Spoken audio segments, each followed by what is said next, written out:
Hello, motherfuckers. What feels like been for just like forever. It's been a while. Hello, motherfuckers, and welcome to my club of Kottontales, a place for me to be 100% me and help myself mentally and physically. I am Kottontale is Mooiisstt. You may formally know me as Amber motherfucking Lewis, that bitch, this motherfucker, Rainbow's mom.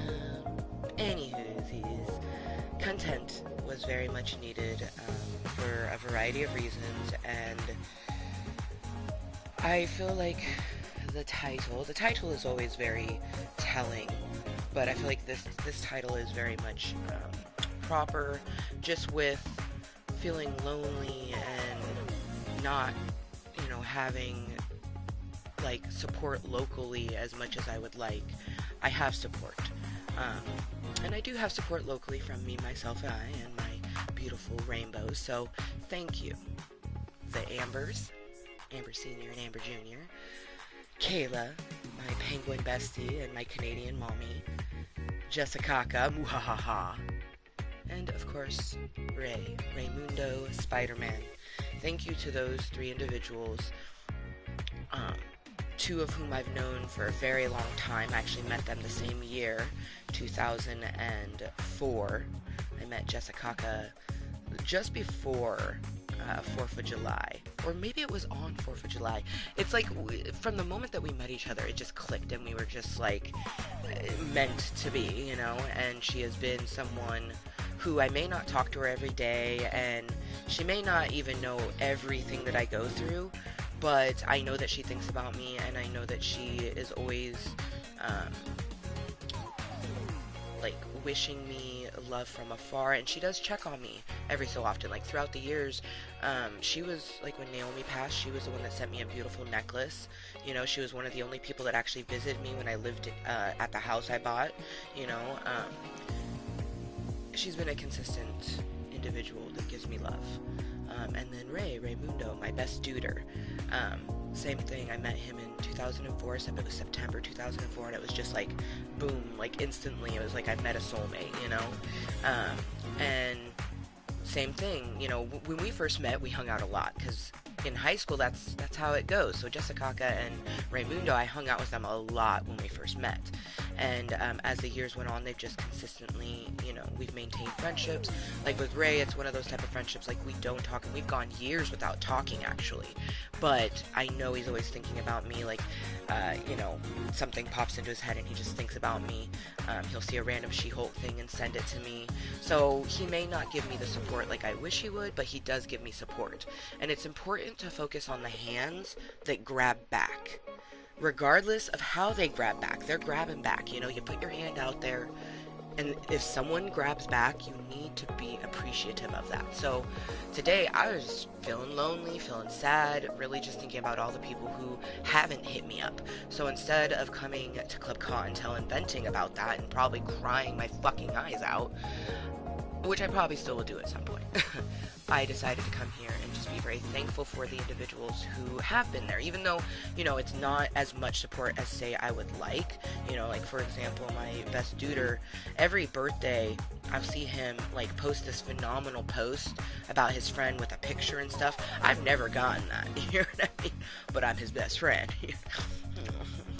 I wonder if I'll get one this year. I probably won't. But, that doesn't matter. It doesn't matter that, he does something for someone else that I may not get. I probably get things that other people don't get, I'm sure that I'm one of the only people that those sort of, like, things that we don't say to other people, like, when someone says something to me, I'm like, oh, they're sharing something deep, I get those deep thoughts and feelings, and I'm really thankful for it. So, having no support really locally, it hurts, but I have support otherwise. I have support in Canada, and I have support on the East Coast, and I have support in the Midwest. I have support, and I'm sure there's other people that support me in their own way. I just don't see it or hear it. They don't tell me. These three individuals, especially Kayla, like, Kayla is someone that if I was to talk to someone every day, it's her. And we don't talk every day. We just send each other a penguin emoji with a heart, you know, send love and stuff like that. She sends me care packages, which make me feel so fucking special. But, you know, she takes the most effort. And then I would say that Jessica and Ray give the other most. And it's not like consistent every day, you know. I've even had to mention to them, like, hey, why are you watching my story and not saying anything? And they were like, I didn't know what to say. You know I love you. And it's like, I know they love me, you know. That's why I felt comfortable enough saying to them, you know, hey, why are you doing this? Like, if I don't feel comfortable enough bringing something up to you, it's probably because I don't care about you. You know what I mean? Sorry, not sorry.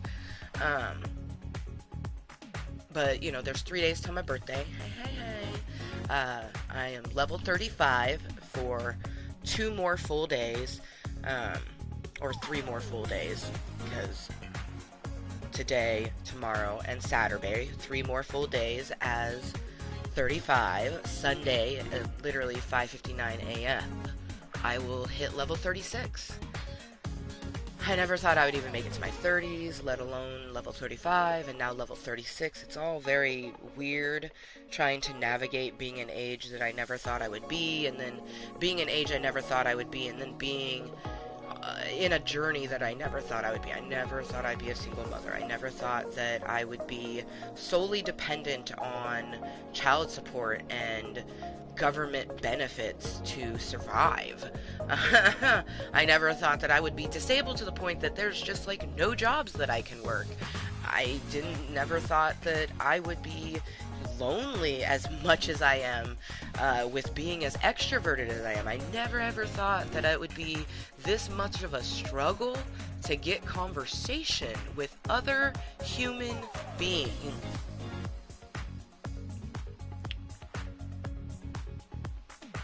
It's 3 days till my birthday, and I kinda don't even care, which is weird for me the last few years.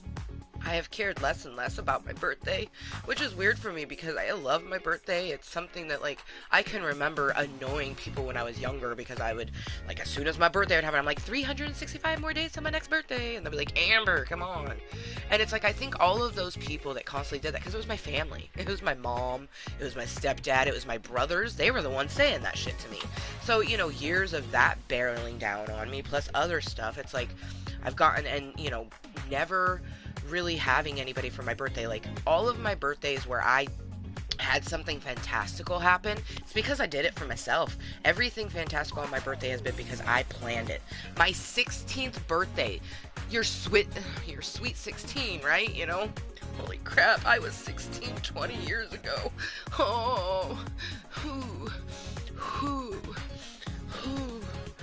wow.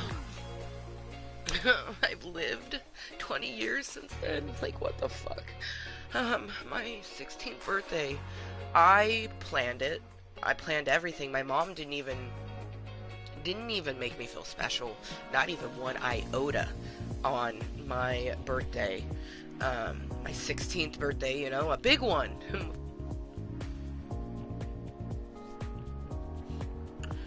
I went to a bowling alley. Everyone mentioned to me how bored they were, how much they disliked that I wasn't going bowling. I explained to them I didn't have money for that. I just wanted to hang out with people. I only ever just want to hang out with people. You know, you would think for 20 years just trying to get people to hang out with you, and very seldom do they do that. You know, you think you would get the hint. See, but that's why we're not focusing on the people who don't care. We're focusing on the people who do, even though it's no, you know, like, except for Kayla. Kayla is the only one out of those 3 individuals whom, like,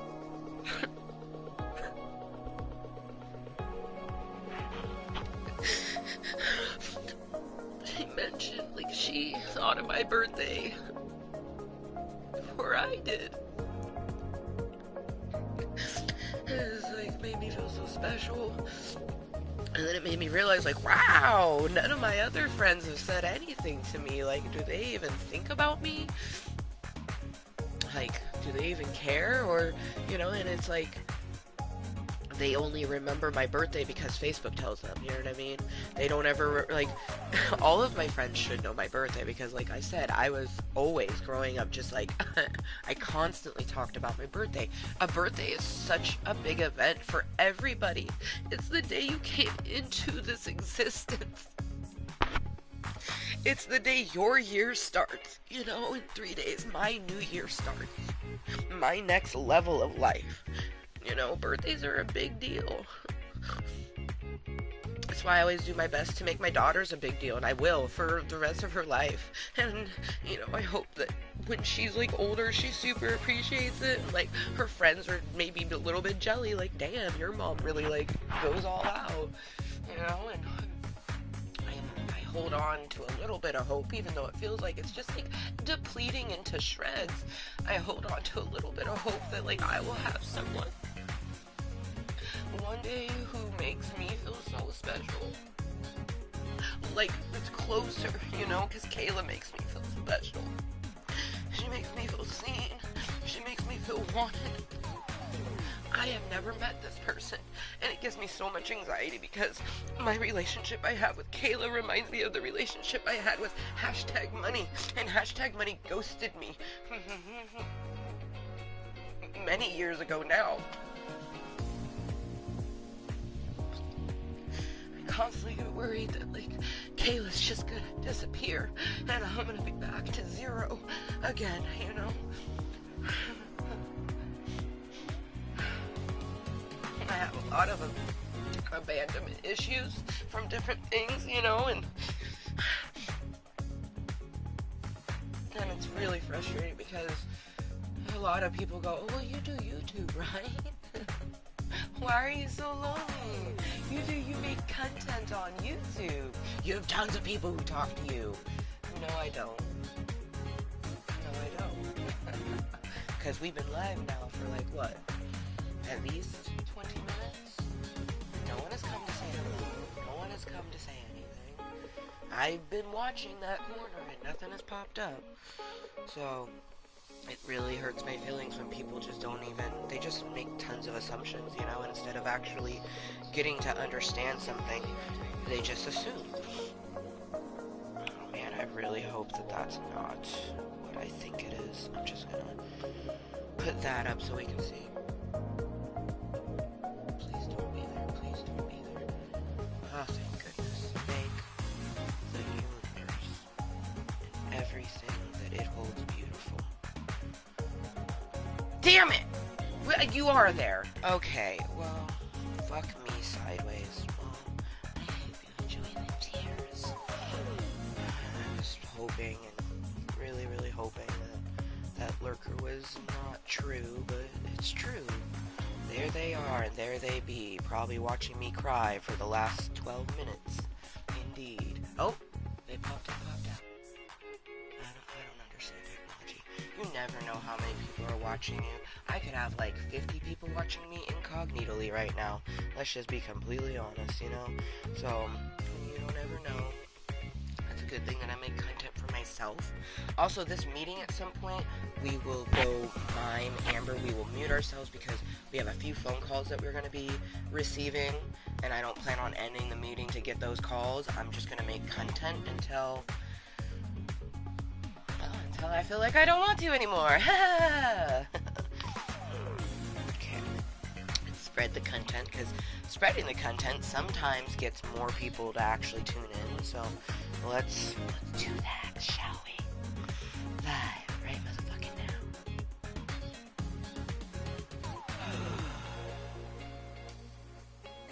Oh wait. Stevie Bay Knox. Stevie. Formerly Stephanie. Stevie. I love saying their name like that. Stevie, on one of my Facebook posts talking about my birthday, wished me a happy early birthday. So thank you. See, because this meeting is about appreciating the people who have seen me, who have noticed me. And she, other than Kayla who sent me the penguin, they're not a she, Stevie, they are the only one that's wished me a happy early birthday. like, on their own accord. Like, they came across a post and they wished me a happy birthday, you know what I mean? Like, Raymundo wished me a happy birthday after I talked about it, you know what I mean? But, like, Stevie, they did that on their own accord, and I really appreciate it. I saw it, I noticed it, I heard it, and I really, really appreciate it, you know? Like, a lot.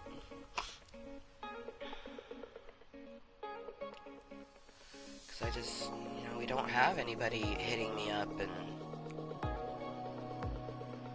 making plans with me for my birthday. It's fine, though. I have me, myself, and I. And we made plans. Saturday, I am going to see Alaska Thunderfuck.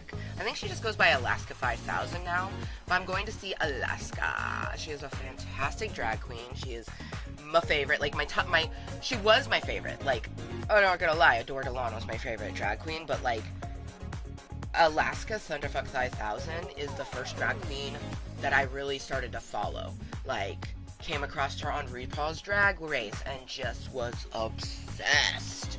Like, I listened to Sharon Needles' music simply because Justin had dated the person that was Sharon. I don't even know what their real name is.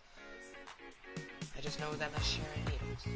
Anyways, you know, Alaska dated Sharon, so I checked out Sharon's music and I enjoyed it, you know what I mean? Like, a lot of the drag queens that I have looked up, they've collaborated with Alaska, or like they were on RuPaul's Drag Race.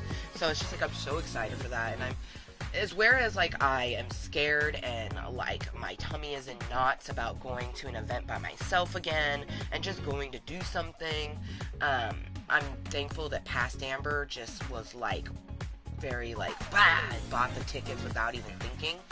I'm thankful for that because it means that I'm doing something this year for my birthday versus last year where we cried my damn near whole birthday last year. 35 will just be a little bloop, like almost non-existent when I think back on birthdays. It will be like I just went from 34 to 36.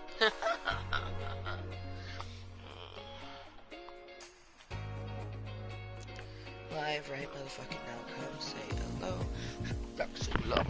Some kisses. Yes. I'm loving my hair is looking fantastic. Okay. Just finished spreading the content for myself.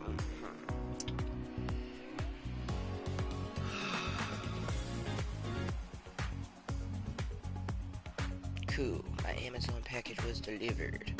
I sent something to Jessica, actually, and she just got it. Page, Kottontale is Mooiisstt. Oh, I put something on Mama Kottontale profile. I'm probably going to start posting more on my family-friendly Club Kottontale. The Cuntent with a K, whereas this is Cuntent with a hard U, hard C-U. Anyways, Kottontale is Mooiisstt makes content, hard C-U. Mama Kottontale makes content, fluffy, airy content, with a K, content with a K, and she just uploaded the super cutest little breakfast lip sync with Rainbow. It was just adorable. Okay, oh man, so now my brain's starting to get to all the good stuff. Oh, I'm starting to think of all the cute things that I've gotten for myself, and the exciting things for like Amethyst Mist. That motherfucker, that mermaid fae. Whoo, anybody that knows me knows that I'm a mermaid fairy. Like, I am. Like, I just am. Like, mermaid, fairy, mermaid, all of the above, and all individually as themselves. Like, I feel it within the depths of my soul. You know what I mean? Like, and I am going to start embodying that and just kind of like, sort of like the content that I make here on my YouTube, Kottontale is Mooiisstt, Amethyst Mist at that mermaid fae, that motherfucker. Amethyst is going to make just the most airy and most loveliest content for herself, and I'm so excited. I especially love that the name is like, I just love the name so much. Amethyst Mist. Oh,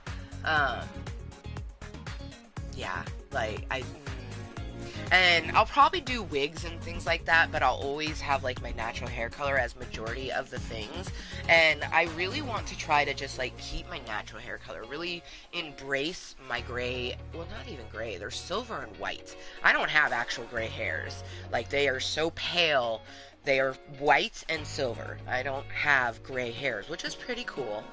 Gray tends to be more muted, and I got the more, like, it almost looks like I purposely put highlights in my hair.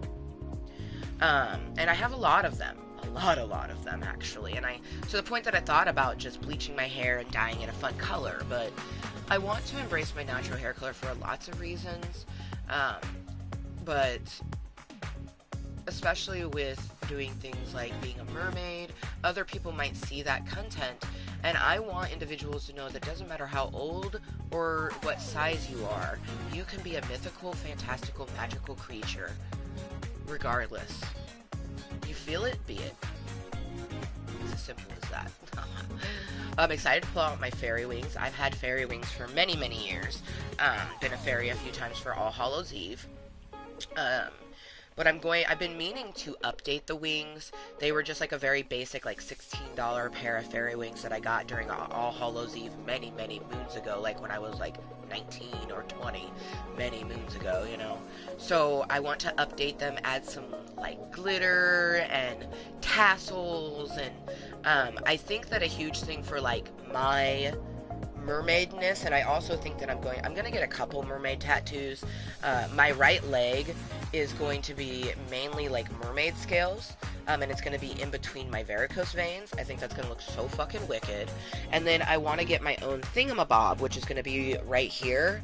And I personally think that my thingamabob should be a key that's like personalized to me. Like maybe it has like a shell on it, definitely has a star, like probably do like one that just has like a regular star, like a couple different styles of stars, including a starfish. Like maybe even the key itself is like a starfish. Like, I don't know, just something incorporating stars and like my mermaidness. Like, I think my thingamabob would be a key. And so most of my mermaid face stuff is gonna have keys on it. So like when I wear a necklace, I'm gonna have just like probably a single key at first and other different variants, but like always have a key around my neck when I'm in my mermaid form. And when I'm in my fairy form, have keys either around my neck or dangling from my wings or like on my crown, just incorporating keys in some sort of ways, because like I fucking love keys. And I also feel like they're very symbolic, sort of like unlocking this part of me, you know, that's always been there. Like I literally had a mermaid, like my mom says I had a lot of mermaid parties, but especially like my first real like official birthday party that wasn't like at Chuck E. Cheese was when I turned 6. It was the year that my brother was born, and I remember my mermaid plates. They were these fantastical aqua green, and the mermaid was purple. Girl, we already knew she was a brunette mermaid with a purple tail and a purple starfish in her hair. Tell me I wasn't meant to be amethyst. You know what I mean? Like, I have very vivid memories of being in the hospital, my mom being in the bed holding my newborn brother, and like me still getting presents. And then like I can remember my mom being very pregnant, because my brother was born the day after my birthday, so my 6th birthday was the day before he was born. And I remember being in the hospital room eating cake, and my mom is just, you know, strapped in the bed and everything. Like such a fantastical memory. And you know, it was just a mermaid. It wasn't Little Mermaid, even though she existed at that time. Like, the Little Mermaid was actually really popular at that time, so I'm surprised that my plates weren't Little Mermaid. And my mom actually said that I specifically asked for regular mermaid. I didn't want Ariel. I wanted the regular mermaid, and I bet you I picked that mermaid because my favorite color is purple and my hair is brown. That mermaid was me. I saw myself in that mermaid. And soon we're going to be able to live out our the most fantastical mermaid dreams ever. Mermaid and fairy dreams. I look forward to like going to the top of like Monoma Falls and doing a mermaid fairy photo shoot and just it being the most fantastical thing ever. Ah!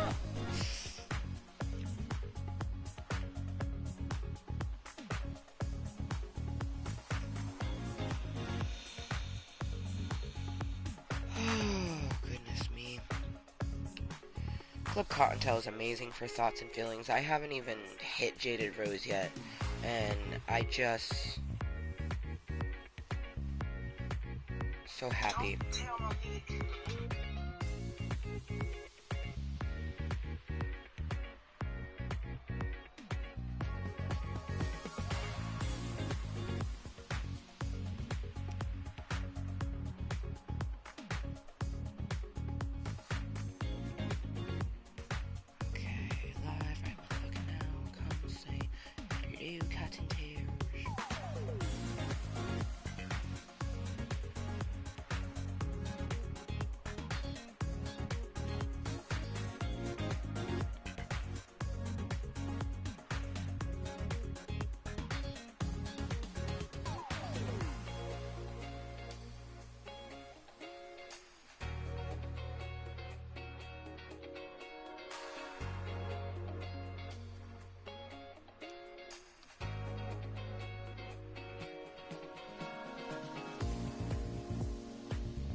Copy the link? I don't even think I copied the links. But I think I did. Questioning everything. Man. Thank you. The Ambers, Kayla, Jessica, Ray. I did in fact save it. I thought so. A lot though.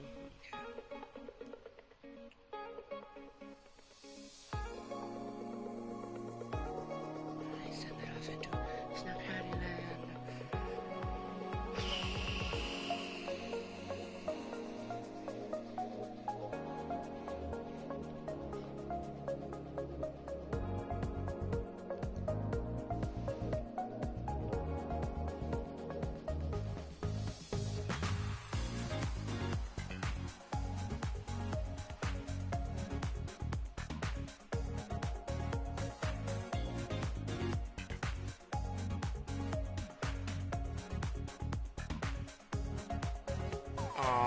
So I sent Jessica a pocket penguin, and she named him Seymour. How cute is that? Mine's Gunther, which is from Adventure Time for anyone who doesn't know. But I sent her one of these. So Kayla had sent me this, and I just loved it so much that I sent one to both Ray and Jessica. Because why not, right? I also sent one back to Kayla, because I don't know if she had one already, but she had to have one for me, you know what I mean? But these little pocket penguins are so cute, and they come with this little saying that is just the best. So if you have a long distance relationship, regardless if it's friendly all the way up to romantic, send one of these penguins to them. It says, here's a hug while I can't be there. Put me in your pocket and take me everywhere. I love it so much. So I have my Gunther. She has her Seymour. I love it. Oh, she's gonna craft him a home.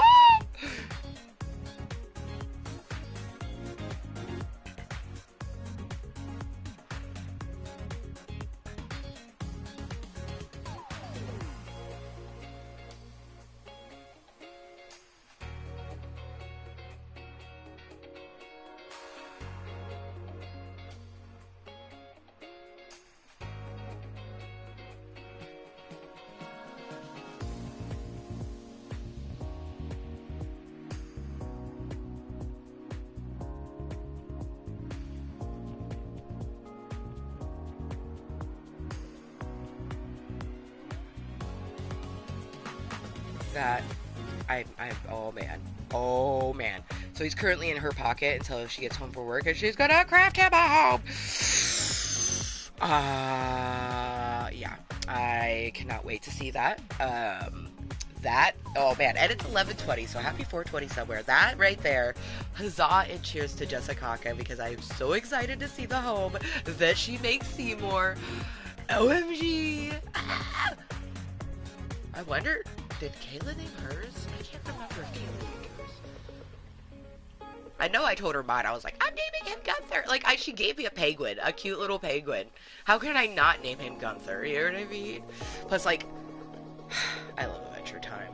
Like, I like, it's hard for me to choose, like, who is my favorite Adventure Time character. It's Lumpy Space Princess, by the way. LSP is definitely my favorite.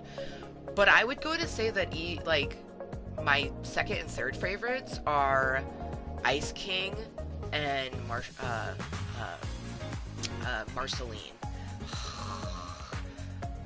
Ice King and Marceline's story is just heart-wrenching. Like, fuck, I can't remember his name now. Before he was Ice King, but it's just like, it's such a heart-wrenching story. I just like, it's impossible for me not to like the Ice King, especially because, like, he loves the whole, like, adventures of Jin and Fake. Oh, you gotta love. I'm not dyslexic. I've never been, like, termed that before, but I mess up words sometimes, like I just did with Finn and Jake, where I reversed the first letter of some words. I don't know what it is. It could be that I'm, like, feeling extremely anxious right now, so, like, it's affecting my speech, maybe. But anyways, I love that the Ice King loves Finn and Jake so much that he made an alternate universe where it's Fiona and Cake. And, like, there's the Ice Queen. Like, it's just the opposite of everybody. And I love it so much. Like, I want Adventure Time with Fiona and Cake. Like, how they have the Finn and Jake one. I want more of Fiona and Cake. You only get little bits every so often. I want, like, all of it. I want, like, them to have their own spin-off. Maybe to the point where, like, Ice Queen makes, like, a fanfic that is the Adventure Time, so, like, it's like an infinite loop. Like, which one came first? I don't know. Damn, if Adventure Time's not doing that right now, like, did I just think of, like, a super fantastic idea that I shouldn't have shared on the interwebs? Meh. Also, I missed 420 somewhere, but it's 11:22, which is better. Cheers.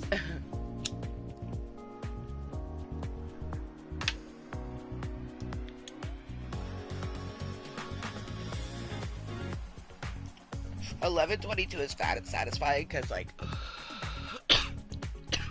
11 goes into 22 twice. But also 1 plus 1 is 2. So 11:22 is 2, 2, 2. Which,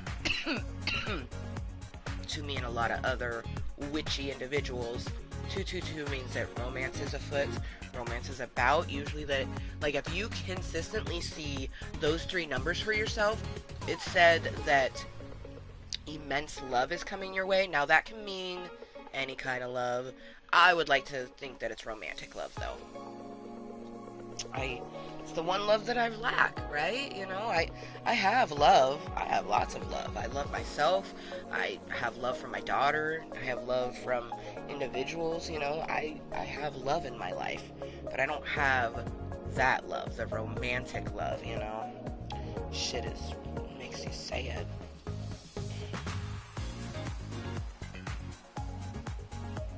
Ooh, I need to disable my alarm that's going to go off in about 36 minutes. Because at noon, I have to take my no baby pill. Although, with my birth control that I have, you're supposed to take 4, like, you do 3 months of active pills.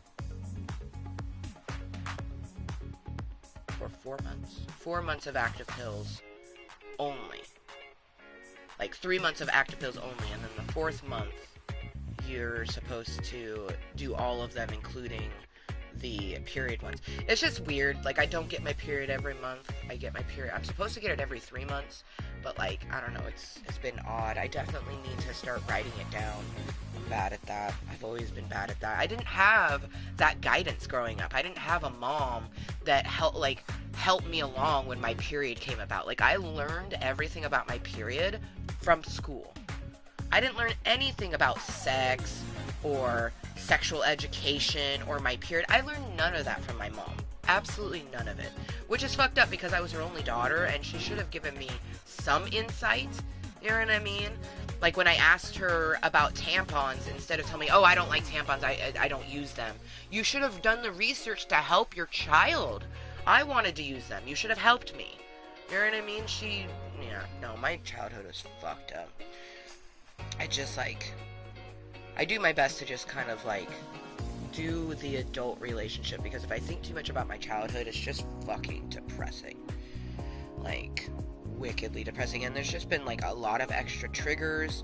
Like, the Voldemort situation triggered a new post-traumatic stress disorder from him, and then it triggered my PTSD from when I was younger, and now I just, like, not constantly, but, like, I just get thoughts and feelings that, like, for a good portion of time, I had just, like, pushed them aside, like, especially the one pertaining to something that I've dealt with, like, my whole life, because my mom always made it very prominent to me,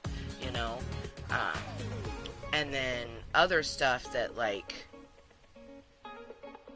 I suppressed. Like, I didn't even know about that until a couple years ago, in the midst of me trying to get back into the Social Security thing and, like, still being heavily abused by Voldemort.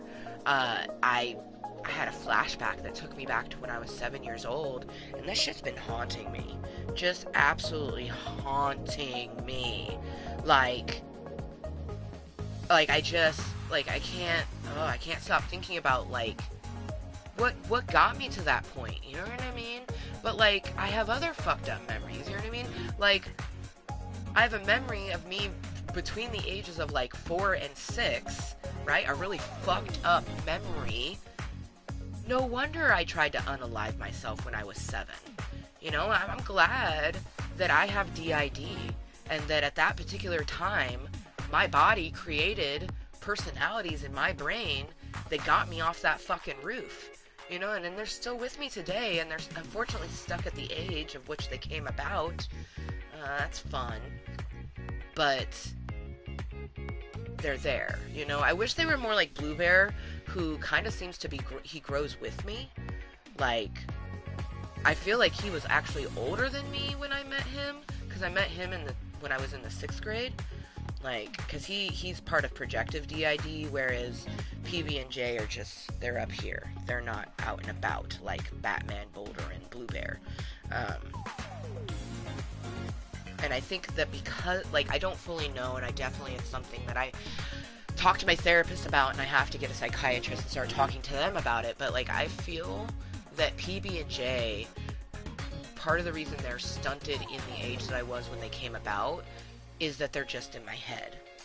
Whereas Blue Bear is a projective object. But I don't know. I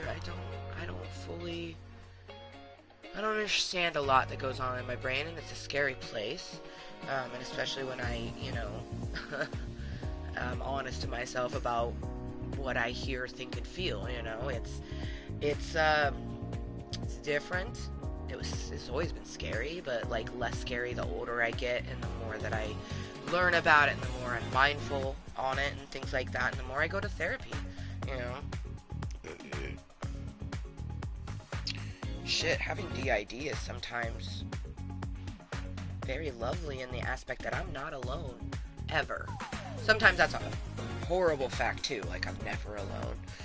But sometimes, especially when I'm feeling extra lonely, I don't have little to no local support. I have support in Canada and North Dakota and Maryland. Woo! And I'm so thankful for those support items, But where's my support here in, good old Oregon, or even in Washington, where I used to live? When I moved into this cave, I moved here under the pretense that I would get to have someone for my daughter to play with on a consistent basis. I would have someone to hang out with that was an adult with on a consistent basis. I would get to go do fun things. And even in the time that they lived here, they went and did something, and mind you, I had mentioned wanting to go, and they went and did something like, oh yeah, I completely forgot you were down there. Like, what? Like, how could you forget that your best friend lived below you? Like, I could never, you know, but they obviously had so much going on in their lives that they weren't sharing with me, that's why they couldn't think about me. You know, and if they had shared that with me, I probably would have never even came here, which would have been horrible for my life, because coming to the cave was detrimental to my healing and my consistent healing from Voldemort.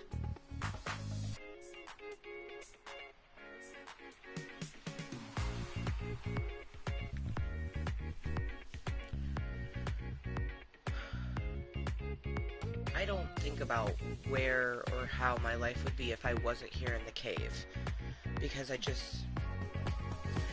where I was before I came here was just really, really scary. Even more scarier than how I feel lately. At least now, you know, I can come to Club Kottontale. You know, I can go to doctors more frequently. Like, I'm not being daily abused, you know.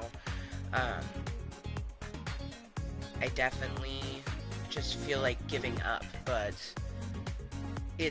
I have to remind myself that the feeling that I have now wasn't as intense as those feelings I had then. And I just try to keep on to that, you know? Just trying to be strong, just trying to survive. My hips and knees and everything still really hurt, but like, my toenails need clipped, so instead of just clipping my toenails, I'm going to do a video, or try to do a video, of me taking my nail polish off, clipping my nails, and post it on my feet finder. You know, I wanted to try to do very coiffed content, but I can't. I can't. With my brains and my body, I can't. I can't do scheduled coiffed content. And, you know, is struggling with that. I'm struggling with that a lot. But you know what? I can put the random stuff, and maybe people will like the random stuff. No one's really taken a glimpse or a glamour at what I have now, you know. Got a lot of 80s doll interactions per the usual, you know. But, you know, that's forever going to be something that I'm going to try to turn into a career, even if it just makes $20 here or there, you know. I'll be happy when I at least make back what I've put into it. You know, I've put about $200 into my feet content and attempting to make it into a, like, alternative career for myself. So it'd be really lovely if I even just make back 200 or make 300 so I can make some kind of profit from that venture, you know. I now feel like every person who had said to me, like, oh, I'd like to buy feet pictures and all this other stuff, now I'm really feeling like they were just 80s dolls, you know, and they were just laughing to themselves because I thought they were being truthful. Unfortunately, that particular thing has happened to me a lot in my life, and not just online. All of that type of fucking shit has happened to me my whole life. People have just thought it to be funny to say one thing to me and do another. For my reactions, I don't know. I don't know why people do the weird shit they do to hurt other people. I don't do it, so I don't understand it. But, oh, good. I just got the message that they've been safe. Got a message back. Yay. Have a wonderful weekend. See you guys Sunday.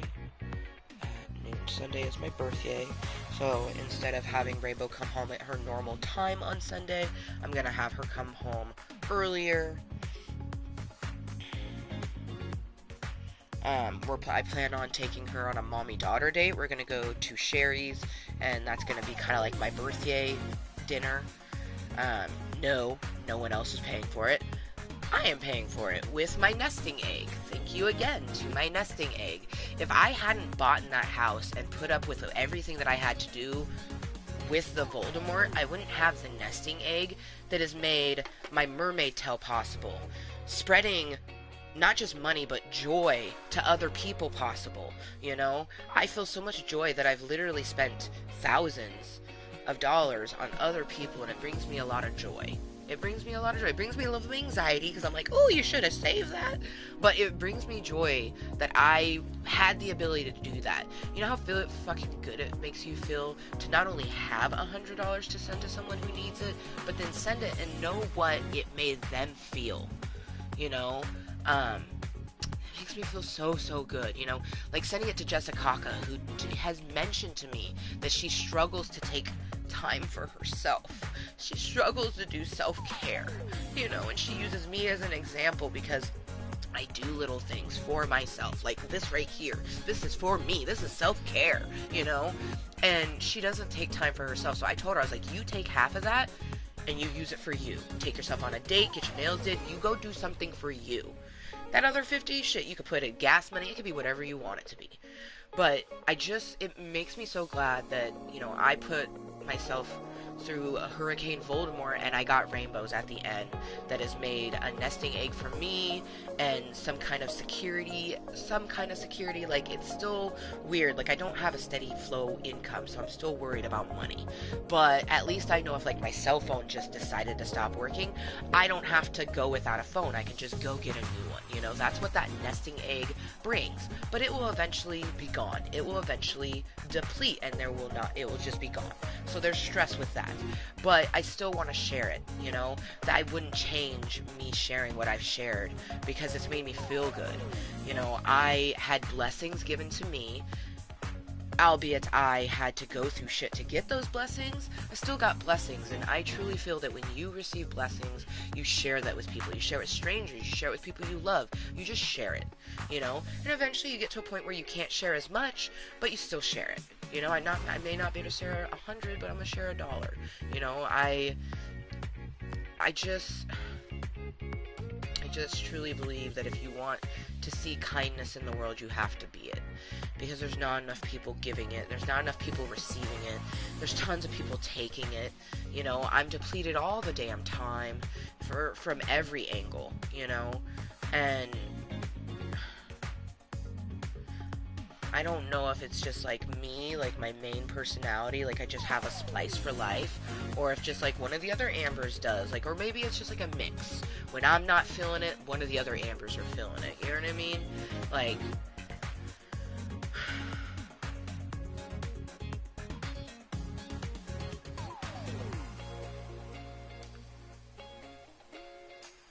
the past is the past. I cannot change my past, but I can evolve the future.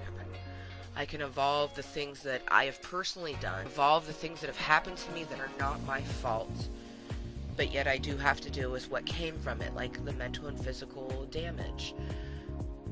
It makes me who I am, and I truly feel that the more you share these things, the more it helps yourself, and I know in turn it helps other people. But as much as I love helping other people, fuck y'all, because it's about me. It's about helping me. It's about getting myself through this life where I otherwise just don't see the point. You know, I've honestly shared many things, and the feeling of being here now, level 35. I'm 35 years old, and I never thought I would get to 35 years old. Trying to navigate an age that I never thought I would be, and then not only an age I never thought I would be, being in a portion of that journey that I never thought I would end up. Never thought I'd be a single mother. Never thought that I would get with someone who would abuse me. Like, I never thought that I would do that, and I've gotten with a few people who have. You know, like, ugh. Like, that's why, you know, it sucks and it hurts my heart that I've been single for as long as I have been. Like, I did the math and I was like, wow, have I really been single for that long? But, like, I became single in 2019, so that means 2020 was 1 year. 2021 was 2 years. It is 2022. That means that I've been single for 3 years. As of November 1st, 2022. Like, what the fuck? I never imagined in a million fucking years me being single for this amount of time. Ever. And here I be, you know, like, no prospects, and honestly, I'm kind of, a portion of me is very, very, very sad there's no prospects, but a portion of me is very, very happy there's none, because I could just be me, myself, and I. Not being in a relationship means that I'm not dating a red flag. It means that I'm not being abused by another human being just for being who I am. Every single one of my exes that abused me, they abused me for being myself, especially Voldemort. He was the one person of everyone, not just romantic people, just everyone, that I laid out everything to him. I bared my souls to him, and he took it and abused it and used it for his own nefarious plan. Like, he never cared for me, you know, like, that's something that I'm struggling with all the time, along with my healing, because I cared very deeply for him, and I still do, because that's how love is. I don't want to be with him. I divorced him. I got away from that situation, but I still love him. And it hurts.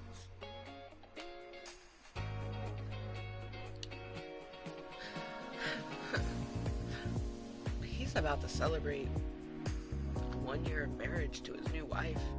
Lady Voldemort is wonderful. She is a fantastic human being, and it makes me wonder how this person, Voldemort, just keeps getting these wonderful beings, you know? And I remember, oh yes, he's a manipulator, he's a pathological liar, he's a narcissist. That is how he gets them. And that is not how you get something that will forever last. Unless the person just understands that's what it's going to be and they put up with it.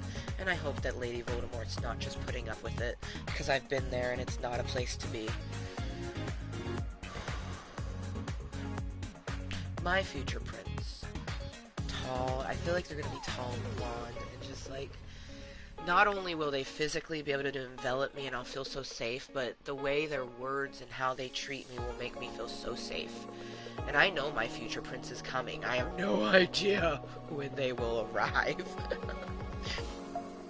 But it's coming. It's even closer than it ever has been.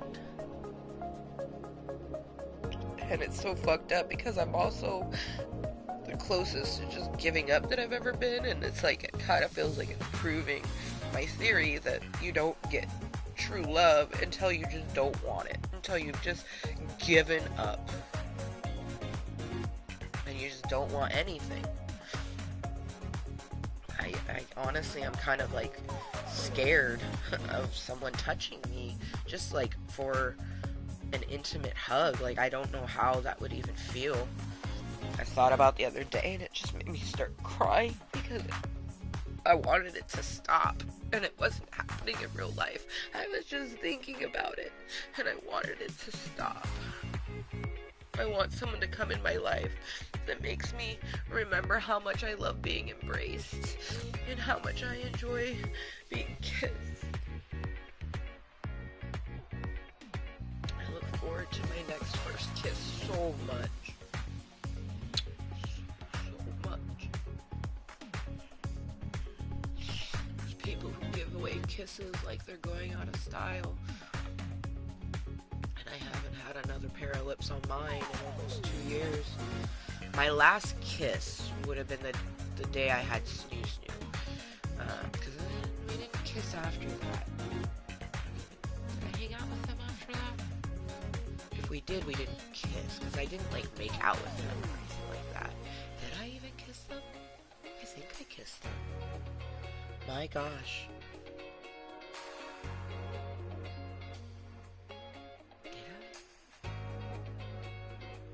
Maybe during Snoo Snoo. Shit. Well, it's been a long time since I've had a kiss, and it's been a long time since my first kiss, because the first kiss would have been in 2020. The last kiss would have been in 2021, January of 2021, but I don't think, so it's been almost 2 years plus since I've had even just a kiss. Other than my daughter, who forces kisses out of me sometimes. And I explained to her, I'm like, when mommy has someone like how daddy has Allie, you can't do that anymore. And she goes, okay, but for now I can. Like, damn it, girl.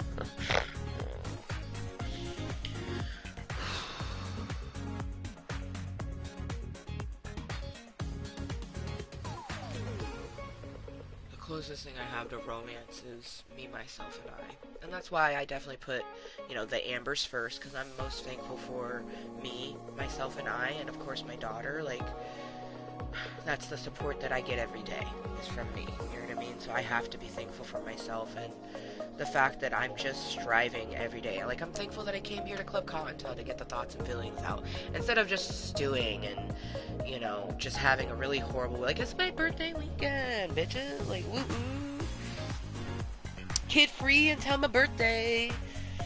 My birthday's Sunday, Rainbow comes home on Sunday, I'm kid free until then. Has anybody hit me up? No. Okay. I'll listen to music. Let's see. Putting these emojis up partly to be like, I am gonna toke, but partly I want to see if we have any lurkers. Hi, lurker. How are you today? Are you doing well? I hope you are. Cheers and welcome to my Club of Kottontales if you're brand new. If you're brand new, this is a place for me, myself, and I.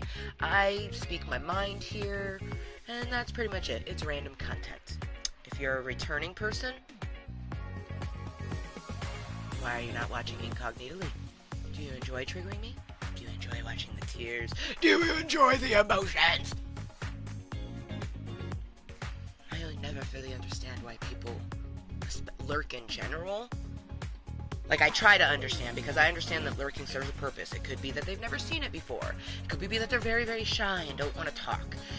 There's a bunch of reasons, right? But why a person lurks on something that is very intensely emotional, or very much like, oh, I probably shouldn't be watching this. Like, it makes me uncomfortable to watch someone be upset. So I don't understand how people can just be like, oh yeah, oh, this is so good. Yeah, cry, Kottontale. Give me those tears of joy.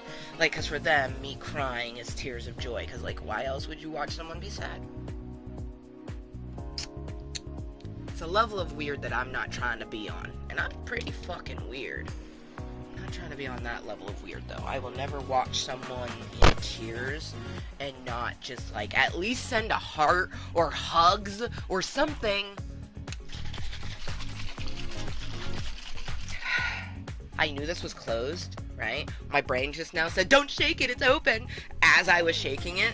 And then I imagined it splashing everywhere. But it's not, it's closed. Gotta love your brains. My brains have been doing that a lot lately. Part of the reason my therapist reminded me that I need to go to a psychiatrist. I know. We're getting there. Next year I will. I know I will, because I know I need it. I need the medicines. I also need a psychiatrist, because apparently when it comes to super intense journeys like Social Security, they don't listen to your therapist that you've been seeing for 6 years. Because it's not about having a PH, it's about having that D. It's all about the D.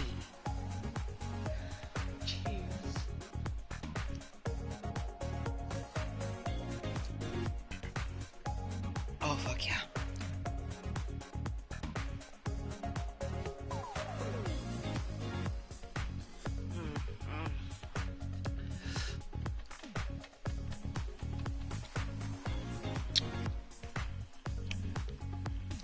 It's like the fucking nectar of the gods.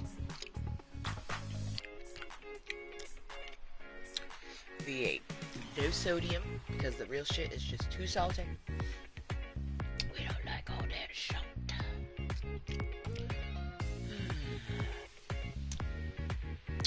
Sometimes it feels like somebody watching me.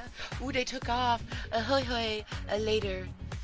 So that leads me to believe that they were probably a new person. I find that new people tend to be like, oh my god, they spoke to me. Or it was a returning person that was like, oh, she caught me. Either way, talking to the lurkers tend to make them disappear, which is nice. I feel like lurkers and ghosts, like real ghosts, not like the people when you're texting and they ghost you. I'm talking about like actual spiritual ghosts, like a person died and now they're a ghost. Ghosts and lurkers have this in common. When you talk to them, they disappear. Like, when you mention to them how you're making you feel. So, like, when I think I see something, now, mind you, it could be a spirit, or it could just be my brains messing with me. But, when I see something, and I look and it's not there, and then I go back to doing a do, and 30 seconds later, it happens again. I just go, hey, hi, I appreciate you being here with me, but you're scaring me. If you cannot do that, we can coexist in happiness together. And we're other variants of that. Like, I always just say, like, hey, you know, like, awesome you're here, but you're scaring me. Like, we will coexist better if you're not scaring me. Like, and I would say 9 out of 10 times, it stops. Every so often, you get a spirit that's just like, heh heh heh. Or, you know, maybe it's my brain's messing with me. I don't know. It's part of the going to a psychiatrist and getting on certain medications that can help with that.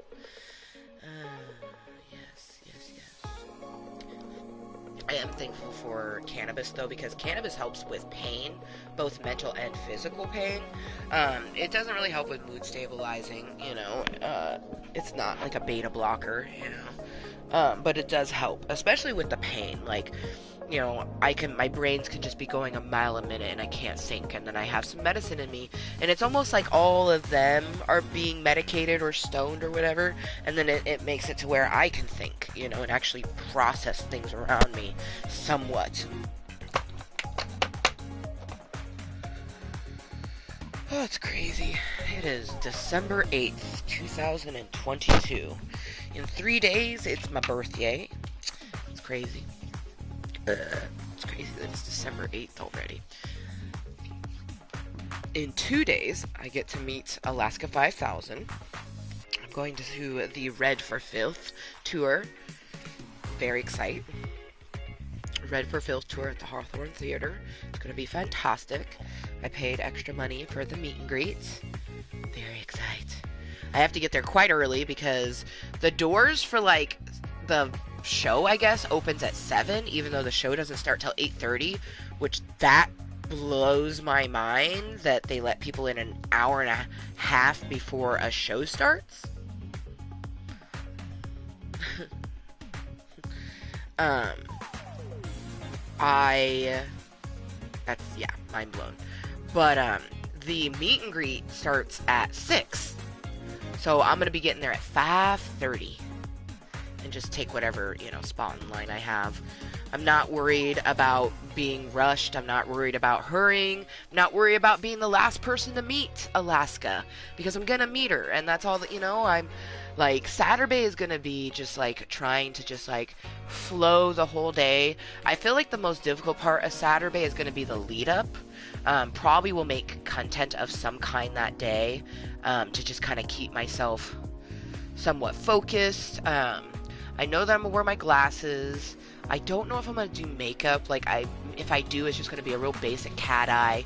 I know what outfit I'm gonna wear. I already got that, like, set aside. So that's good. Like, we already know our outfit, which is awesome.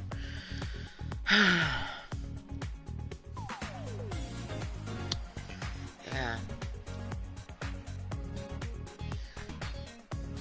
But it definitely, like, I don't know, it just feels weird knowing that, like, here it is, my birthday again, and, you know, in order for me to have any kind of festivities, I have to do it for myself, you know?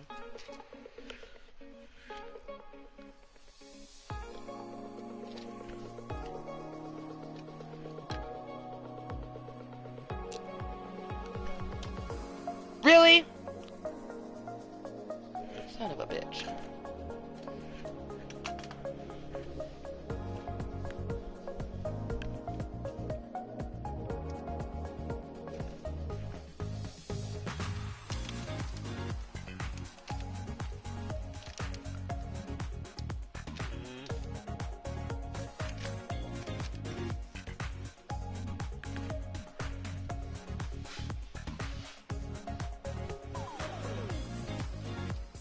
What the fuck?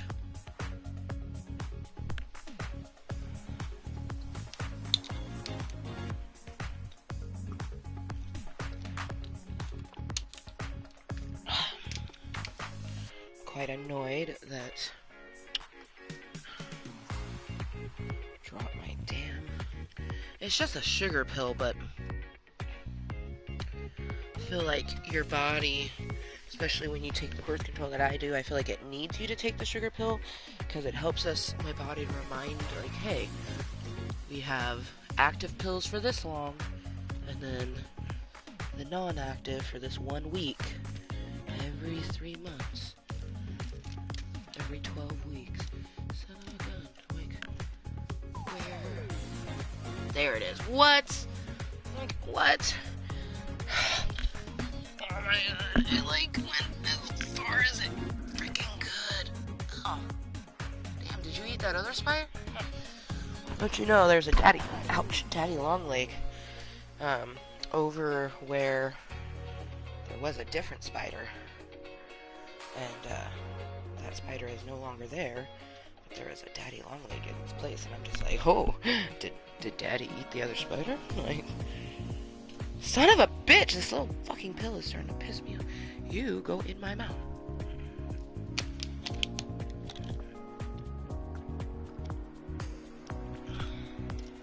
Frickin' birth control sugar pill trying to be all difficult. You should go in the garbage.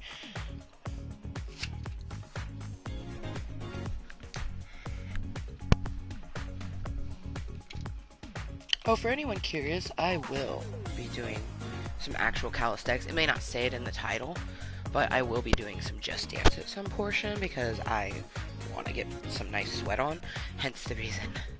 Got my fitness pants on, and we got some brassieres on. So, that will happen, but for now, I'm chilling, getting medicine in us. I also have a phone call that should happen, like 15-minute call, sometime between 1 and 2.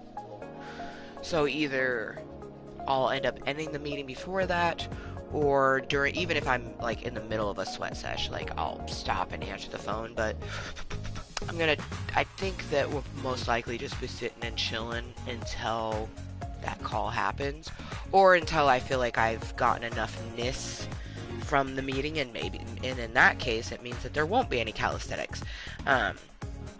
So I guess it's still a half and half chance that there'll be some sweat sesh.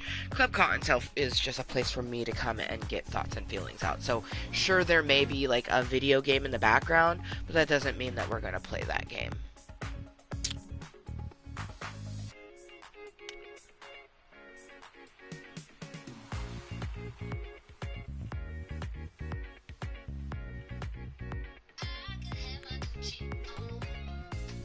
I can wear my Louis Vuitton, even with nothing on. I need you.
Vuitton, but knowing nothing on. I made you. I love this song. I look forward to when, like, love songs actually make me think of a person again. Like, this song doesn't make me think of anybody except for myself. I made you look. I could have swore I disabled that, but apparently not. So it started playing My Prerogative, which I love that song, but I'm going to listen to this song again because I wanted to listen to this playlist. I thought I disabled that. I guess not. I guess I just took the birth control and didn't disable anything. I make you look. I will take.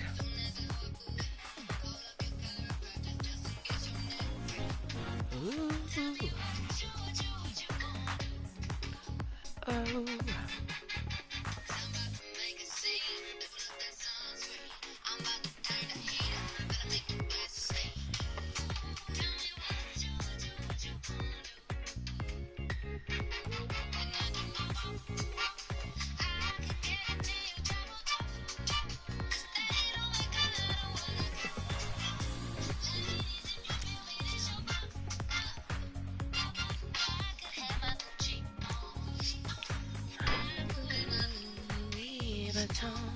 Or even with nothing on, I made you look. Touchy jeans. When I'm hard as a mess. Even with nothing on, I made you look.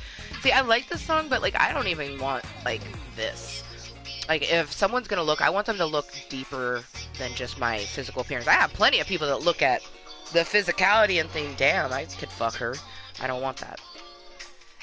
At all. Sex is easy. I want the tough things. I want the emotions. I want the connection. I want someone who would be with me romantically, even if that meant that we would never be physically intimate. I mean, that's not true. I'm gonna gobble them like a fucking piece of candy, but I want someone who would be with me for me, not for anything that I can physically give them intimacy-wise. Everything about the emotion. And same for me. Like, I want someone that, like, sure, I might think of that, but it's not, while I'm with them, it's not my main thing that I require from them.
You know, it's another really fucking fucked up and weird feeling.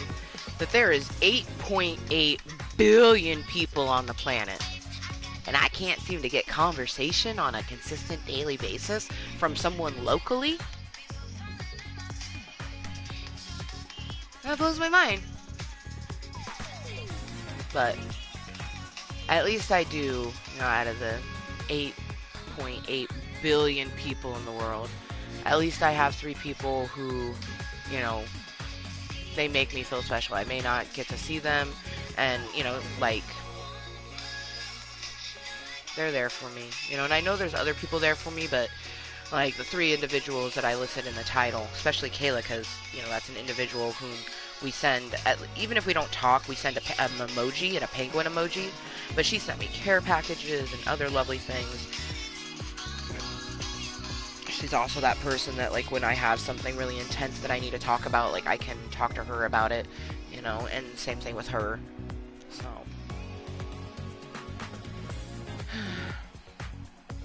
Man. There's so many people in the world. It's crazy. And I really like the way my hair looks right now. Just like, you almost would think that I have like half and half hair, but it's just a little skunk stripe, little right here, which I didn't even realize apparently is a trendy thing to do. I don't follow any of that sort of thing. It's not until like someone says something to me or I come across like tons of pictures in random places where a person has this pretty much the same thing, and I'm like, oh, well, apparently this is a really popular thing to do. But that's okay. Accidentally trendy for no reason. My tattoos are doing well, although they are definitely going to need some touching up, especially like the ears in this one is for surely going to need some touching up. Her outfit's pretty good. Her hair is fantastic. And in Elsa, some of the portions in her shoes are, I can see. Although the way that the tattoo is done, it's hard for me to tell what is like purposely faded or like is actually needing touched up, because the way that the tattoo done, it's meant to look sort of like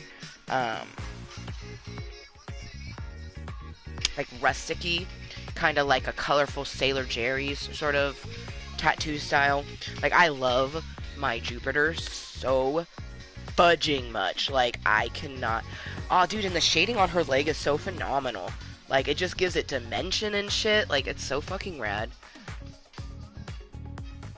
Yeah, I love Jupiter so fudging much. And the stars, even though from here they look black, they're purple. Ah, she's so fantastic. Oh, I love her so much.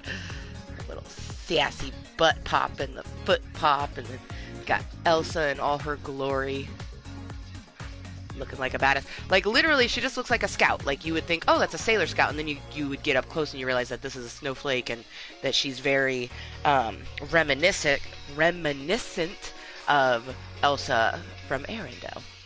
Or I guess now she would be Elsa from the Enchanted Forest, because she lives in the forest within the actually, I feel like she lives in the forest with the Thaldra people, but also like mainly in that glacier that's across the water.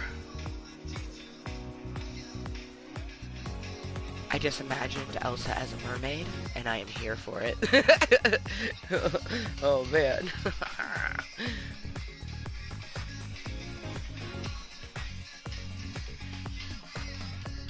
I just wanna land.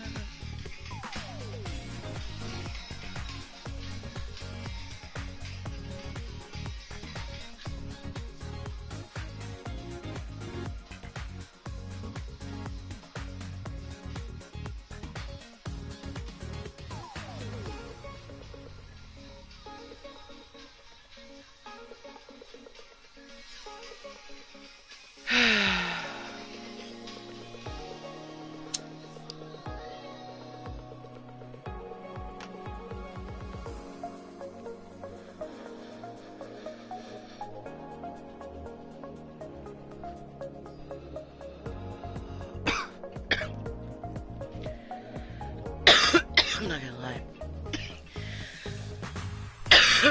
I very much hoped that I would have gotten some conversation. Okay, I'm gonna finish this talk, maybe have one other one, and then just kind of get into a little bit of calisthenics, however long my hip will let me do it. It's just afternoon, it's 12:09, so good motherfucking afternoon from me to you, but of course good evening and good morning to all the wonderful fluffy cottontails around the world. I have a phone call that's going to happen sometime between 1 and 2. It's only a 15-minute phone call. Or it should be, anyways. And then after 2:30, Rainbow's going to be calling me because she's going to school right now. So after school, she's going to call me.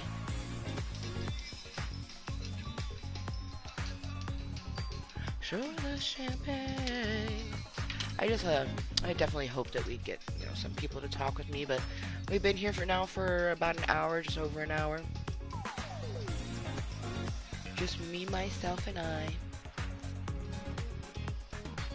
And we've had some lurkers popping in and out. That tends to be the usual. Still can't believe 3 days till level 36.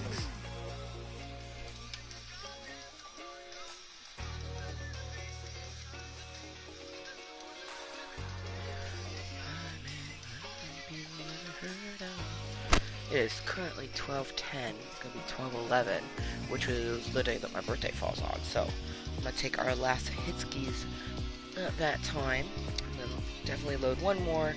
And bowls can get toked real fast or real slow. So whereas it's 12:11 right now, I do not know how long the next toke will go, I kind of hope it goes for an hour so then I can do the phone call before we get into the calisthenics. I prefer to not get my phone call during that,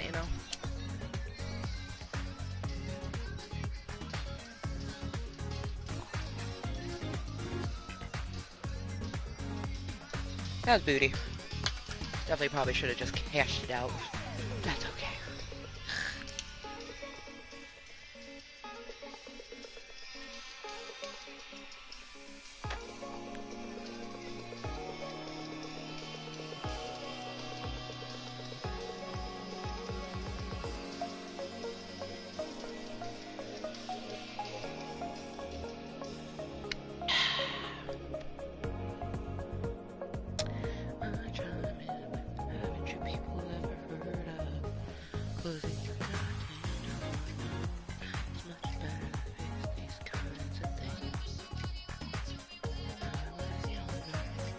Man, my hairs are starting to grow back, but I can't do anything about it.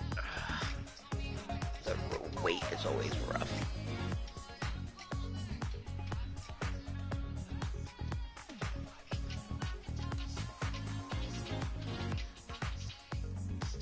I know Victoria's Secret, girl, you wouldn't believe. She's an old man who lives in Ohio, making money off of girls like me, cashing in on body issues, selling skin and bones with big boobs. I know Victoria's Secret, she was made up by a dude. Victoria was made up by a dude.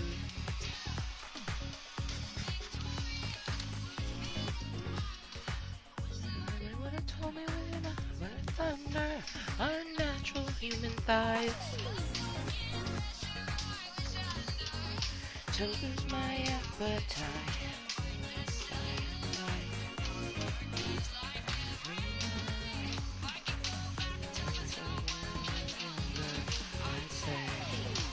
I know Victoria's Secret, girl, you wouldn't believe. She's an old man who lives in Ohio, cashing money off of girls like me, cashing in on body issues, skin and bones with big boobs.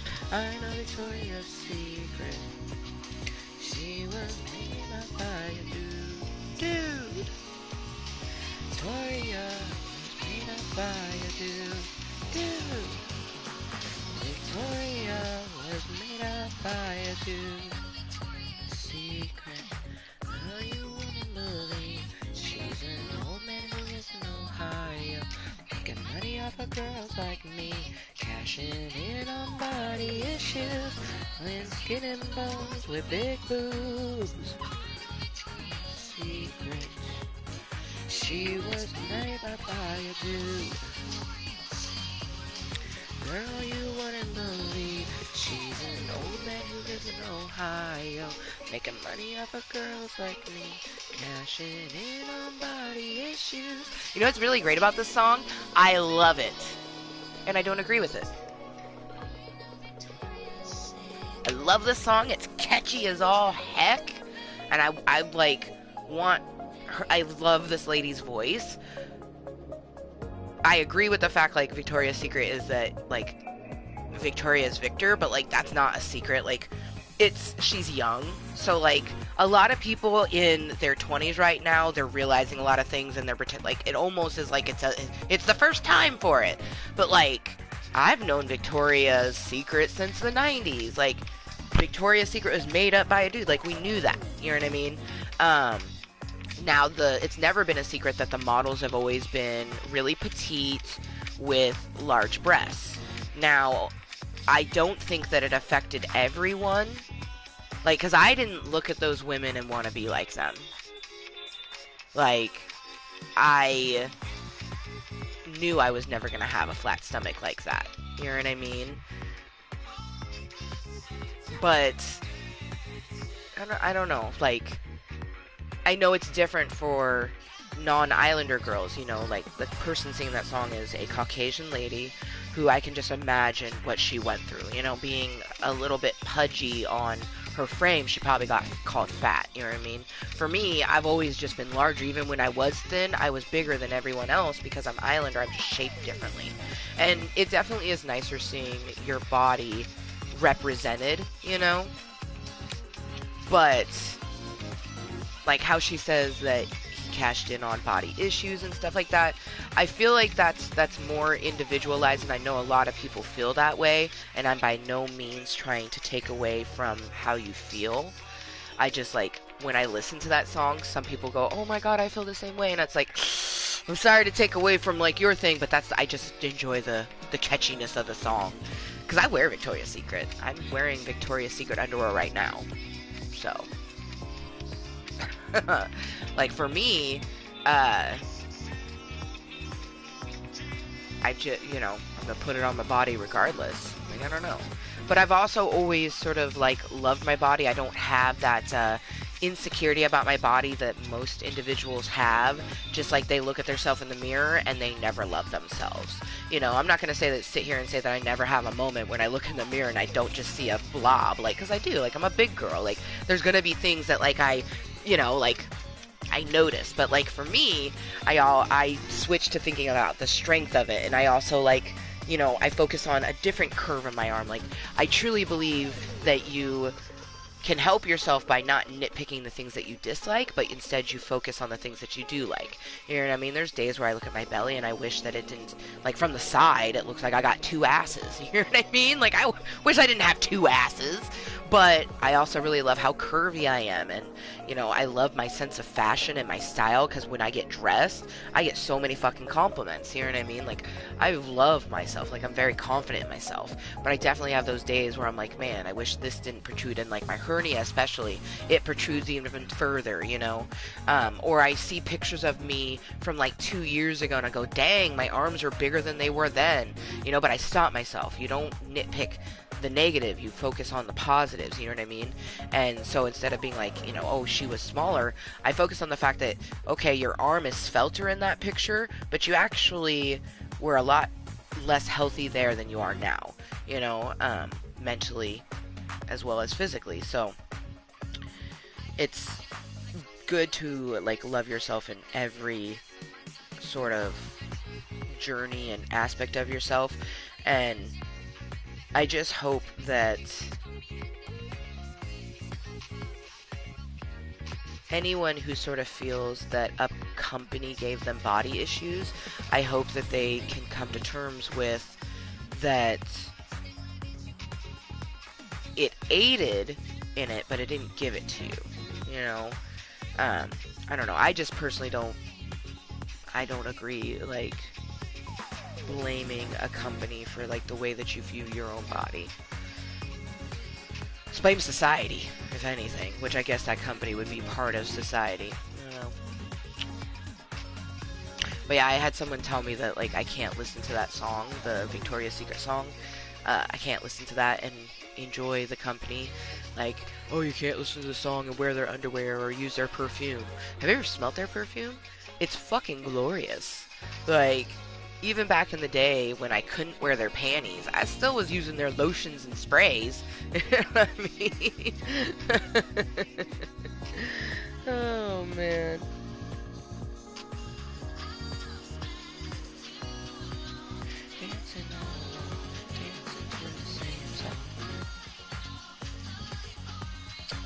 Man, it frustrates me that when I'm, like, just all over the place, like, all things get to, it's like, you're already feeling intense about one thing, so something else pops up, and you're like, ugh!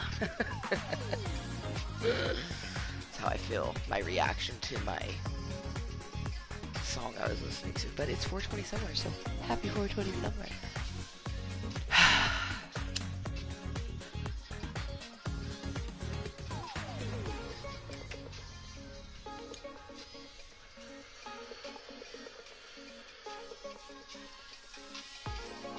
Man, now that I've gotten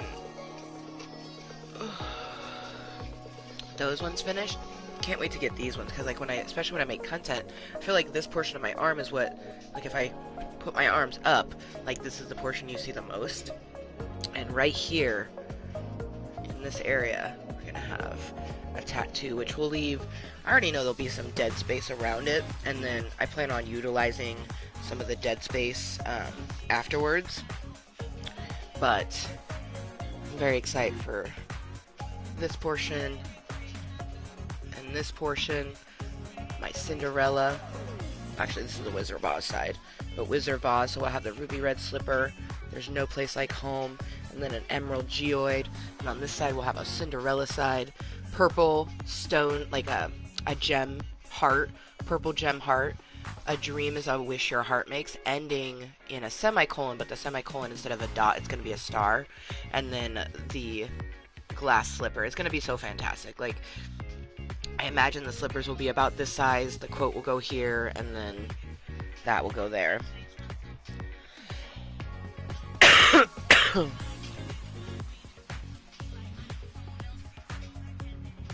the world can't lie me to my face, and starts to break, so don't let me be in a way, don't be afraid, love me, you love all of me, or none of me at all, everywhere the light touches, oh, everywhere the light touches. 80s dolls are always funny to me because it's like, the only way those type of bots that just popped in work is that it has to be a really popular channel. There has to be tons of people typing in order for that to get lost enough for someone to maybe click it. You know what I mean? It's just me, myself, and I here pretty much 100% of the time, and I am my own top moderator, so as soon as I see that pop up, they instantly get blocked. I've noticed that whenever like lately, when I make any kind of content here in Just Dance, I get some of these interesting sex trolls, and I don't know where they come from, but I just, you know, block them and remove all their messages. For a split second, they get put up on there, and I don't know how that works in the live. Like, I would think that in the live, it just won't show it at all because I removed it. So you would have to be watching me live even to end up seeing that little link, you know what I mean? And we don't get people that watch us like that. So when it's posted content, people ain't seeing it either. They just hear me talking about something, they're like, oh, what? And then I'm like, oh, it's just a sex troll. And they're like, oh, sex 80s doll, got it. I don't like using the word troll. I don't know, it just feels weird to me. Plus, it makes me think of a troll doll, which they were made in the 50s but became very popular in the 80s. So, like, a lot of us, we sort of remember the troll dolls coming about in the 80s, but they didn't come about in the 80s. I did my research. It was like 1956 that a troll doll came about, but it wasn't until about 20 years later that they became really popular. So instead of calling a troll, I call them an 80s doll. Because that's what a troll doll is. It's a doll from the 80s. know my worth. Ooh, I love this song. Oh, oh, oh, am I ready? Am I ready? We're gonna listen to this song on repeat a little bit. To be loved, to be loved. Am I ready? 'Cause I want it. Am I ready? To be loved, to be loved. I'm supposed to. Oh. Oh.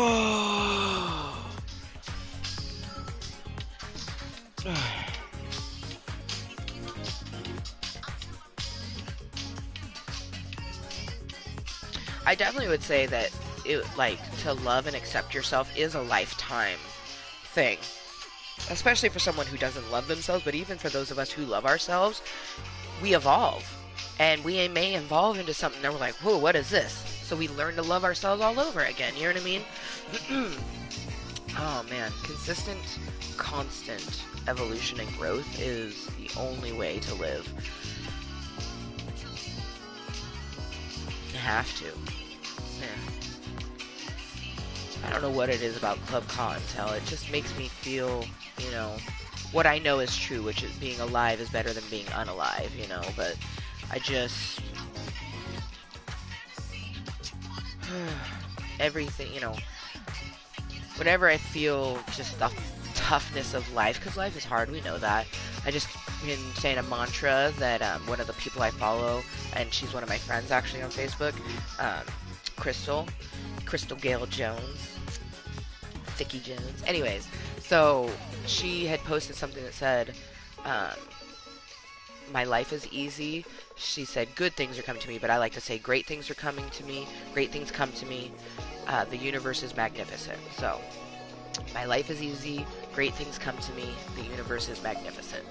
Whenever I'm just feeling like my life is the opposite of my life is easy, or I'm feeling like the opposite of great things are coming to me, I know the universe is magnificent, so I really never doubt that, but having that focus has been helpful, you know, with just all of the stress, just really trying to embrace the chaos that is ensuing, and just knowing that when I embrace it, I will always come out unscathed. It's coming into my birthday weekend. I still have hope. Just like even a sliver of hope that tomorrow, because it's Thursday, you know, parents are still doing like most of my friends have children, right? So they're doing stuff with their kids, you know what I mean? School is still in session, you know what I mean? So like I'm hoping tomorrow night, Friday night, right? I'm hoping that just like somebody hits me up today or tomorrow morning or something, like, you know, tonight after they done with all, like they have a moment in time and be like, hey, your birthday's this weekend, like we should get together, you know? But it's doubtful. It's not gonna happen. If it does, woohoo, oh man, I would just be over the moon. But I already know that I'm not seeing anybody this weekend. I'm not gonna see any of my friends this weekend. I'm not gonna hang out with any of them. Don't know what I'm gonna do tomorrow. Tomorrow is gonna be rather hard. I don't know. Hopefully we can just like do the same thing, like come make content, you know, like I don't even know. Tomorrow's our first full day to ourselves. Friday, you know, most people would be just utterly fucking excited for a Friday before their birthday weekend, right? Especially if they're a parent and they're kid free, like they'd be so stoked. I have no plans, so. And I can't go spend money because I'm going to be spending money Saturday. Like Saturday, I am going to go see Alaska 5000, the Red for Filth tour. I already paid for my ticket, but like I'm going to be out and about for a long time. I'm going to have to eat, so I need to pay for my food. If I want to drink, which I don't think I'm going to drink. The only reason I would drink is because I'm feeling overwhelmed and I can't toke, so I will have a drink, you know. Fortunately, I would say that's why a lot of teenagers start drinking, is that coping mechanism.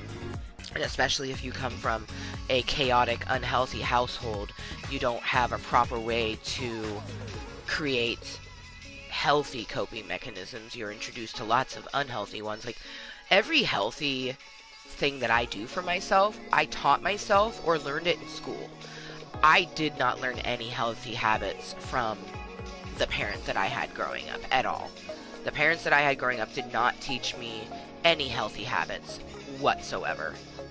Absolutely none. It's fucked up. One of the main things that they taught me was just, you have to work. You know, I remember all the time just like, what are you crying for? Just stop crying. You know, and it's tough because I now have to break that chain because I'm a parent now and I have to not say those things to my own daughter. You know what I mean? But that's all I was taught.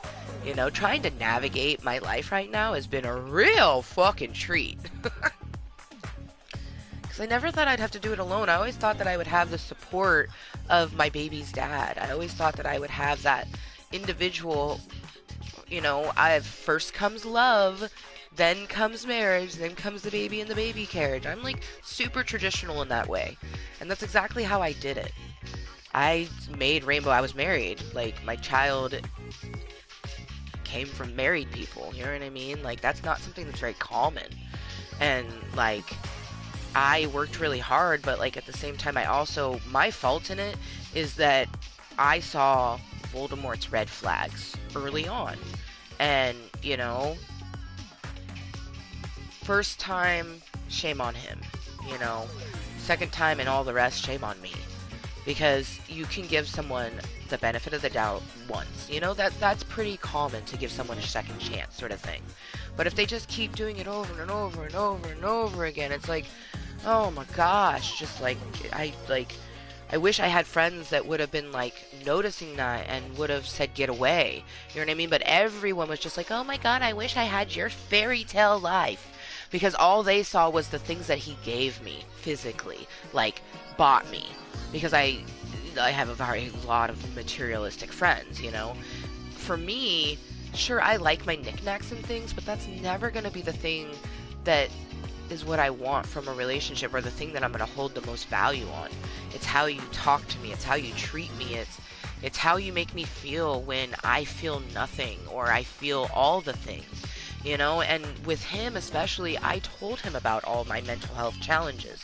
He knew what I was going through. He took me to all of my therapy appointments. Like, you know, and he was using all of it against me. And I never thought that he would do that. You know, I knew that he was a liar, and I knew that he liked to manipulate situations, but I never ever thought that he would do what he actually did, you know. And I think that's like the tale of every person who was abused ever.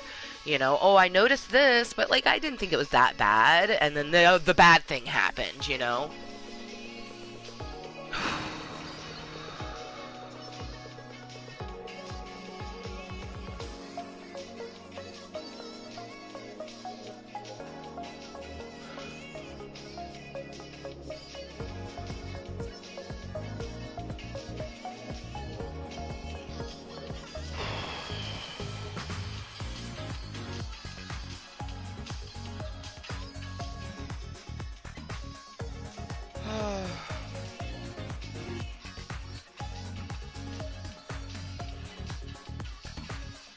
What's messed up is I have no thoughts or feelings, and I remember like people, they tend to be like, what are you thinking? You seem so deep in thought, and it's like, I'm not thinking anything, but I'm thinking everything.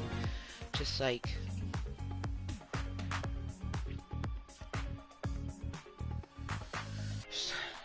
cheers and huzzah to doing the best I can to enjoy this birthday.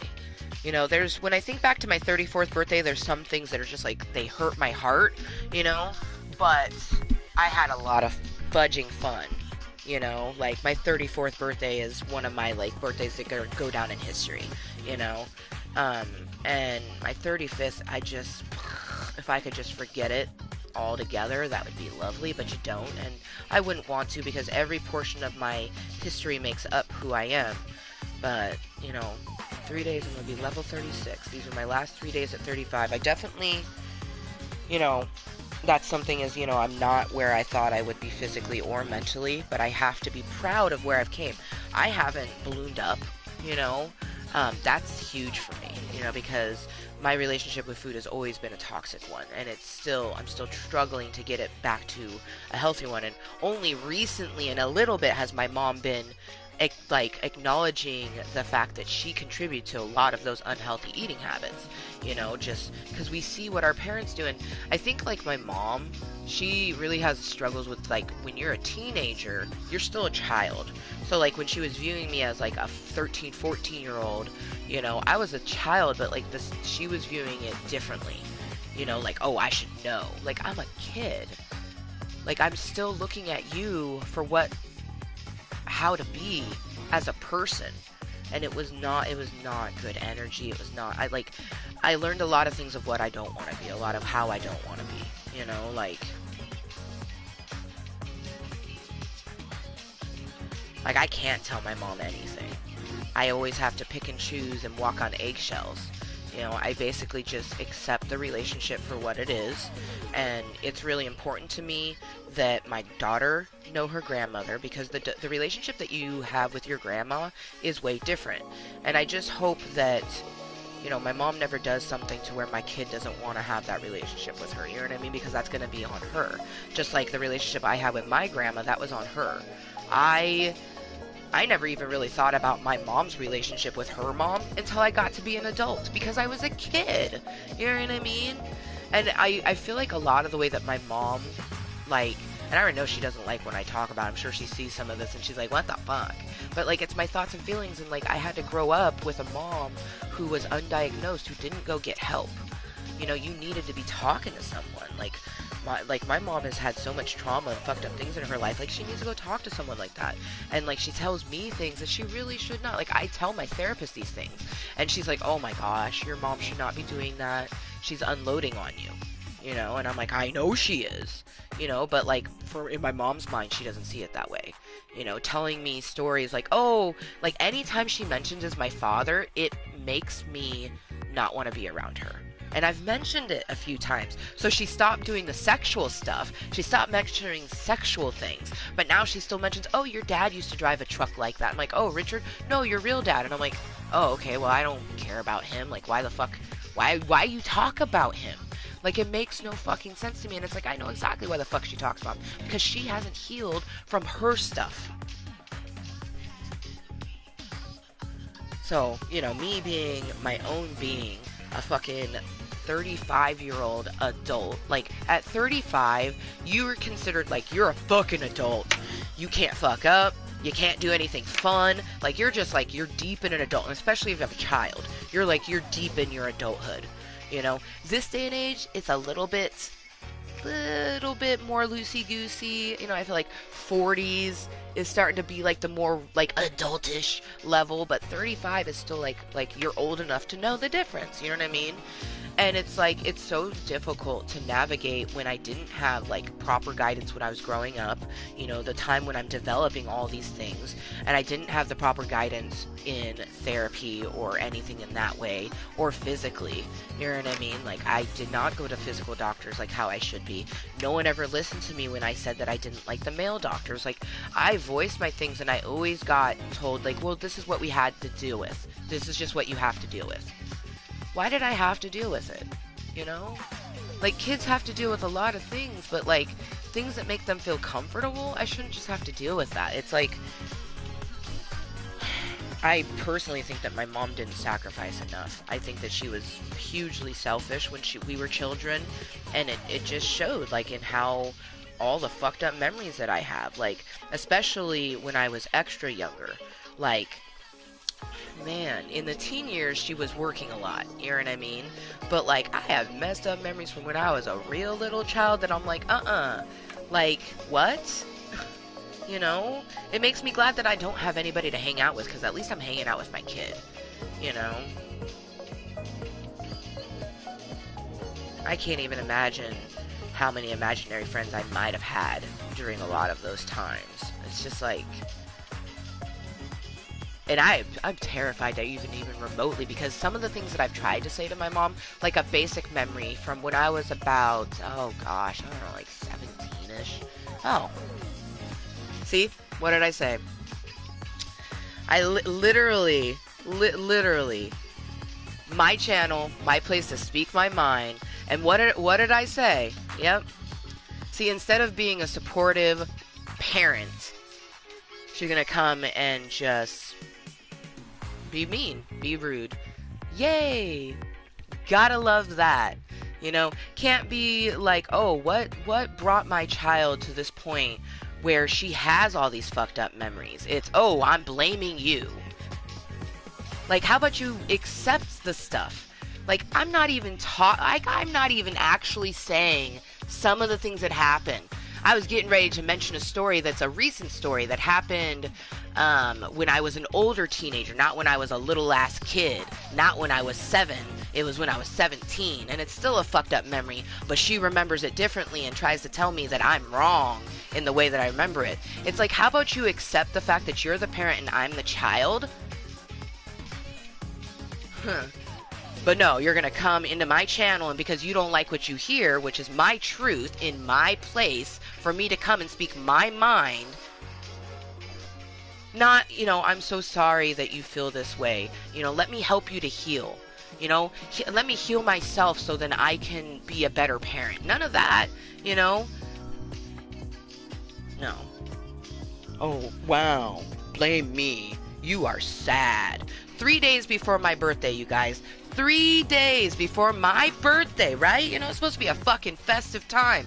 3 days before my birthday, and my own flesh and blood, the fucking vagina that I came out of, comes into my fucking safe space and says to me, wow, blame me. You are sad. You know what, Mom? You're a bitch.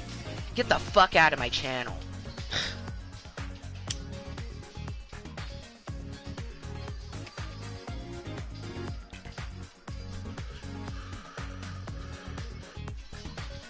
Actually, I'm glad that you typed that, because then a stranger will actually see how my own mother treats me.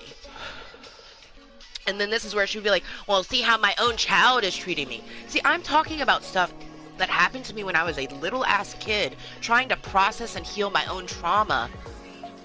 And she's gonna be like, look at how my kid's treating me. Okay, I'm trying to process my trauma, and that's me being rude to you? She acts as if, like, me in my adult life, I do all this fucked up shit to purposely make her life difficult. I don't.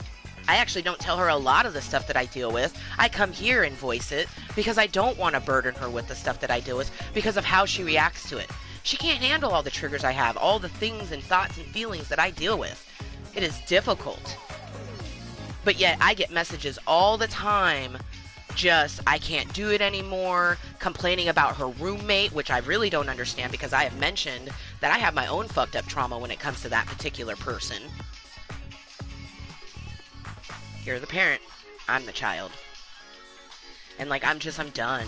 I'm done trying to have a relationship where I don't have to be the one to reach out. Like that's not how it's supposed to be. You know what I mean? And I'm getting to the point where, like, the only reason I even try to have a relationship with is so my daughter can have some kind of relationship. Because my daughter deserves to know their grandparent, just like I deserve to know my grandpa. I wish that I could have had more time with my grandma. The only time I got time with my grandma was because my mom was using her mom to babysit us. After that babysitting stopped, I never saw my grandma. I wish I could have. And it is what it is. You know what I mean? But I enjoyed that time with my grandma so much. The memories that I have of my grandma are so joyous. I want my daughter to look back on that and be like, man, I loved how grandma did this. I loved how grandma did that. You know what I mean? Never once am I going to say to my kid, especially when she gets older, I struggle now because navigating at 35 with a young child and no one to really vent to is rough. You know, so I know that my 3-4-year-old is definitely, you know, she'll be like, why are you crying? And I'll be like, grandma's being rude to me. You know what I mean? And I shouldn't say those things to her. My mom has said so many things about my grandma that I'm like, why are you saying this to me? So now I'm unlearning that behavior, and I'm not going to say it to my kid. Like, my child is never going to know any of the things that my mom has ever made me feel other than the happy memories, because that's how it's supposed to be. We process our stuff. You don't put it onto your children. See, the issue is, she didn't process her stuff, and then she put it onto me. And now I'm just trying to navigate my fucking life. So it's so fitting that that's what they popped in and did, you know? So fitting. love it. Love it. So, I'm gonna put up a no fucks, because this is, after all, my channel.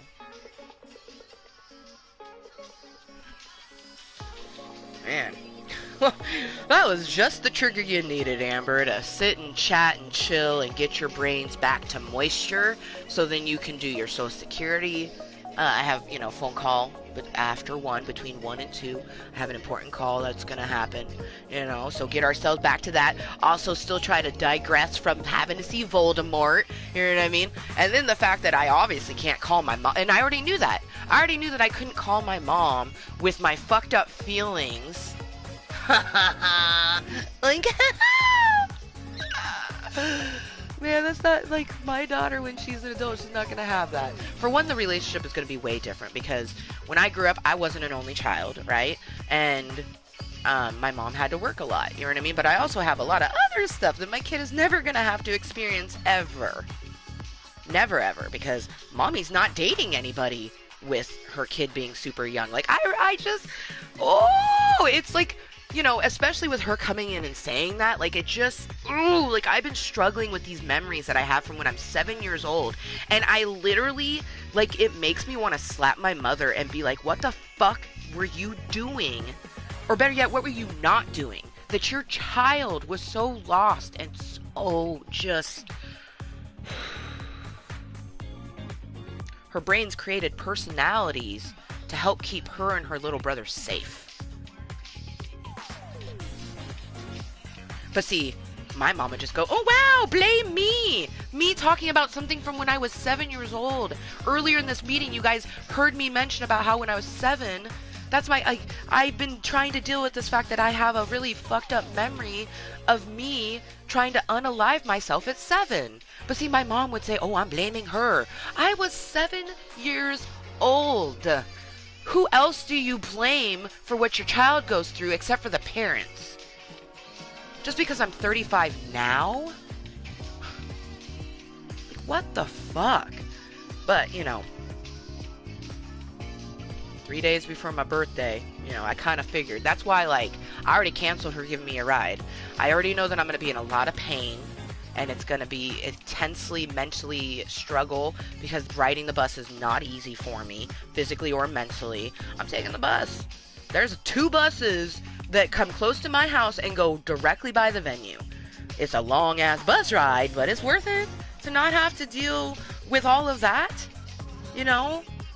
Like, Like, let me heal from my life. Let me deal with my things. Stop trying to make it about you. And she does that all the fucking time. Like, what the fuck? She seems to think that me talking about, like, she's like, oh, well, you're talking about me, so how is it not about me? I'm like, me talking about what you did to me is not about you, it's about me, But that's just it, is like, she just views it as, oh, well, what did you do? And it just is very reminiscent to when I was trying to have a relationship with my father, because I grew up understanding that my father abused me, that we had, like, I have memories of it, so I'm pretty sure it happened. You know what I mean? And, like, I know that, like, we went to courts and, like, apparently he was acquitted of it or whatever. You know what I mean? But I still live with my mom. She got me and my younger brother, and my dad got the 2 other boys. There's not that much I know about it. And then I know all the other fucked up stuff, like threatening to make me go live with my dad, and stuff like that. And I always wonder, I was like, why was she threatening this if he did those things? And, like, I have fucked up memories, so, like, I know what happened. You know what I mean? But I just feel like things weren't properly done.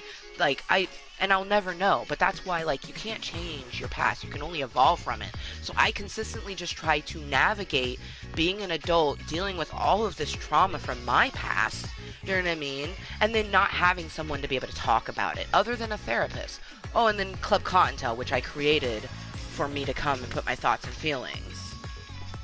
I don't care who watches my content and doesn't like what I say. I don't care who watches my content and thinks that I'm lying. This is my place for my thoughts and feelings, for my own healing, for me to try to live. You would think that my mom, regardless, would just want her child to be able to live, her only daughter.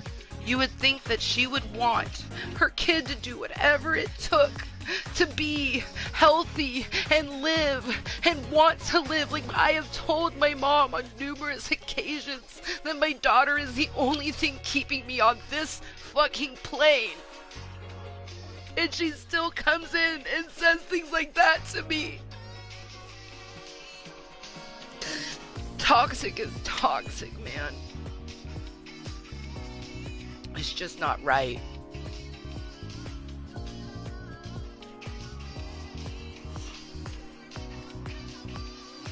It's just not right.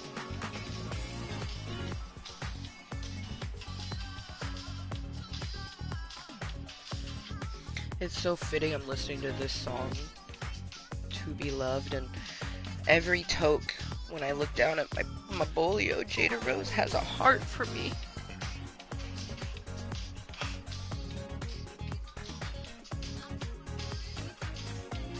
My person's coming.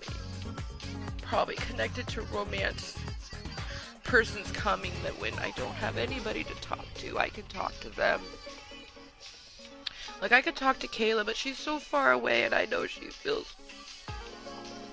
She's empathic, so I already know that, like, when she sees me upset, like, she feels so bad that she can't just come hug me. She can't just come make me feel better.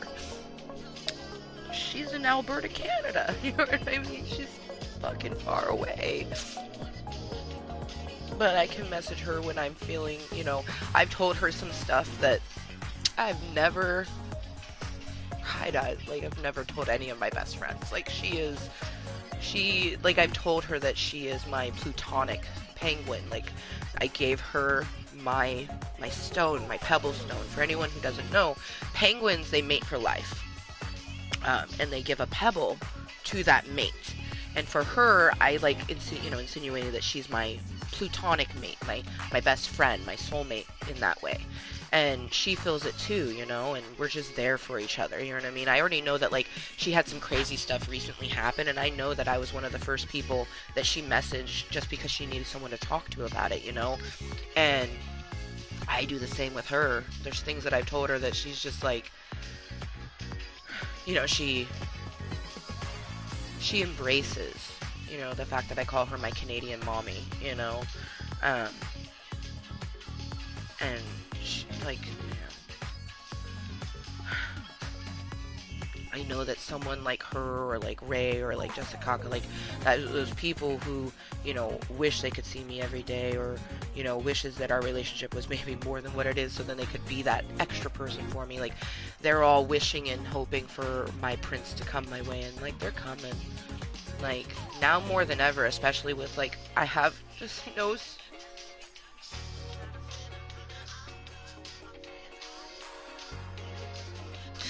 I have little to no local support system.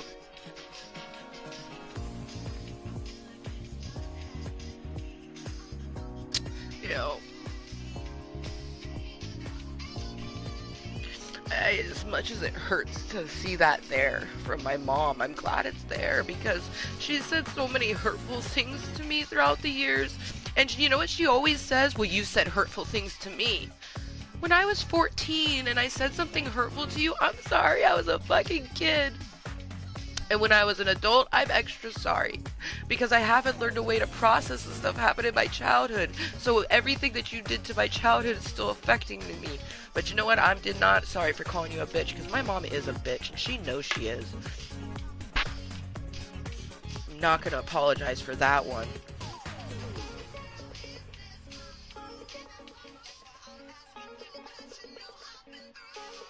Not the child's duty, man. And especially the constant, just like, whenever I speak on something that happened to me when I was a fucking literal child, you know, and a lot of these memories and stories, they're when I'm 14 or younger.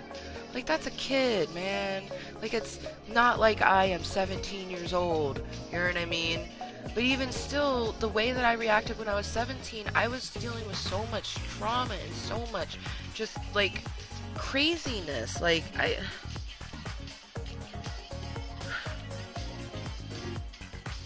I hope that my daughter never has to see or feel a fraction of what I've seen or felt. You know, like, And then especially to know that you have a mom that doesn't accept that you feel this way and won't even acknowledge it or anything. Like, and I've known that. I've known that for years. I could talk about it all the time. I didn't expect for finally the time that she pops in and sees it be so close to my 36th birthday. That's something I never fucking anticipated. But, like, we talk about it all the time because this is my safe place. This is where I come to get my thoughts and feelings out, man. She's never going, I'm always just gonna have to walk around tiptoes. You know, I've mentioned that here in my channel a lot, is that I just take it for the adult relationship, you know? Because if we, to talk about stuff in childhood, it'd have to be done in a safe space with a mediator, you know what I mean? Like, someone that can help both of us navigate our words and our feelings. Like, listen and accept, because that's what it's about. And see, the issue is that she thinks that I haven't listened, and I've listened to way too much. You know what I mean? When she had sex with one of her ex-boyfriends, Daryl, she told me about the positions. What child wants to hear about that? You know what I mean? And if she felt uncomfortable with her daughter sharing her sex life with my mom growing up, always told me to be honest about that stuff, right? If you didn't like it at a certain point, why didn't you tell me? So then I can stop. But see, a child should never have to hear about their parents' sexual prowess. With, like, I've heard stories about so many different ones, and I could just hear her, oh, no, you haven't. Like, really? How about I start telling the stories? Would you like that? Like, I just, like, these are my memories. And I tried to tell her, I'm like, this would be like me telling you that what happened in your childhood is not true, and that you shouldn't feel that way. You know? And I would never do that. I literally said to her, I'm sorry that you had a messed up childhood. I'm so sorry that happened to you, but I did too. You know? Although she hung up on me, so I doubt she even heard that. Anytime I try to talk about the important things or how she has made me feel, she just refuses to accept it. Like the story that I was getting ready to say when she popped in, when I was about 17, it could have been like 18 or 19, I asked my mom for a pen. I needed a pen for something serious. I had been in the middle of writing something, and my pen died, so I needed a new pen, right? And I got a pen from my mom, okay? My mom gave me a pen. I went to use it to get the pen to pop out, and it shocked me, and I was like, ah! And Mom was like, what? And I was like, it fucking shocked me. And she's like, nuh-uh, do it again. And then, like, did that over, and then, like, I'd hear my brother snickering, and it's like, when I mentioned that, she goes, oh, you're just trying to blame me for something that you and your siblings did. I'm like, me and my siblings? I asked my mom for a pen. I didn't get a pen from my brother. You know what I mean? Like, I don't know where any of that is, because she doesn't even think of it how I remember it, and I'm the one that got shocked. I remember it very vividly. Like, I don't remember my age, but I remember I was doing important documents, and it was sometime between the age of 17 and 19, because it was at a place that we lived when we first moved to Vancouver. Like, my memory's very good with lots of different things, and it's so fucked up that I've had many people, including my fucked up ex, who tried to make me think that what I know is true wasn't. Like, what the fuck? Like, these are the people that are, like, my husband, my mother, like, that's fucked up. Glad he's my ex-husband, and you can't change your mom. I just want to have an adult relationship with my mom. I just want her to understand that I'm going to continue to try to heal from my childhood. And I tell her all the time, I recommend to her, hey, I think that this would help you so you can heal from things. And then she just gets mean with me, and all I'm trying to do is help. And I shouldn't have to help. I should not be trying to help my mom with her trauma. She should be trying to help me with mine. You know what I mean? That's what a mom is supposed to do. But no, my mom comes and types shit like that. Like, I don't understand. And I get the universe is just, like, you embrace it. It's chaos. This is chaos, you know? And I just gotta embrace it, and I'll come out unscathed. But holy shit.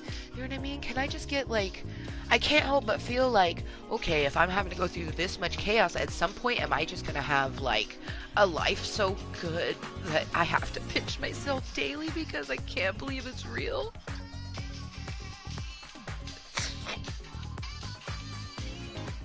Because this right now is so intense. Like, I'm at the lowest that I could be.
So it is officially after 1, so sometime in the next hour, I should be getting a call.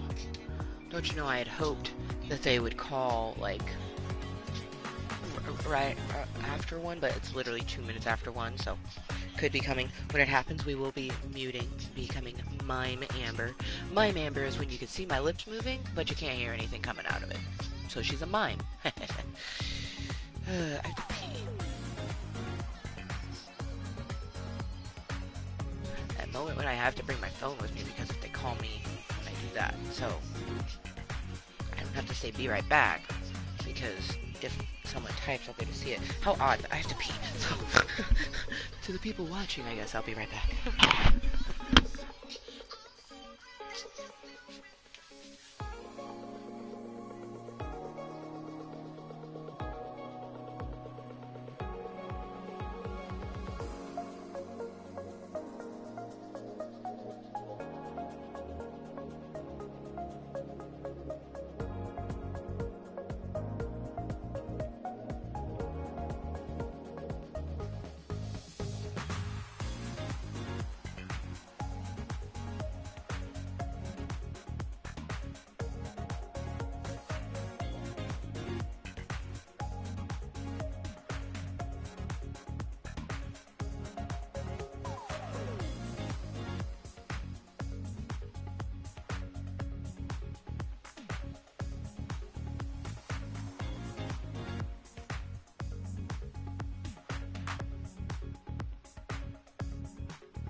As I was tinkling, staring at the phone, I wonder what, like, if my mom had a chance to talk to her mom about some of the things that my mom felt, you know, about her childhood, or just things that brought her trauma and hurt. If she had had a chance to say those things to her own mother, and her mom go, "Wow, blame me, you are sad." I wonder how my mom would have felt, you know? And I feel like she just doesn't ever think about any of that. You know, she doesn't think about the fact that this is my trauma. It's mine. It's not anybody's. It's mine. My thoughts and feelings. Me. And then especially to come into my safe place, like to come into Club Kottontale. Because she could have heard what she heard and she could have left. She could be like, okay, you know, obviously, you know, and then if it made her feel some type of way, just leave. Like, why add to it? Why add to your own child's turmoil? And my mom knows how just in a low place I've been, just really fucking struggling. Like, my mom knows. So for her to know this and then still treat me this way, like, I just really don't fucking understand. Like, my birthday is in a couple fucking days. I should be being celebrated by my mother. The fucking vagina that I literally slipped out of. You know? It's just fucked up. But cheers to the future, and, you know, just constantly evolving and doing what I have to, you know what I mean? Like, I'm no longer gonna ask for anything. It's gonna be so difficult for me, mentally and physically, on different realms, but hey, maybe that will finally help me to get the assistance that I need through Social Security, because I'm not gonna be asking for rides for anything. You'll catch me on the bus with my bottles and cans to go to bottle drop. You heard? You'll catch me walking my wagon to the bus stop to catch the bus up to the grocery store, and then catch the bus back down here with my little wagon full of groceries. You're not going to catch me asking her for a ride. You're going to catch me hurting my heart I can't do it. I can't do it. I might just ask if I can send it with the Voldemorts and maybe like pay them a fee to put my recycling in their bin. Because I'm not going to ask my mom to do it at her place. You need me to take your recycling? Nope. Whenever my mom, because I know I'm going to see my mom because my daughter is going to ask to see her grandmother. We have an advent calendar that I'm doing with her. You know what I mean? Like, what, are you not going to open the calendar with your daughter or your granddaughter? Because she's going to ask me to call you to do it. You know what I mean? Everything, it's about Amber Jr. And the moment that she says something that I don't appreciate or anything like that, then I'm going to remove that relationship too. The same way that she removed me from my grandmother. You know what I mean? And it's going to suck, but, you know, maybe in my mom's mind, she was doing it because it was the healthy thing for her to do. You know what I mean? So I'm going to do that for my kid. Because I don't know what my grandma said to my mom. I don't want to know what my grandma said to my mom. Because it's not my place to know that. Just like my daughter should never have to hear her grandma say something malicious to me or yell at me. She's heard her grandma yell at me and she doesn't like it.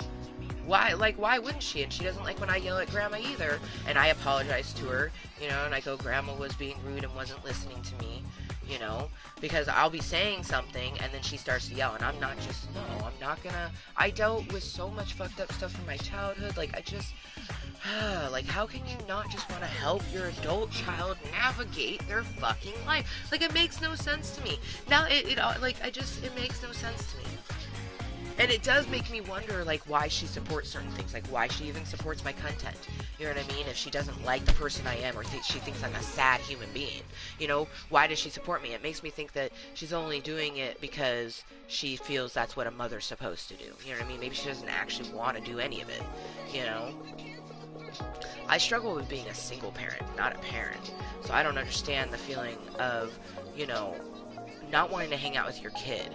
You know, I have a lot of memories of me being ignored and my brother Nathan being ignored, and I was old enough that Christian existed, so who fucking knows where he was at, you know what I mean?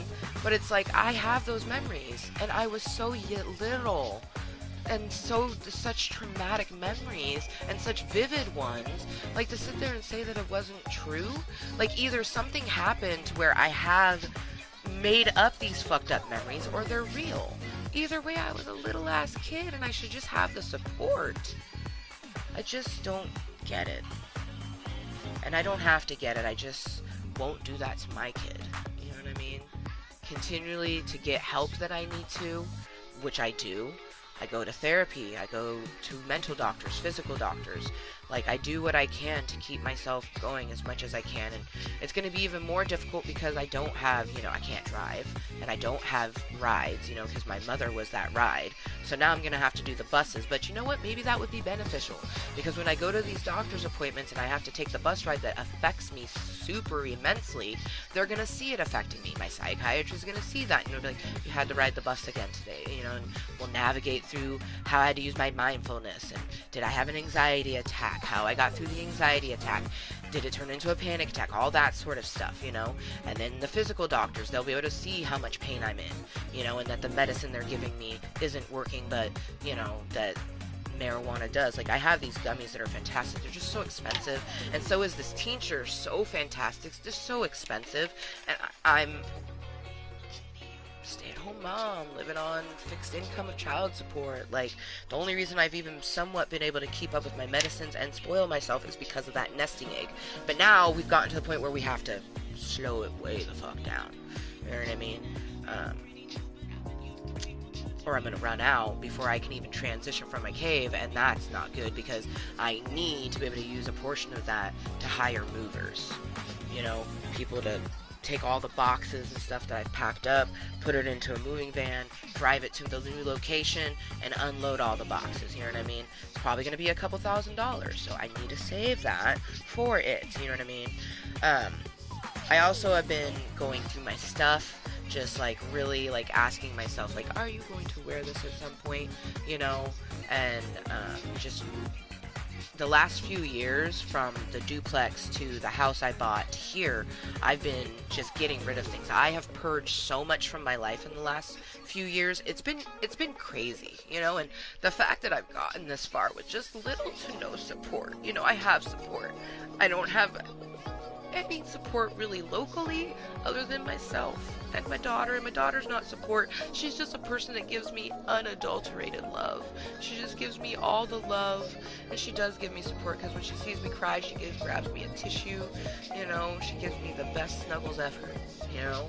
But she's also, I'm still gotta be a mom. Like, she is stubborn. She's at that age where she don't like to listen, and there's like a handful of things that she'll eat, like, and like, you know, she wants to climb and play and do all these things, and like, you know, like she oh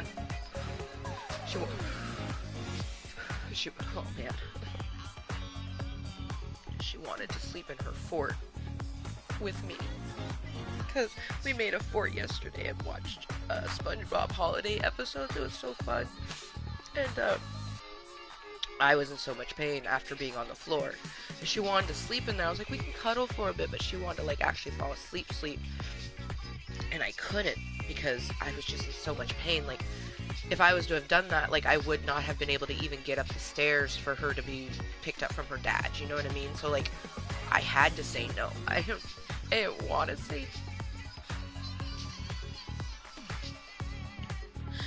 My health takes so much from me, you know, and I'm just,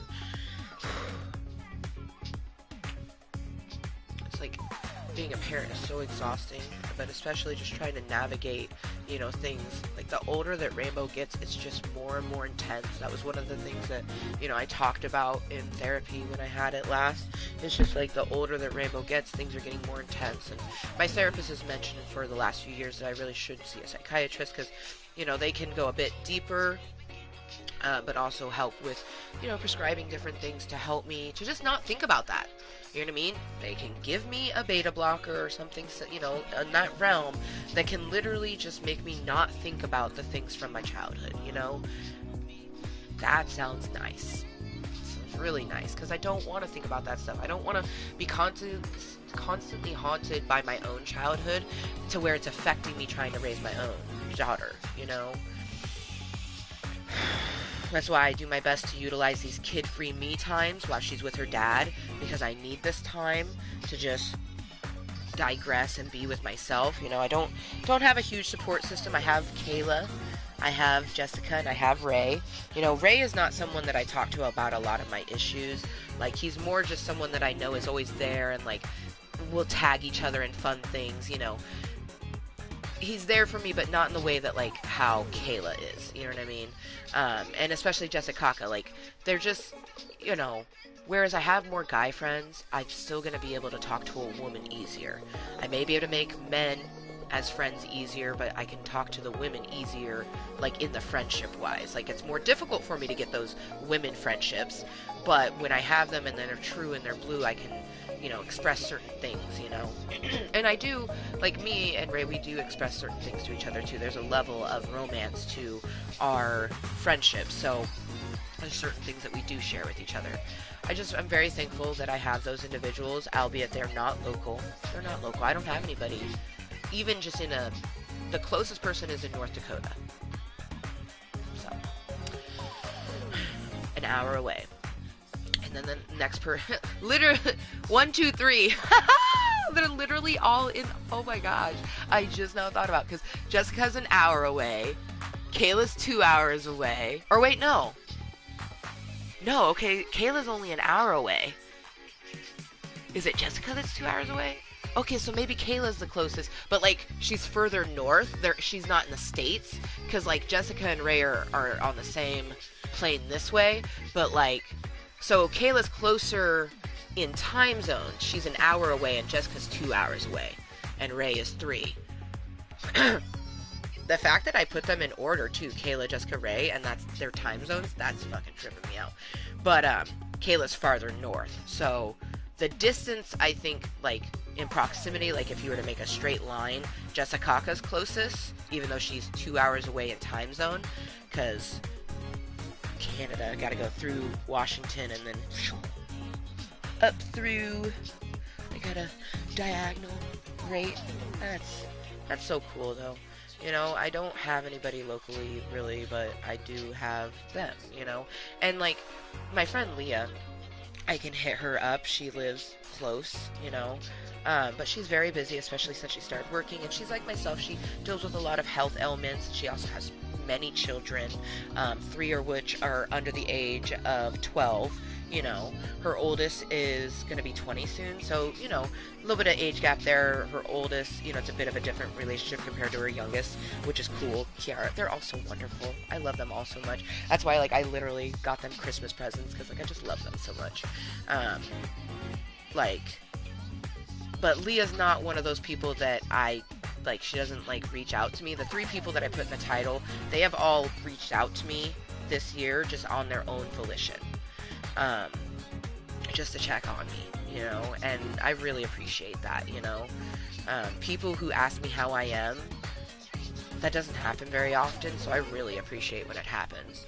But Leah, I do know that, like, she has free time and I hit her up, we're going to hang out, you know what I mean? And we're going to have a blast, and I'm going to be able to talk, and, you know, as long as I let her know I'm venting and don't want advice, you know, she'll just listen. And I just really, like, her house is warm and cozy, and I love her. She's just wonderful, you know?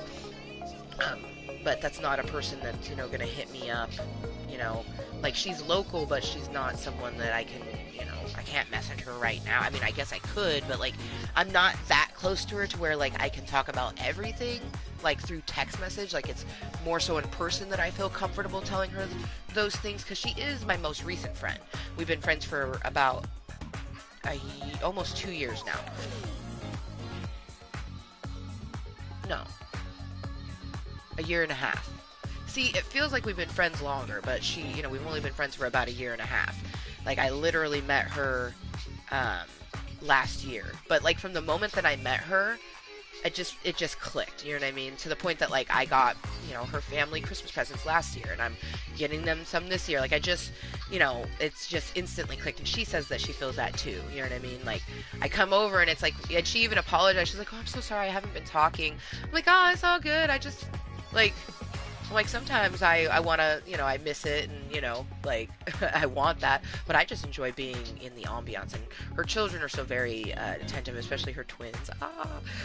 Trinity especially. Well, they both are, but Tristasia's more to herself. Trinity tends to be out and about a little bit more. So me and Trin have lots of different conversations. She recently is dealing with scoliosis.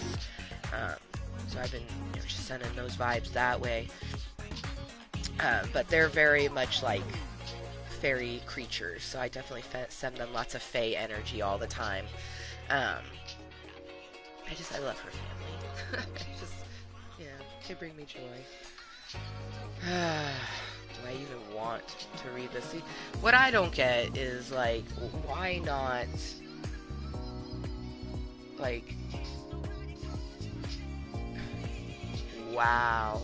Like, why not send it in a message? See, it's like she wants potentially someone else to see it. Like, also, why are you still lurking? Like, I'm not even talking about that anymore. Like, literally, I'm talking about a fantastic friendship, and she pops in out of fucking nowhere. My mom again, Mother of the Year. Then you will have an excuse allowing you to blame me for you riding a bus. Oh my fucking god. Are you fucking kidding me right now? How are you, like, what the fuck? Maybe you need to be honest with your friends. Everything is poor Amber and screw everyone else, right? Like, what the fuck is wrong with you? What the fuck is actually wrong with you? Just out of nowhere, then you'll have an excuse allowing you to blame me for you riding a bus. Who the fuck is blaming you for me riding a bus? See, this is that whole, like, everything is about her. Like, I am in my fucking channel, my safe space. Like, what the actual fuck?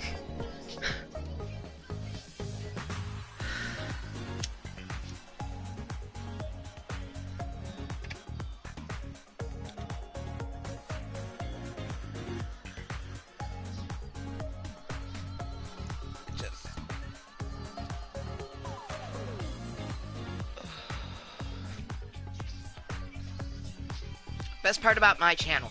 Never in a million years would I have thought that I'd get to put my own mother in a timeout. You enjoy your timeout. Like, cause what the actual fuck? Like, can't even just send me a text message with some of your thoughts and feelings. Oh, no, no, no. Let's go into her safe space again. Like, I don't... I am... Thank you, Lizzo. Thank you for saying I'm special. Let's just turn this up a little bit.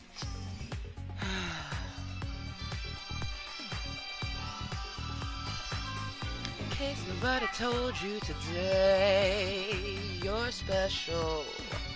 I hope my mom heals from her trauma, 'cause she's special. I hope my mama gets help she needs, 'cause it's not right. Don't put it on me.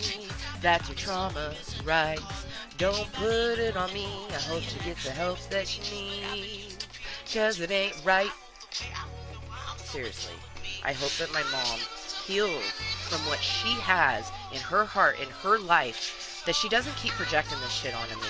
Just let me fucking live my life. Like, I wasn't even taught, like, like, I am completely on something else, living my best life, happy, finally getting to a point where I'm smiling, and she's just gonna pop in and be like, oh, my daughter's smiling.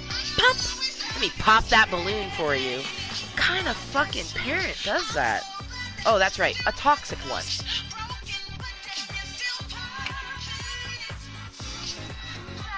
This is where I'm glad that I am 35 and I'm not 15. Because I'm not a child anymore.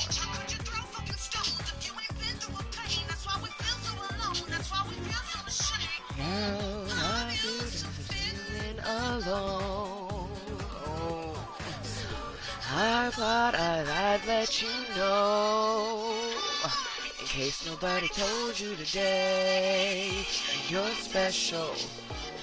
In case nobody made you believe, you're special. And God wanna love you the same, you're special. I'm so glad that you're still with us. You're broken, but damn, you're still perfect. Broken, but not gone. Put all those pieces back together and be stronger than before.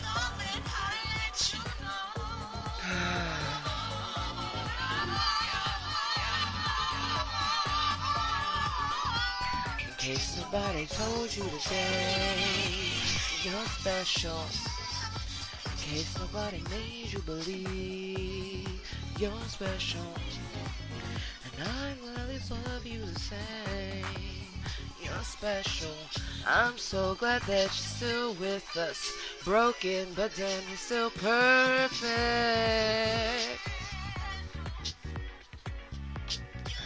You are special.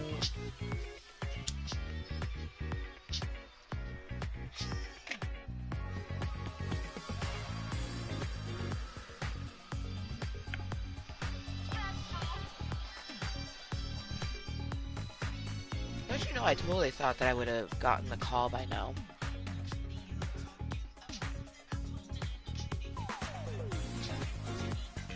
Because it's already 1:25.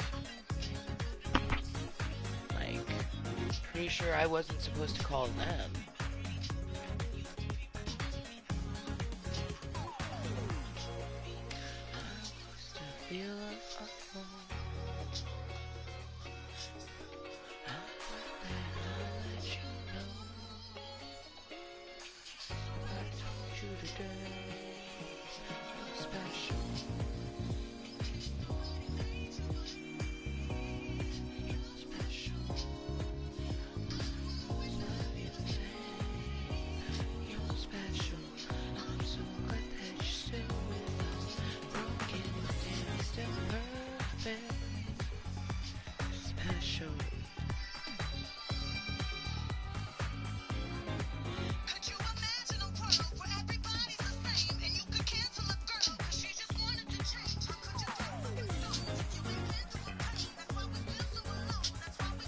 See, how can you fucking throw stones when you haven't been through her pain? Yes, Lizzo! That's what makes no sense. It's like, this is my pain. Like, and when, like, my mom has told me some crazy shit from her childhood that, like, you shouldn't be telling your kid, because that's your trauma. You don't put it on your child, right?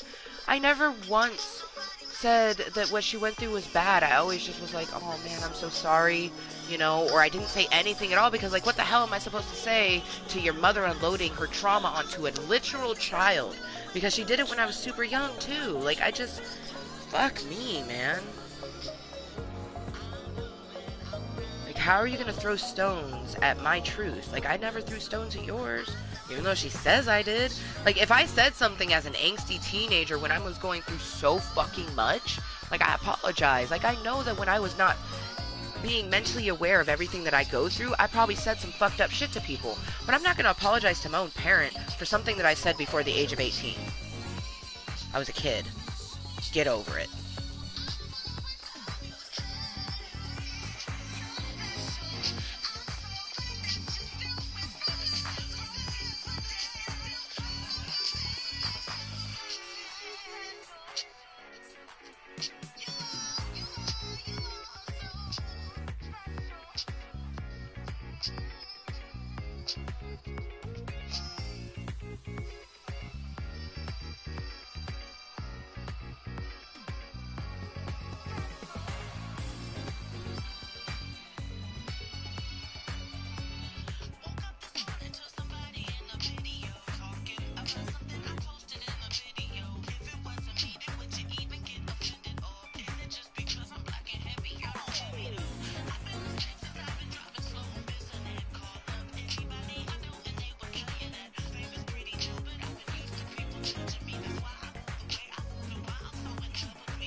You're special.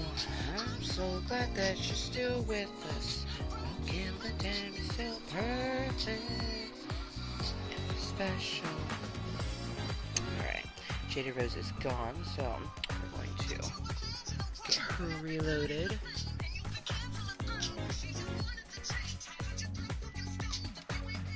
Oh fuck.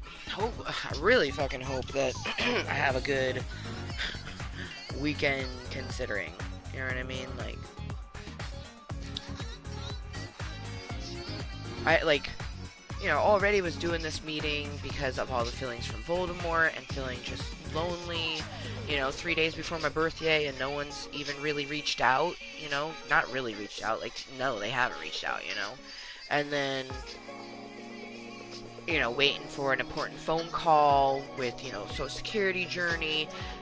And then, like, the top person that you would think would just be, like, an unbiased, unjudgeable, everything. Just support your parent, right? And then they just pop in and just say shit like that. Like, I'm just, like, flabbergasted. Like, like, I'm so thankful for Rainbow. Like, she is my purpose to just strive for everything, like, it's just so fucked up because never even a million years did I imagine I was talking about how, like, I'll have to take the buses because I don't want to ask her for a ride. I'm sure she was lurking during that, you know what I mean? And that's why she said what she said or whatever. But it's like, I never once said that, like, oh, like, and I'm gonna tell my friends, like, oh, my shitty mom won't give me a ride or something like that. That's basically how she heard it, but I was just mentioning about how, like, I'm gonna do the bus, but it's, gonna be worth it to me. You know what I mean? Because I don't want to ask a ride from her. And she just proven why. You know what I mean? Never once did I mention that, like, oh, I'm blaming someone for riding the bus. I'm going to ride the bus. I'm going to be in physical and mental pain, but that will be helpful for my journey. Like, I'm just sitting here talking about my truth, my journey, and just to, like, want to, like, stab at a person.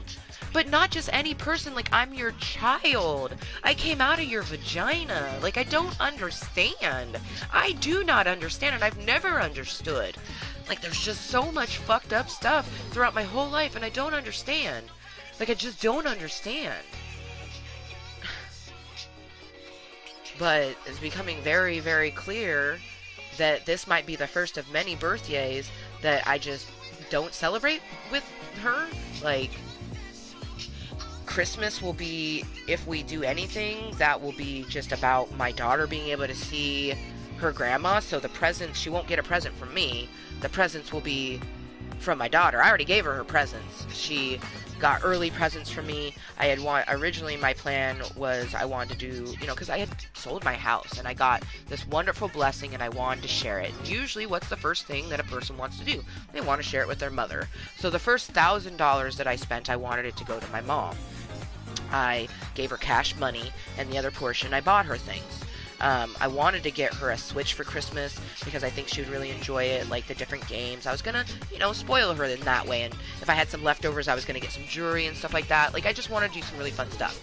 Well, she ended up needing new tires and things like that, so it just didn't pan out to where I could do that. Now I'm kind of glad, because with everything transpiring the way it is, I wouldn't want to watch her open these personalized, beautiful gifts that I now don't think I even want to get for her, you know what I mean? And it's kind of like I felt like this was always looming, because you either talk about it in a healthy way and accept what your child is feeling about their childhood, or you don't. And what's really frustrating is, she knew what I went through, like, trying to have a relationship with my real father. And then, like, she had a messed up from the stuff she's told me, she had a messed up relationship with her own mom. Like, wouldn't she had wanted a chance to sit down to her mom and be able to say her truth unadulterated without having something fucked up said to her? So it's like, why is she not giving me that? That's breaking that fucking curse. I already know, like, I'm through all the therapy and things that I'm doing now. I know that in 20 years from now, my 24-year-old human comes to me and says something to me that happened in her childhood. I'm going to listen. I'm going to accept. I'm going to acknowledge. I'm going to apologize. And if it affects me on a different level, I'm going to go to my fucking therapist and talk about it. My daughter is never going to want to know how something that she's telling me makes me feel. Because we're human, we're allowed to feel what we want to feel, but you don't throw it back on your child, no matter how old they are. Especially if it's something when they were a kid. My mom is teaching me what I don't want to be. So thank you.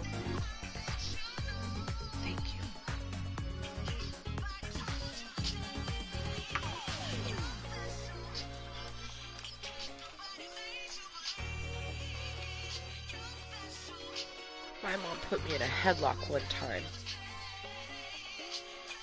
Because I was like playing around. The boys were doing a headlock with one of her friends. And he went to put a headlock on me. And I was like, we were laughing. And then I didn't like it. So I was like, no. And then my mom thought, oh, he's not even doing it right. And then my mom put me in a headlock. And that was the scariest fucking thing I've ever experienced. I was like 13 or 14. And my mom was just like, you're being a pussy. Stop, man up, essentially. And I'm like, I'm a woman. My mom wanted me to be tough. My mom wants me to be like her. And I'm sorry, I'm not going to be a tough, shrouded shrew, because that's what it is when you just allow everything in your trauma to build this armor up that you don't feel anything except for resentment when someone's trying to feel their own things. Fuck that. I just and I guarantee that another memory that I have, she'd be like, that's not true, I never did that. I know that that's exactly what she would say. Especially from the reactions of the 2 fucking comments that she's put in my channel today. I'm mind blown. With how low I've been, just how it honestly feels like my mother wants me to unalive myself. You know what I mean? That's what it feels like. Because, your child is saying how difficult everything is. And I already was feeling like she wasn't listening to me, because for some reason she can't just be support. I don't know what it is. I don't get it, but she knows how difficult everything is like been for me. And then to like come into my safe place, like a place that I created specifically for me to help me, like to come here and be that way, like I just don't understand. I really, really hope in her lifetime that she heals and gets what she needs.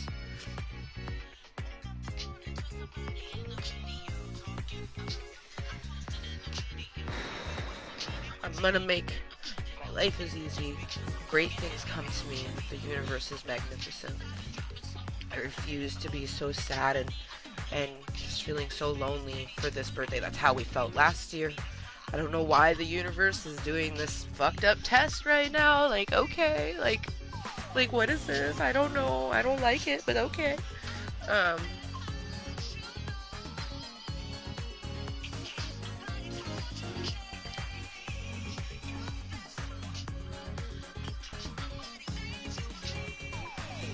Totally thought that I'd be getting a call, like, supposed to, like, I swear if they call me, like, because they said between 1 and 2, I would be disappointed if it happens, you know, like, right at 2, like, dang, like, way to push it, you know?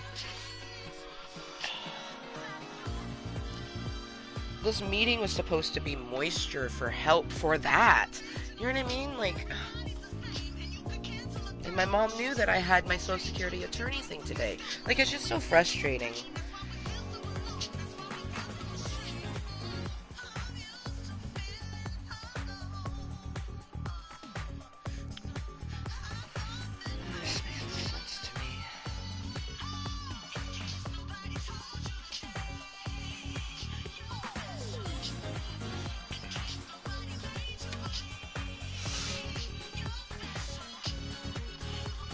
Meeting might not have any calisthenics, like, because I had planned on after I got the phone call to actually do some calisthenics, which maybe I will like force myself because it just feels good, and being in Club Kottontale is always lovely, but I might just end the meeting and still do, you know, Just Dance, but just me, myself, and I, not here in Club Kottontale. But I'm gonna wait at least. Ooh, I was sitting in my chair a weird way. I want to try to wait for at least to get the call, because if I was not in Club Kottontale right now, like, this just thoughts and feelings would be stewing, and I just don't want to do that to myself. It's a huge, it's like, that's like the #1 reason why we come to Club Kottontale, is because we are just feeling too much, too little, or whatever, and we, you know, we come to Club Kottontale to get our feelings just you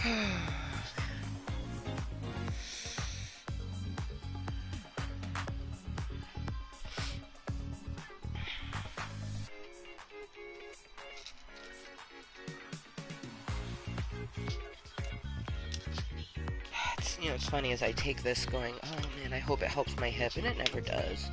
You know, it helps my knees a little bit, but that's it. But I am thankful for meloxicam to be able to help my knees.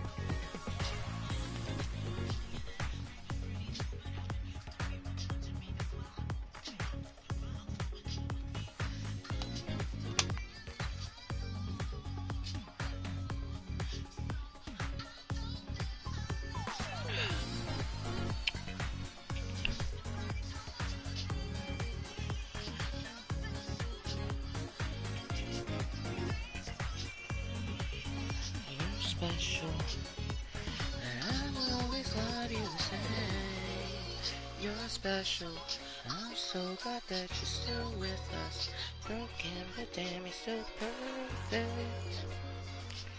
See, and just like Voldemort, I will always love my mother. You know, she's my mom. She's like, as much as I deal with just like not wanting to be here, I'm very thankful that she gave birth to me.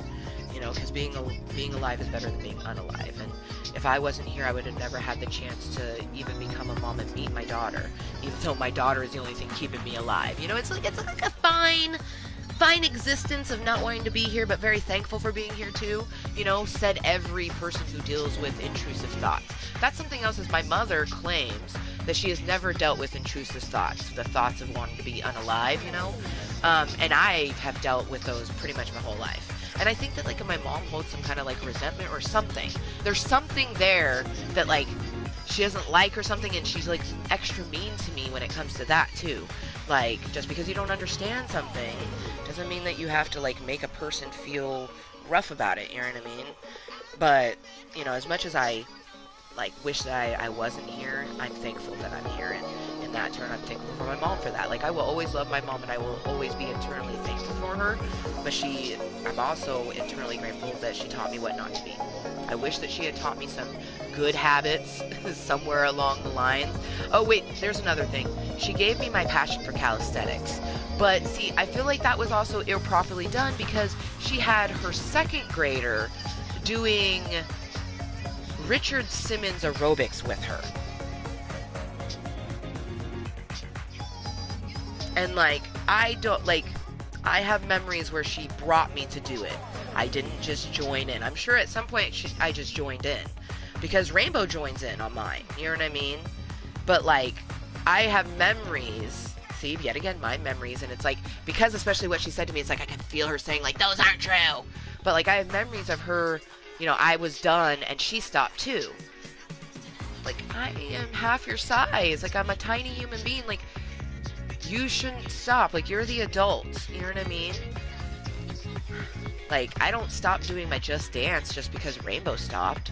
Like, I make sure to watch her so I know where she's at, but I don't stop doing my fitness. You know what I mean? I wasn't taught any healthy eating habits or fitness habits. Like, all of those things I taught myself and learned from school or just own research and stuff like that. So, but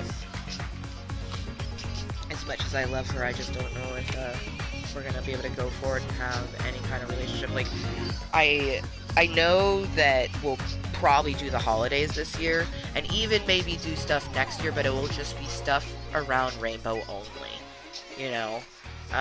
And I know that a portion of my childhood, every time I saw my grandma, was because of that. Because us kids probably wanted to see them. You know, I know that now as an adult, just, like, thinking back on things that happened and, like the scowly looks on, you know, my grandma's face and my mom's face, and not really, you know, I was a fucking, like, 11-year-old, so I'm like, oh, Disney Channel, you know what I mean? Like, yeah. Like, I can remember my mom saying thank you to my grandma, but I don't remember her saying love you a lot to her. You know, but that's because I don't know, you know, I don't know what my mom had to do for us, you know, because that was her journey and her struggle as a parent raising a child. You know what I mean? And I'm so sorry that, like, you didn't have the support that you needed, but, like, wouldn't you think that you would want to give that support to your kid when they're struggling? Like, I just don't understand a lot of it. But I do know that I just will continue to heal and grow and evolve and do what I must. So all of my fears that I have as my daughter are getting older won't come to fruition. They'll just be fears. Fears can be conquered. Fears make us stronger and evolve quicker. So, huzzah! Huzzah to fear and all the things that we will conquer with it. Ooh. Huzzah to one day actually having a better chair and such. I love this chair and I'm thankful because it did come to me for free. It is quite uncomfortable. Although, let's be honest, there's, like, I don't think I've ever sat in a chair that I was like, oh my god, this is so unbelievably comfortable. Like, I'm just in pain all the time. My hips just hurt all the time. Yeah. But, huzzah to all the great things, you know. My life is easy. Great things come to me. The universe is magnificent. I love you, Amber Sr. You're my favorite person. And my second favorite person is Amber Jr. Although when I tell her, I just tell her she's my favorite person. But I am my favorite person. It goes me, then Amber Jr. And then probably Kayla after that. Or if I can choose one of, like, my therapist tells me that Blue Bear is me, so I can't choose him as his own entity. So, like, when I choose myself, I'm choosing Blue Bear. But, like, if I would choose, I would go Amber Sr., Amber Jr., then Blue Bear. But I guess Blue Bear is me, so I choose Kayla.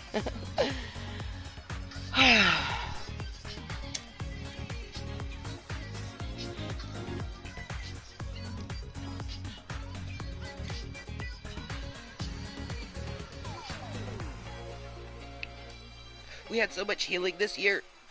Oh. Next year's about to be so fucking moist.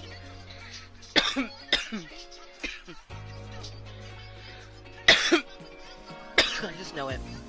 So much more evolution and growth and just things happening. If I don't hear from them by like 2:30, I think I'm gonna call. And then I'm gonna be disappointed if like, oh, they're like, oh, we didn't put it on our books, yada yada yada. Like, cause I feel like lately that a lot of people have been dropping the ball from like my doctors, from like, I actually had a primary care provider when I got diagnosed with my carpal tunnel. This mother trucker didn't put it in my file. Like, I got carpal tunnel during my pregnancy and it never went away. Why Dr. Culver didn't put that in my file, I don't know. Or better yet, when I had my nerve testing for a fucking carpal tunnel surgery that they haven't followed up yet on, why didn't they put it into my file? Or my arthritis. None of my arthritis was in my file. Like how, I just, I'm pretty sure when I got diagnosed with my left knee arthritis, I wasn't being seen by Kaiser, so that one I can understand. But the carpal tunnel, that's from 2018 I got diagnosed with it, so that should have been in the pre-existing folder, you know what I mean? I can understand these new bits, because this year, within the last 6 months, I had imaging on both hips and my right knee, because I already know I have arthritis in my left knee. I don't need imaging of that, you know what I mean? But see, no, I don't understand the arthritis, because when I got my primary care provider, I set it up, I wanted her to know about my arthritis, right? Why didn't she put it in there? My left knee arthritis should have been in there, as well as my carpal tunnel, and it wasn't. I feel like doctors have been dropping the ball the last few years, and then Social Security's been dropping, like my Social Security attorney's been dropping the ball, and then I think that the actual Social Security people have been dropping the ball, and I haven't been. I'm just trying to keep it up, even though I'm dealing with so much, and it's just I just keep being reminded, embrace the chaos, because when you embrace chaos, you come out unscathed. So I'm just embracing it all, taking it in, accepting it for it is. This is my life. And, I'm going to come out unscathed, and I'm going to come out at a place that's even better than before. I'm so thankful for my security at my cave, because could you imagine if I was actively, being abused on a regular basis still by Voldemort, and then I was still dealing with my mommy being the way she is, because she's always been that way, you know what I mean? Goodness gracious. I'm the older I get, especially with being a mom now, no. I'm not gonna just take it. I'm not gonna, I'm setting my boundaries and I'm sticking to it, man. And if people don't like it, then whatever. You don't have to get to know me, especially if it's my own family. You are not obligated, especially when you're an adult. You are not obligated to have a fucking relationship with your family members. I don't give a fuck if you're your mom, your dad, your brother. You do not have an obligation to have a relationship with these people, okay? You get what you put in, and I'm just, I feel like I do a good job of just trying to navigate the adult portion, but it's still my mom, so I feel like I should be able to say certain things, but then when I start talking about my own life, that's when she starts getting what feels resentful, I have no idea what it is, but that's what it feels like to me, and it's just so I can't talk to her about that, you know what I mean? So I just have to basically just live in the here and now always, and it's man, that's rough, It's I'm trying to navigate doing something that I never thought I would be here, and I don't have support from, blood relatives like that, with not having that support from my mom. That's that last bit of blood support that I have, and you don't need blood support. I have friends that support me, and they're my family. Blood is much more than it's just blood. Blood is blood, family is family, and family doesn't have to be blood. I just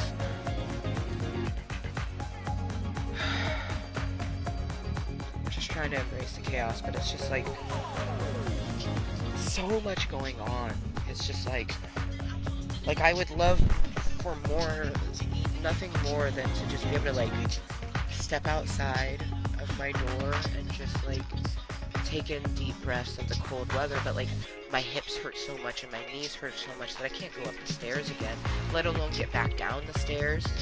So I can't do that. And then, you know, you'd think, okay, we'll open a window. My only window is in the bathroom. And I love it. I love having a window in the bathroom, but it's offset, so I can't like get right up to it. And then it's ground level, so it's usually covered with like leaves or like spider webs and things like that. And then I have to deal with like the doggies might come up to it. You know, it's not super feasible. So it's like I can't really do anything to help myself that way, you know. And then I come here into Club Kottontale to try to help myself, and we get some crazy. It's just like, man. Like, I'm just trying to get through my life, but especially my birthday weekend. Like, perpetually the last few years, I've just not loved my birthday. And, you know, I haven't gotten any support on it because people are like, oh yeah, birthdays fucking suck. And I'm like, well, not for me. And they're like, well, you just said it did. I'm like, but this is a new thing for me. Like, I just don't have anybody to talk about it, you know, because they don't understand. Because most people hate their birthdays. For me, I don't. Like, this is a feeling that's happened over the last few years of me just caring less and less about my birthday. But I was always that person doing a countdown that, like, annoyed other people, you know? And I almost feel like, you know, the constant barrel down from my family of saying, like, oh my god, like, stop talking about your birthday. You know what I mean? Like, I feel like that's made it to where, like, now I just don't care. You know what I mean? Because, like, I was the only one that was caring and no one else cared. So, like, okay, well, why should I care? You know, but I'm always going to care, you know, or do my best to, you know, because it's my level of life. Like, I'm living, and, like, your birthday is the day that you came into the freaking living. I can't believe that my own mother just, like, I would have expected, like, a long-ass text message, or even, like, her calling me and then leaving, like, a hellacious message, but, like, to come into my safe space, like, it makes me feel like she's just like Voldemort, where, like, you just don't listen. You never listen to the things that I'm saying and feeling, so, like, you don't care if you come into my safe space and hurt me. Like, if anything, you wanted to do that, you know? Because if you didn't want to do that, why did you do it?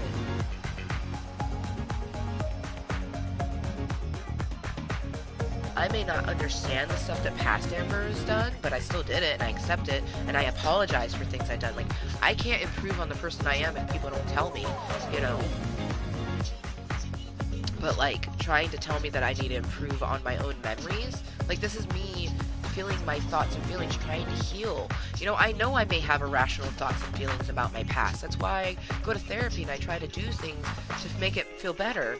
But, like, when you're constantly having your own mom add to those triggers, like, how are you supposed to navigate?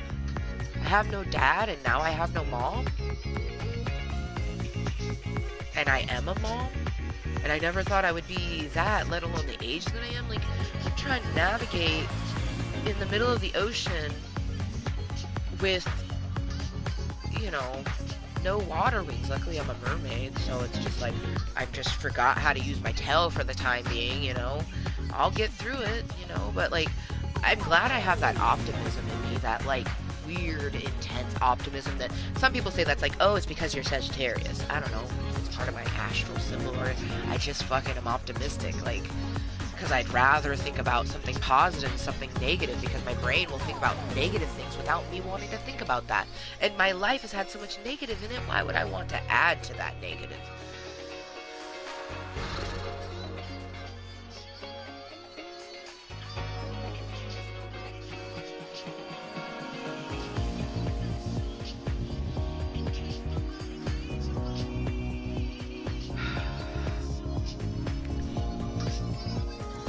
Glad I had that V8.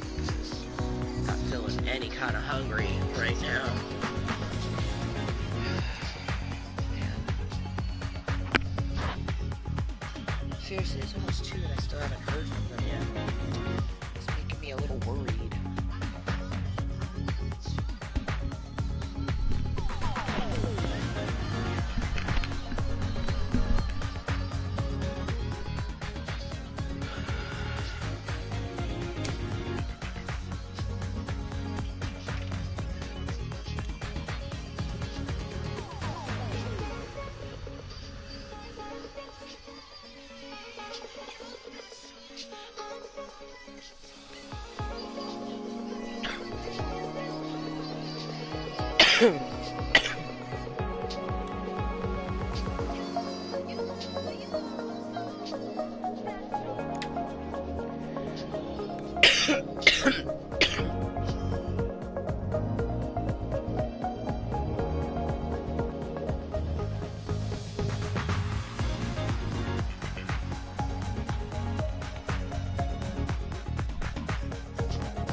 I totally thought that what I heard from, because I didn't write down the time anywhere, which worries me, but I'm pretty sure they were like, you know, what time is better, morning or afternoons. I said afternoons, and they were like, okay, cool, you'll get a call between 1 and 2.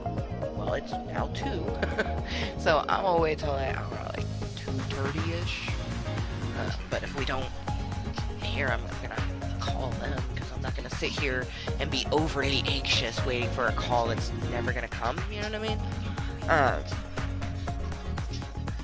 At the same, like, I have to do it though. It's like a part of me is like, oh, I don't want to, but like I have to, you know, especially just now more than ever, I have to. It's just really important to keep that focus of health, home, and future, you know, and with health, it's all of the doctor's appointments, mental, physical, keeping up with Social Security, you know, it's also making sure to do self-care and stretch and, you know, do my physical activities and put more fuel in our bodies than just fun, but also allow ourselves some fun, because if everything's just fuel and no fun, you're gonna burn out too, so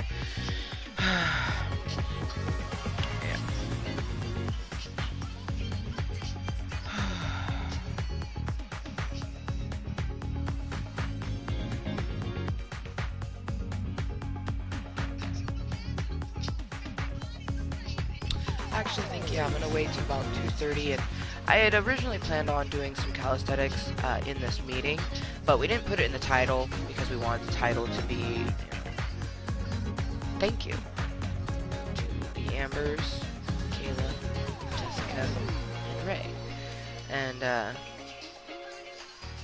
I like that title, it's perfect, but I kind of feel like I knew that I wasn't going to do some calisthenics just because I had so many thoughts and feelings. Like, when we started this meeting, I just needed to get so much stuff out, you know, mainly the feeling of being, you know, just very lonely, and it's so close to my birthday, like, no one really reaching out, and then, you know, talking about things that have been affecting us, because, like, I have been just, like, I mean, we literally talked about something that was so triggering at the beginning of this meeting that I could see this meeting being flagged, you know what I mean? I tried to word everything in a way that, like, it's going to be very triggering, and when people listen to it, they're going to be like, oh my god, I can't believe you just said that. But, like, it's my truth. And it's also a flashback that's just been really fucking haunting me, you know?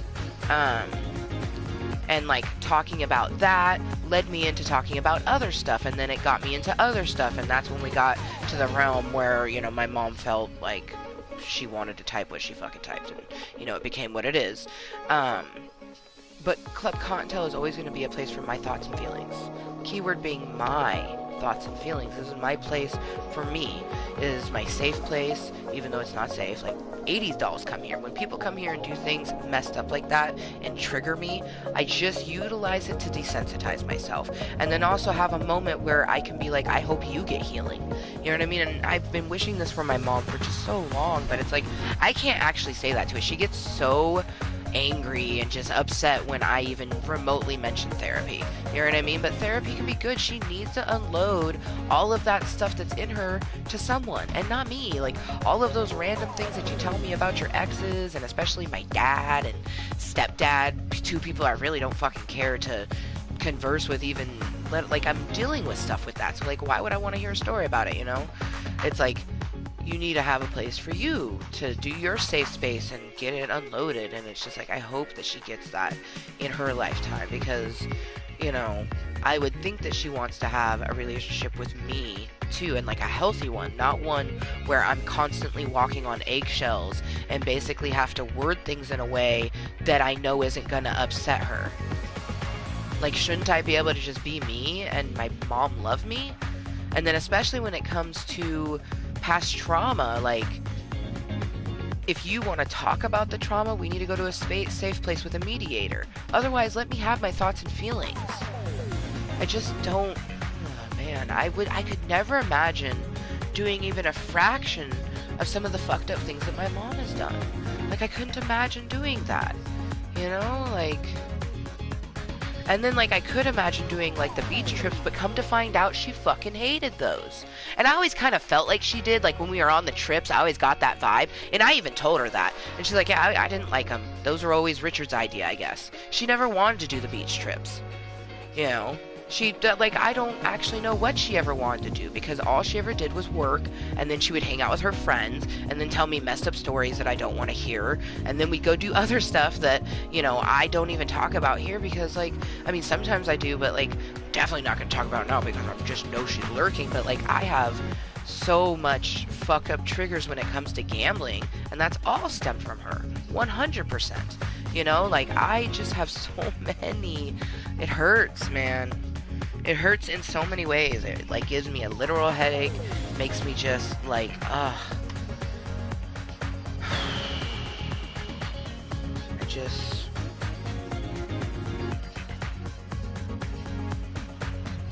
and then, I just, you know, and then to come into my safe space, like, I could just never imagine hearing my kid talk about something that causes them pain, and then it's them from me. I cause them pain. I can never imagine listening to that and just wanting to add to it.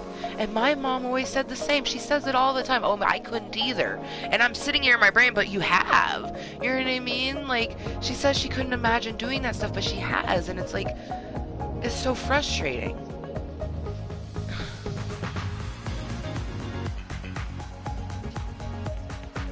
I just now know why, especially a lot of people, like, it's really difficult to have a relationship with your family, but especially when you have children, because you're not going to repeat what they did, and if they can't, you know, let you be your own person, then you can't be in their life, and it's just like, the only person that ever gets hurt in that is the kid, and it's supposed to be, you know, kids are innocent, even all the way up until, you know, they are 17. They're still a child.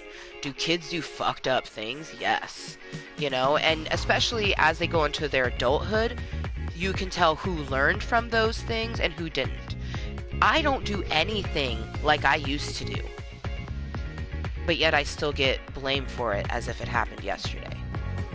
But yet my brother can do just about anything, and she doesn't want to tell him how it is, and probably never will. Nathan is the golden child. He is the favorite. I've told her that. I know that. She says that it's wrong. You know what I mean? She doesn't have a favorite, but every mom has a favorite, unless, you know what I mean? There's just a favorite. There's a kid that just, for whatever reason, you always give them the most benefit of the doubt, maybe do the most things for them. And my mom does a lot of things for me, but I also do feel that a lot of it wasn't for me. A lot of it was for her. I've gotten to do a lot of things that, I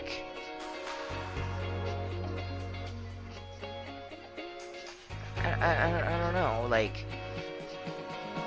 even my modeling thing, where that was something that I had so much fun.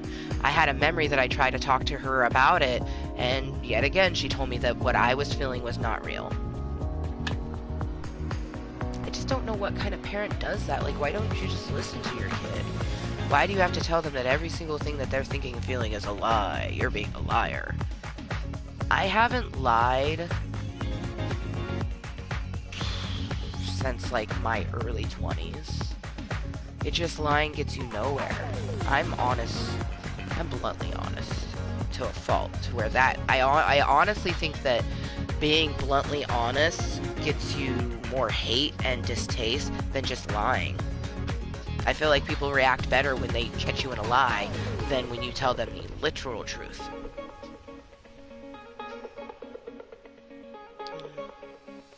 It's so interesting, coming into Club Kottontale, and I had planned on utilizing this for moisture so I could get, I had to see Voldemort, and then I'm just feeling so lonely because it's my birthday weekend, you know what I mean? My birthday's in 3 days, and I made plans for myself. In 2 days I'm going to a show, and then Sunday I'm going on a mommy-daughter date with Rainbow. But other than that, I'm not doing anything, you know what I mean? No one's hit me up to do something. And then the first interaction with my mom is her, being rude to me because of my own thoughts and feelings, and I'm just trying to heal and trying to be okay, not just for this weekend, but for my whole entire life. Fuck, I never thought that I would need a meeting from my meeting. But I'm just I have such a headache, and I'm extremely anxious that she's just lurking and just waiting for the opportune time to say something else. You know what I mean? When it should just be I acknowledge your pain, and I'm sorry that I caused it. Maybe we should get a mediator and talk. Just something like that. But I don't think she would say something like that because she doesn't feel like she needs to apologize. Which is even more messed up. Because then it makes me think that apology that I got when I was 26, where it was an open-ended apology, where she did apologize that she knows that I had to grow up quickly, and then she said there's so many other things that I want to apologize, and I'm just so sorry for a lot of stuff in your childhood, I felt like that was genuine, and but how she's being lately, I just don't feel that way. And I don't know if it's because she has so much messed up stuff going on in her own life that it's projecting onto me or something, or if that's how she feels. I don't know. You know what I mean? I'm just trying to navigate my own life, and you're supposed to be able to call when you're crying, you're hurt, you're down and out. You're supposed to be able to call your parent, and regardless of what they're in, they're supposed to help you. I bring myself out of so much stuff to help my daughter on a daily basis, and I'm just drained all the time because it's just me doing it. And she's at that age where it's oh my gosh, woo! She exhausts her stepmom and her dad, and they have her for the shortest amount of time. It's just woo. And it's only recently that we've gotten the sort of mix where she goes to her dad on Thursday. That wasn't always like that. And then her going to her dad's on Friday, that wasn't always like that. There was a long period of time where it really was, she would just go overnight to her dad's. And then when I was living with him, he worked all the time. So you know, I was with her majority of the time, even when we were like a relationship. But when we weren't a relationship, it was the sort of thing like he got home from work and then he would watch her for a few hours so I could have a little bit of time to digress, because taking care of being a stay-at-home mom is rough. It's tough. But then I was dealing with that, and then all the extra stuff of his abuse and other things that were happening that were just like, oh my gosh, like embrace the chaos and come out unscathed. I just gotta keep doing that. It's what I did then. It's what I gotta do now, you know.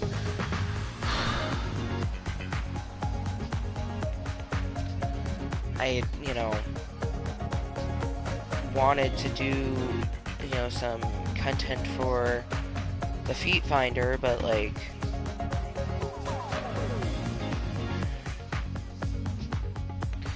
I guess when I make stuff, like, it's just random content all around. And I know that if I can't produce the content frequent enough and sort of like what people want to see there, that it won't make me something. And I just gotta try and just be myself and hope that, you know, being me will achieve what I know it can achieve. Man, I seriously thought I would have heard from them by now. I'm not looking forward to having to call them, because I don't really want to do the call. Like, I was, you know, feeling anxious about the attorney calling me. That's why I wanted it to happen during the meeting, you know what I mean? Man. Maybe still will, I don't know. I never anticipate something like that happening, so, and it's like, that feels like what an 80s doll would do, you know what I mean? But it's like, she's not trolling me. Those are all her real thoughts and feelings.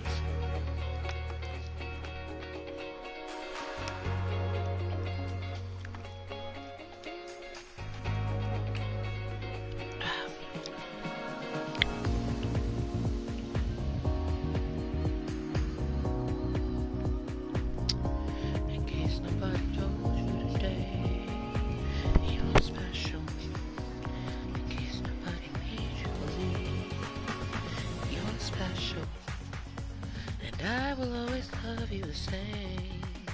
You're special.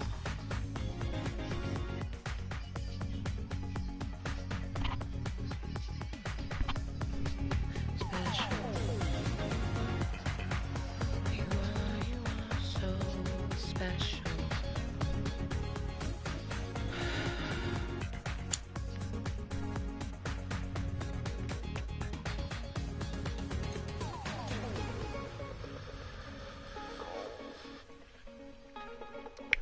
Rainbow's gonna be calling.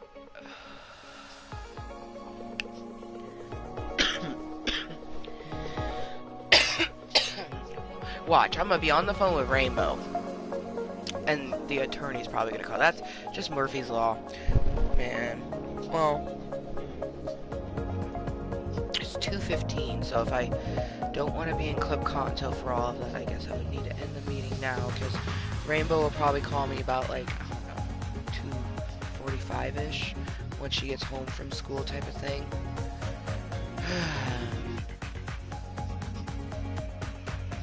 Because the call with Rainbow is coming up. I'll definitely do that before calling the attorney, but I totally thought they would have called me by now. Like, way to make me wait all damn day.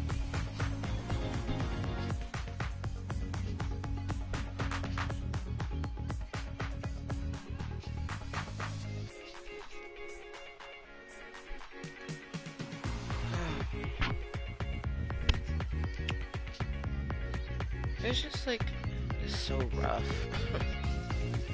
I literally came to Club Cocktail just to feel better, and when I was starting to feel better from all of it, and even the first message she sent, just another message out of nowhere, when I was talking about, like, Leah and Kayla, like, sitting there talking about friendships that I appreciate and shit, like, oh, happiness, let me just throw a wrench into it. Like, I just don't get it. And it's frustrating because now, you know, just like most things, like trauma, you know, it's not your fault, but you have to deal with it. It's like, this trigger is not my fault, but I have to deal with it. And it's just like, fucking A. You know, and then I have that horrible thing in my back of my mind when my mom told me, gosh, you have so many triggers these days. And it's like, I've always had all these triggers. I just never voiced any of it. I always just, like, internally dealt with it and was, like, extra dying quicker because of it. You know what I mean? Like, fuck. And try to live an existence where you can live your truth, and your own parental unit doesn't want to accept thy truth.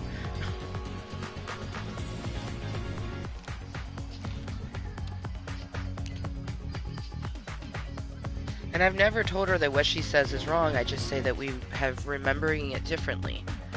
You know what I mean? Because I'm not going to tell my mom that what she said is wrong. And I don't. You know what I mean?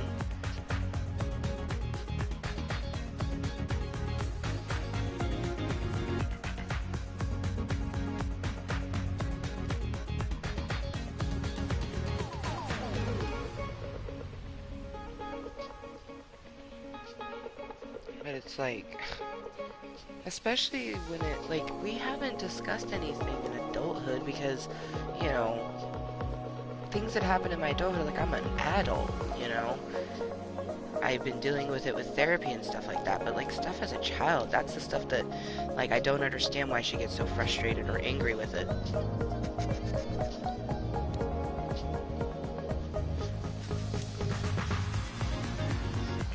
I think the anger behind it is because there definitely is some truth to my memory, you know?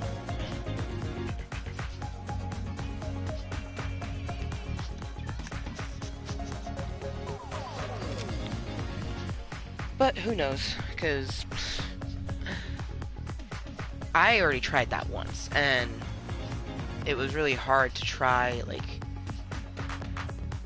the courage it took to go to my father and ask him, like, hey, can you do this so we can have a healthier relationship? Like, that was really hard for me. I could never, like, I'm not gonna do that with my mom. I already said once to her, like, there was one time where we started talking about stuff and I was like, hey, we can talk about stuff from my childhood, but it needs to be sat down with a mediator. That's what I always say, because I'm not gonna, like, you know what I mean? I'm not gonna do it without a mediator, but, like, I'm not gonna bring that up again. Like, it's not my duty. You know what I mean? It's just like it wasn't with my dad, it's not with my mom, it's not my duty to go to them and be like, hey, there's clearly things that we need to work through, we should work through it. You know, it's not I am the child.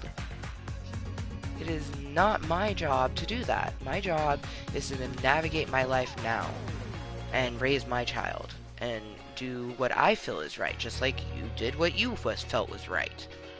You know what I mean? And as I've mentioned, if my child comes to me, I am going to listen, accept, and grow from whatever I may have done to my kid. Because I think that parents always kind of mess up their kids in a little sort of way. You know what I mean? Because you don't know what your kids are going to like or dislike, or how sensitive they are to certain things. You know, some kids don't care when their parents prank them. Other kids really fucking care. You know, and it scars them for life. Like, you just have to accept what your kid is felt as their truth. And it's like, especially, like, oh man, there's just so much. And it's so fucked up is because, like, I've avoided talking too intensely about my childhood in therapy. It's not something I enjoy talking about. And my therapist for years has been like, we need to, and especially with the psychiatrist, I need to talk about it. Like, there's just so much, you know. But with therapy, I needed to deal with the here and now. I needed to deal with the fact that before I officially got away, like, moved out of the house, I mean, it was probably like, yeah, I had some suspicions just before we got married. So, like, 2015 is when I really was feeling like, you know, he has malicious acts, and I even had him come into therapy and we tried to, like, talk about it, but, you know, he was lying and doing stuff then, you know. So, but right after we got married, because that's when we separated, because right after marriage, that's when it was the sort of thing that you hear about, like, oh, you know, they let themselves go. It just happened, like, almost instantaneously, and it was just intense. Like, I felt like I married a complete stranger, You know, I knew that there was some things that, like, obviously, like, he was lying and I was ignoring. Like, I knew there were some red flags, but I just had no idea. It was like you think there's like 10 red flags and there's just like a million, you know? It's like, whoa, holy shit. But a red flag is a red flag. That's why you just don't date a red flag. We learned our lessons, though. You know, I feel like I had to go through everything that was Voldemort for me to learn to not date things like that, you know what I mean? Because all of my exes, the ones that went past 2 weeks, except for Josh, who was just so young and I think so immature that he could never really come to what he needed to in the relationship. That was the issue there, you know. And he was only a year and a half younger than me, so not super duper younger than me. He was just immature and still is. But aside from him, the other two abused me. Both mentally, but one physically as well. And, you know, I just not gonna end up with that. Like, I've been single for 3 years and I had to do the math. I was like, whoa, because I thought it was only like 2 years, but I was like, wait a minute, I'm coming up on 2 years since I had snoo. I was like, so it's been longer that we were single, because we didn't even have snoo for the first time until like it was a 9-month dry spell, but it was like, let's see, November 1st was when we separated to single, and it was, yeah, I can check the journal. That'd be the easiest way. It was July, I want to say. Yes, that sounds about right. So it was almost a year. Wow. Oh, that's right, because I did have sex with Voldemort October of 2019. I kind of almost remember, if I go back and think about it too much, it's like, ugh. It was just like, I had needs and I was trying to get them filled, but it was just like, oh, that's when I was like, nope, touch my hand much better. But it wasn't until July.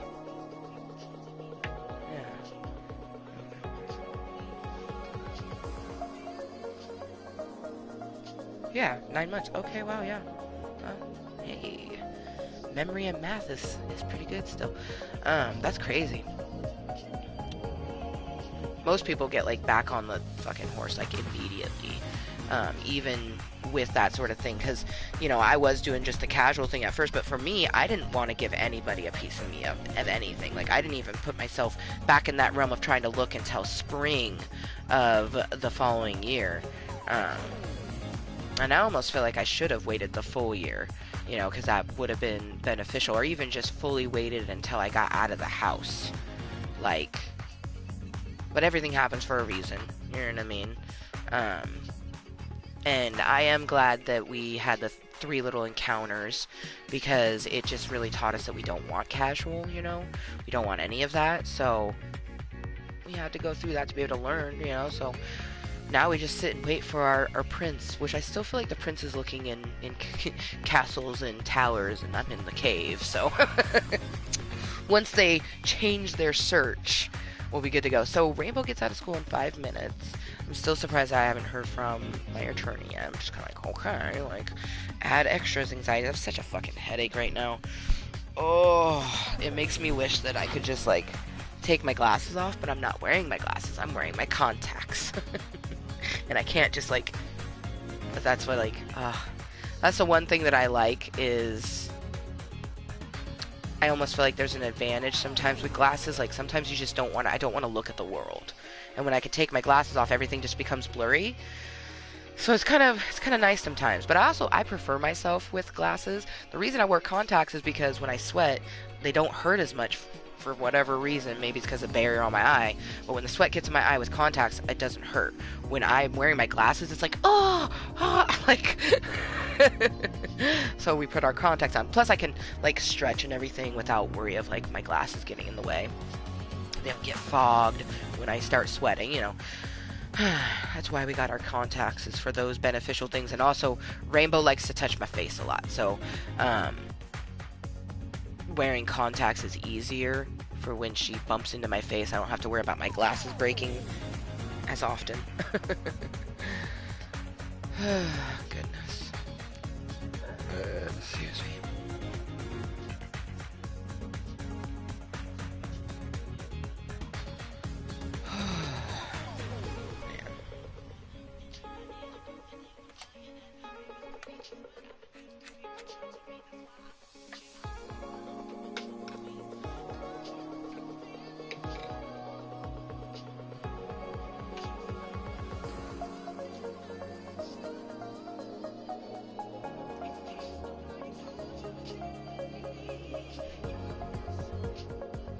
Man, I just keep thinking back to that message. The way she worded it is almost like she thinks that I'm going to ask my friends for rides to the grocery store.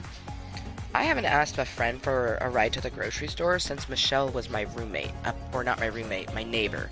When she lived upstairs was the last time I asked a friend for a ride to the grocery store. When I need to get to the grocery store and I don't get a ride from my mom, I walk. Or now I'll take the bus with my little wagon. But I'd always walked, you know what I mean? So it's just like, but see, that's why I feel like, you know, people add in things when they want to, like, hurt a person, and it's just like, I don't get it. Like, I don't know why you would want, like, your child is mentioning a hurt thing, and it mentions you, like, why wouldn't you want to just help them with the hurt? You know what I mean?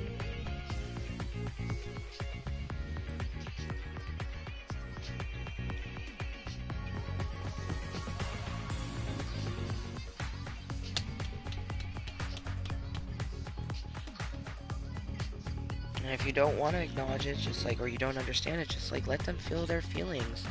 Like, it's not like I was feeling some type of way and then just send my mom a message like, oh, you're such a fucking bitch for all this, that, and the other thing. You know what I mean?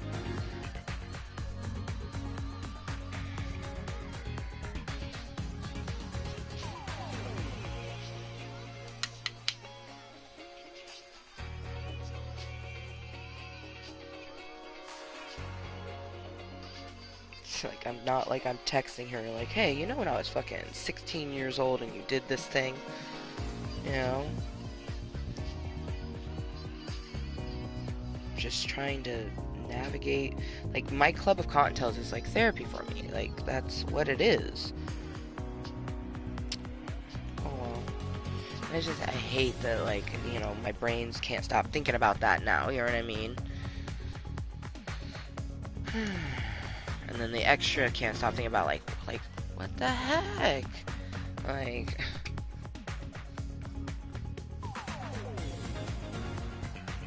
trying to deal with one thing and then have another thing pop up. Like, man. Like, Fujine.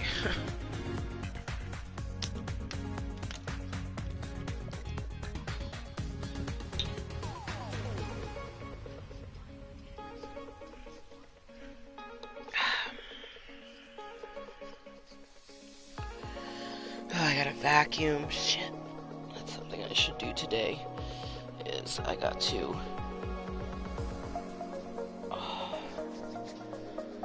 vacuum. I also might do some laundry to wash. Made a fort with Rainbow. I think I might like wash the blankets and stuff that are inside, just because our fabric softener smells fantastic, so everything will smell like extra good. So when she gets home on Sunday and we chill in there and watch a movie, which I'm thinking Cinderella, you know what I mean? I don't know yet. All I know is that, like, we're gonna do our Sherry's date, and then we get back home. I want to attempt to sleep in the fort, especially because, like, I don't have a concert to go to. Like, there's no way I was gonna sleep in that fort yesterday when I have, like, I'm gonna be standing on my feet for a very long period of time on Saturday. So, you know, I want to be as sprightly as I can be. But Sunday night, you know, my birthday night, I'm gonna fall asleep in my fort that I made with my daughter. It's gonna be absolutely wonderful, you know. Just make it as cushy as I can. You know, it's gonna be a fun little camp out, and I know that she'll love it. Man. Man.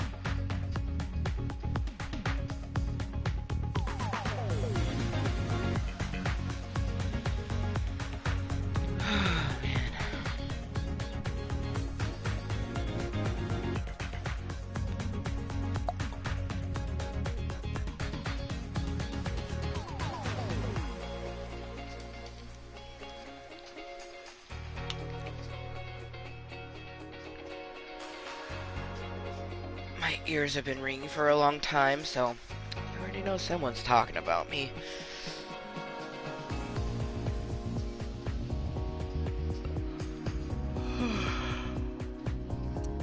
That's okay. They're justifying it because I'm talking about them. I just don't understand that, though. Like, I don't, like... Universe forbid me, hopefully, you know, but it doesn't, that's not how it works, you know. It comes down to me, and I will, you know, like...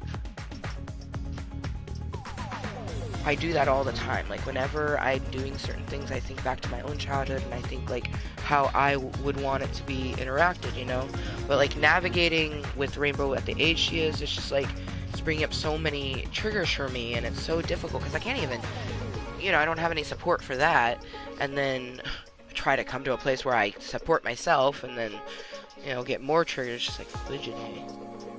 And I could be, like, strangers trigger me is way different than, like, someone I know in real life, you know, especially your own mom.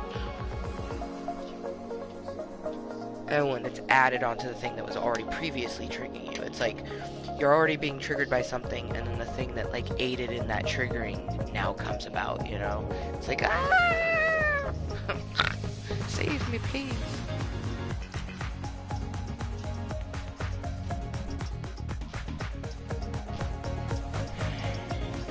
Just like earlier, you know, I will always be thankful to my mom for bringing me into this world, even though I'm still very much on that precipice of, like, what's the point, but I love life, and because I love life, I'm very thankful that she brought me into it, and, you know, it's shown me things that I don't want to do, you know, so I'm thankful for that, and I will always love her, but I'm very unsure of the future relationship with my own mother.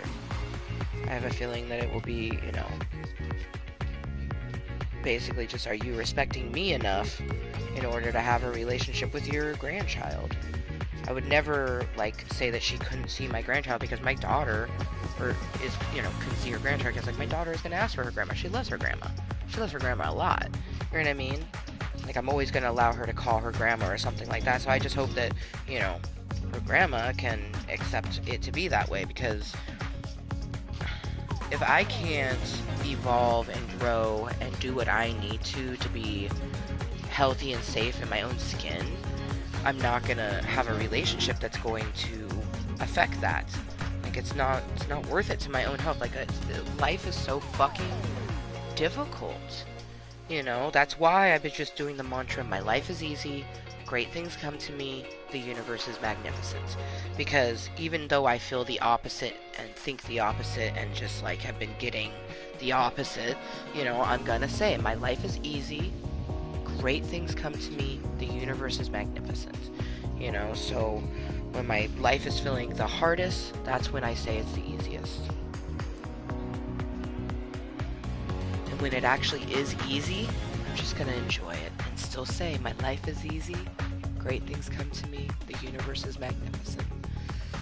It's sort of how, like, when I say that every day is a good day, even if I wake up in a bad mood, because I woke up. I have a breath in my lungs, a beat in my heart, and some kind of thought in my motherfucking brains. Huzzah. It's a good day. It doesn't feel like it, but it's a good day. Every day that you wake up is a beautiful, wonderful present to you. It's your gift of life. It's wonderful, even when it doesn't feel like it. I've woken up just being like, ugh, you know, like there's many people where they just wake up and it's like, oh, another day in hell, you know, and I'm glad that for me, my brains will take me to a place where I just can't even understand the point of life sometimes, but I'm glad that majority of the time I'm in this realm where I love it, because being alive is better than being unalive, and I want to be a better person for myself and my daughter, and I want to see what I'm going to create for us, and I want to do it through all of the chaos and come out unscathed, and, you know, hopefully we never end up in that realm where I just completely give up on romance, even though it feels like it's going there, you know, just always keep it deep in our souls that it's gonna come.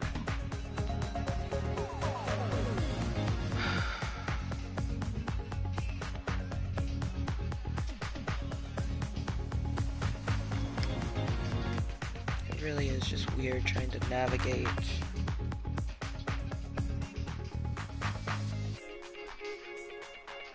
time where I never,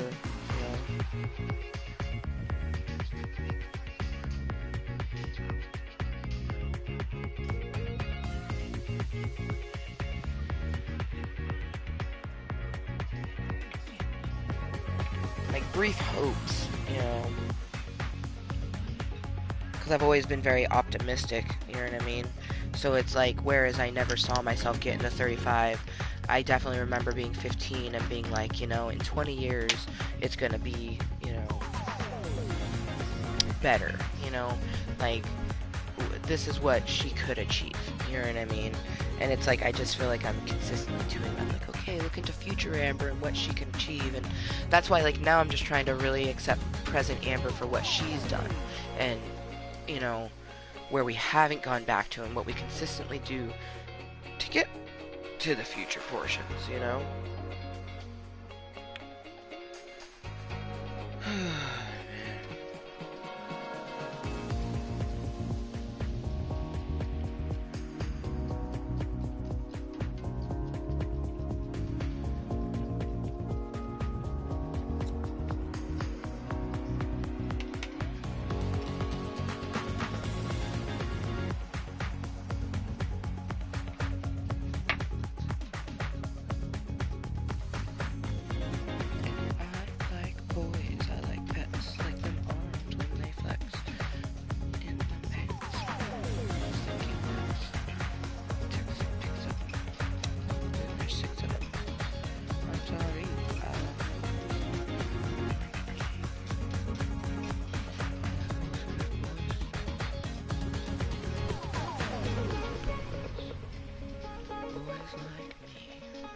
be calling.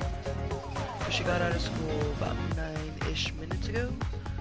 I feel like they'll head home first and then send me a text message. I'm not sure what my bangs are doing right now, but I kind of like love how like a little bit of dark is in the purple there. Like, oh dang it, I messed it. Well, actually, that's not too bad. Messed up the previous one though. It was different. Is that how it was? No, not quite like that. It's like, oh,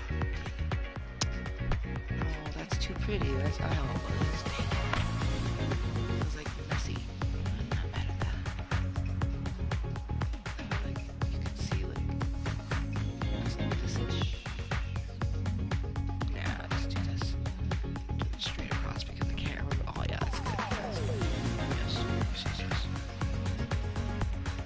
I'm pretty sure this is how I'm gonna do my hair for the concert, which, is just keep my hair down, let it flow, do whatever it wants to, because I'm going to be wearing my hood with my bunny ears. And the best part is, this side has the purple. So, purple with the purple, it's pretty fantastic. I'm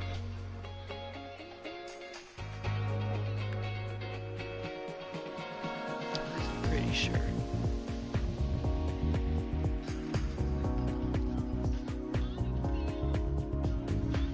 Yes, left ear is purple. I always have to look back to the little piece of paper. I'm like, what? Like, yes, it is. Left is purple. Green is the right one. Oh, man.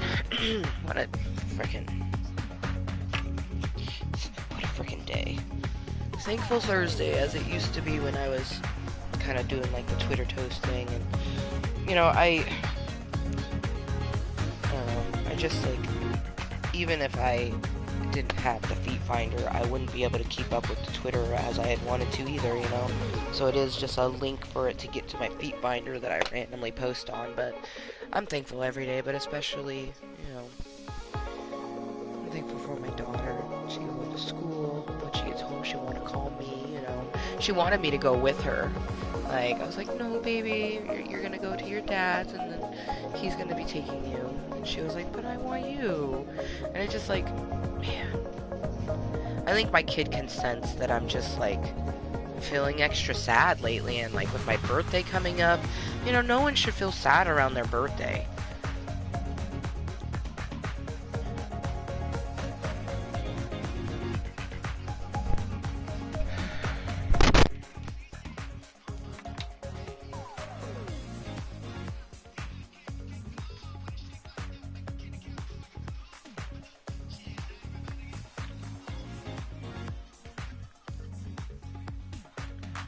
Cheers to anyone lurking, twerking, or watching incognitally. Hopefully not any people lurking, but you never know. But thank you to those watching it later on as posted content. You potentially wanted to tune into the live, and you couldn't, so you're watching it later on. So, thank you. Man, I love this purple, the way it's showing up on camera, and the color in real life are fantastic and damn near the same. But I am just like, yes, so good, so good. Gotta make sure to trim up my eyebrows,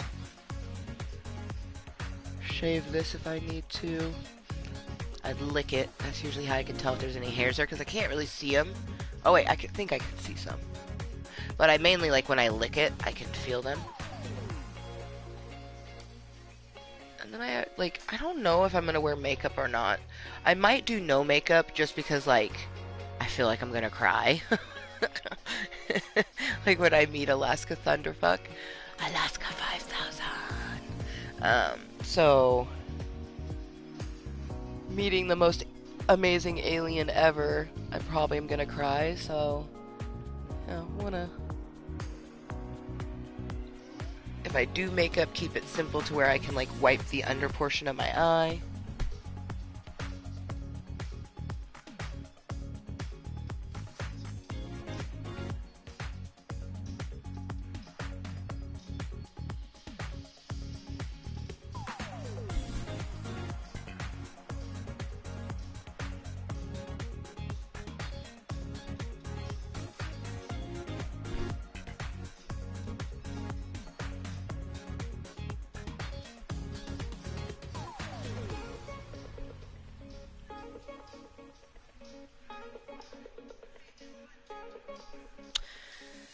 Can you tell I love myself? Let me just stare at myself a bit more longer. I'm drooling. See, and like, it's different when I look at myself because I also love a lot about what's on the inside. I'm still learning to love a lot about it, but I love a good portion of what's on the inside, so when I am admiring the outside, it feels different than, like, when someone just gives me a compliment on, like, my looks. I definitely look forward to, you know, getting more consistent compliments on just me as a person.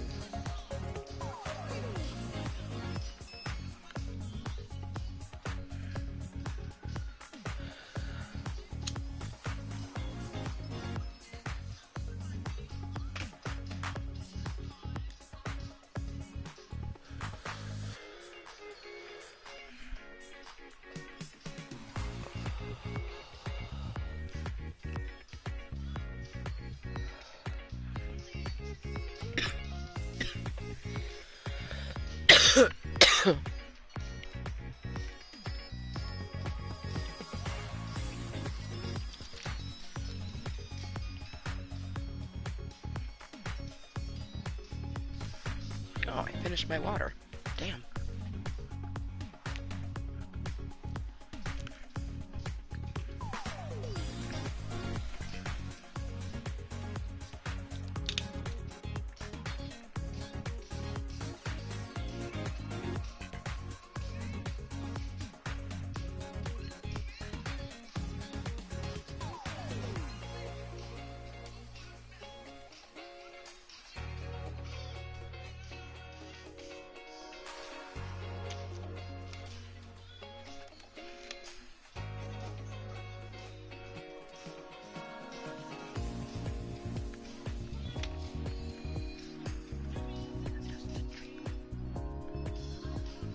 Oh man.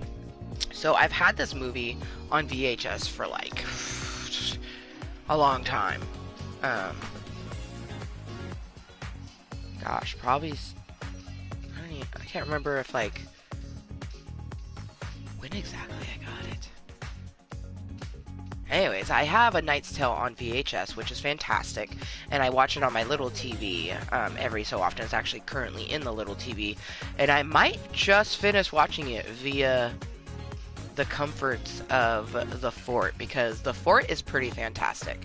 Um, I just might, well, I did spray it with some Febreze, so I guess it doesn't really need it yet. Well, anyways, um, sit and watch something from inside the fort, finish watching this, but I'm also looking forward to watching it on the big screen. Sit, relax on the bed, put this on, and, like, I've never watched this movie on anything bigger than, like, a 32-inch. Because, like, that'd be, like, I'm trying to think of the standard boob tube back in the day. I'm pretty sure it was 32.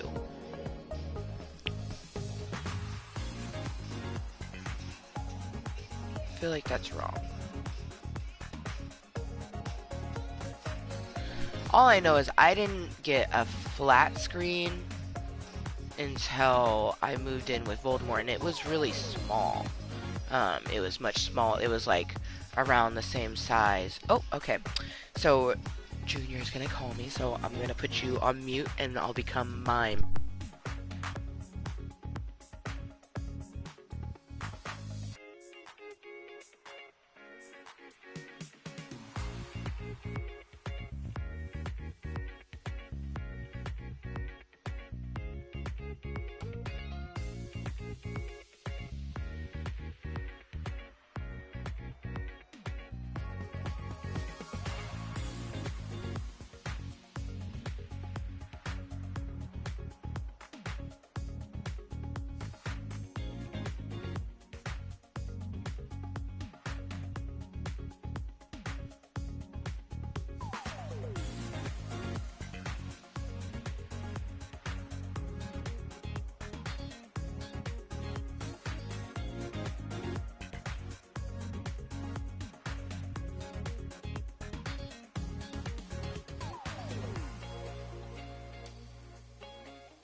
My daughter's the best. She's so freaking cute. And it's 3 o'clock and I still haven't heard from the other people. So since I'm already on the mime action, we're just gonna continue it and I'm gonna make this call even though I really don't want to.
you right now.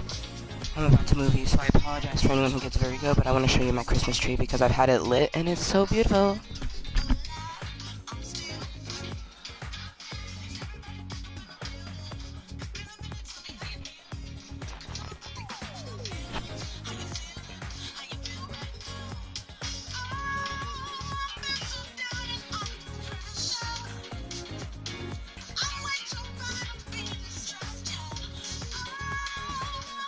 Still a little shaky, but not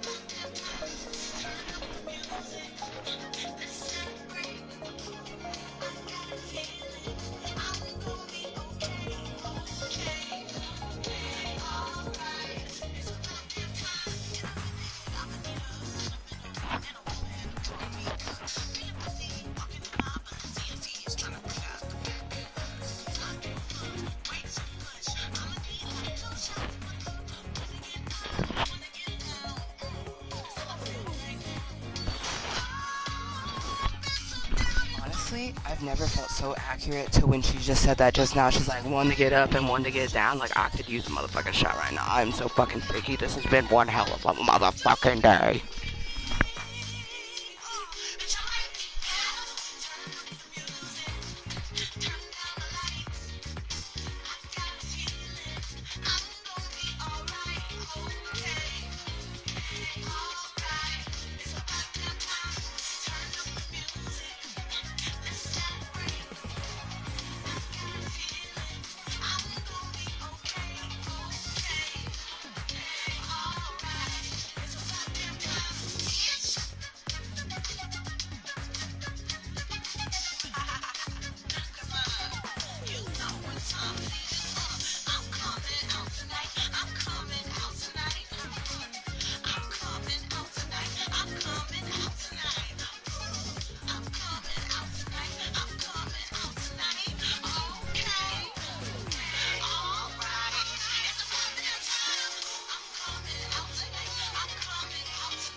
The energy.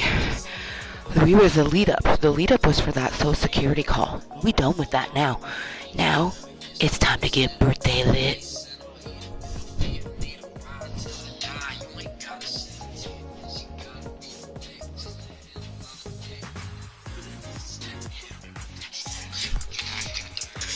Birthday lit for 36.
So we may or may not be about to listen to the song a little bit on repeat.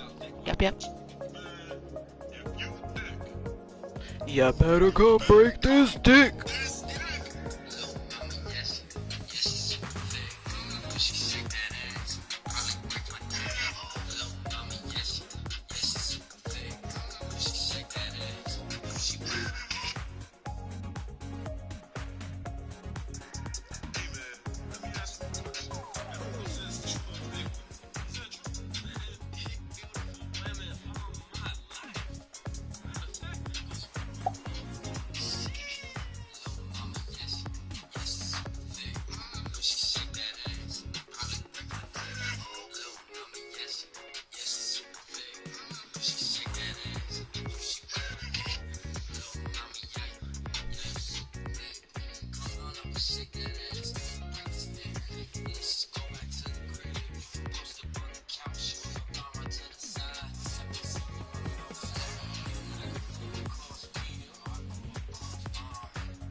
Lit for 30?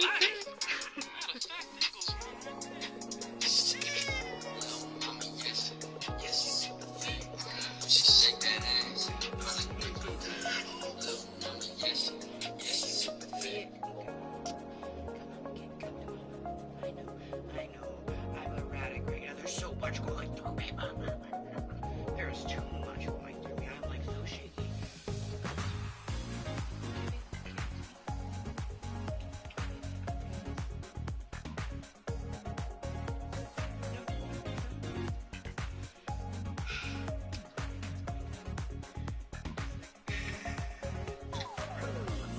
Happiest of amber faces, but I don't think that.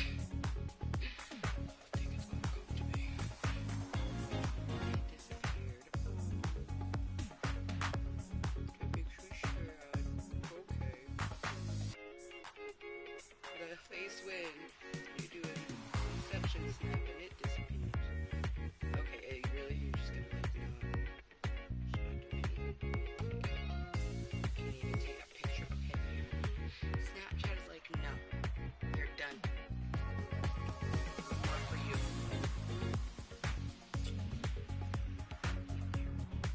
Oh wait, no, okay.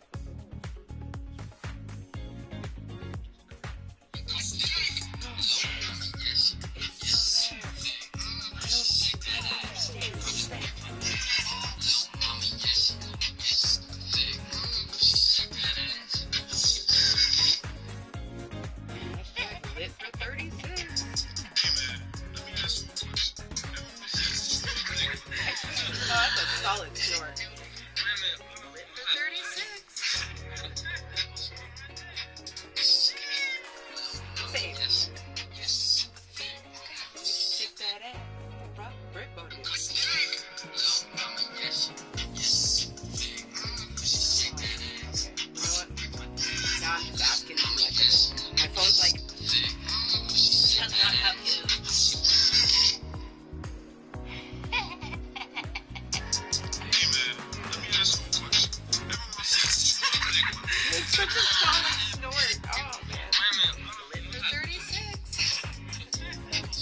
I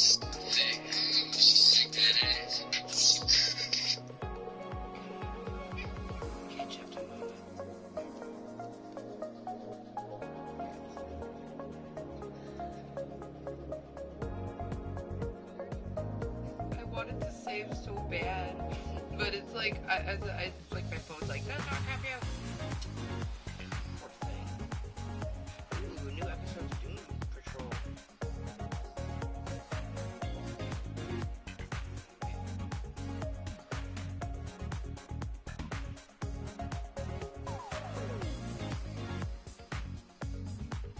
This is only gonna ever exist in my dream. Or not my dream, my memory. Oh, come in.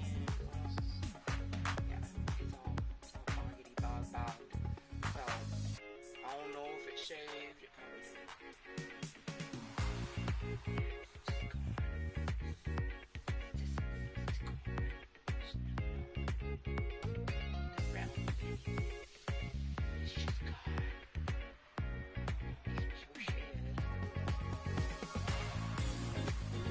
It was like the best snap ever. And it only gets to exist in my bedroom.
Save this snap because it will make me remember the snap that we did that only exists in our memory from here on out. Yes. Very smart.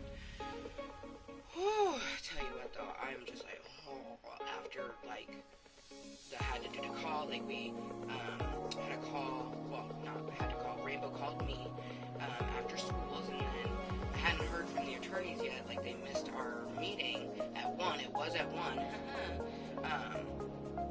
so they missed our meeting, so I called them as well, and now that we're done with that, woo, we done.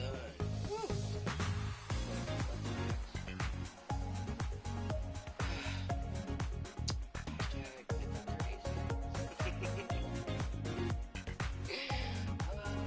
The fact that rhymes just tickled me inside.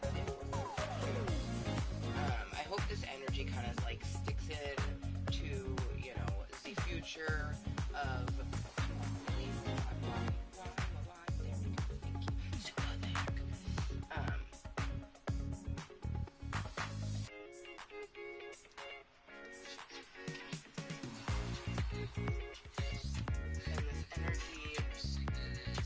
Sunday, you know what I mean? Just like, we did the last important thing that we needed to do, you know what I mean? Like, I don't have anything else important that I have to do other than on Saturday, getting myself to my venue to meet Alaska 5000.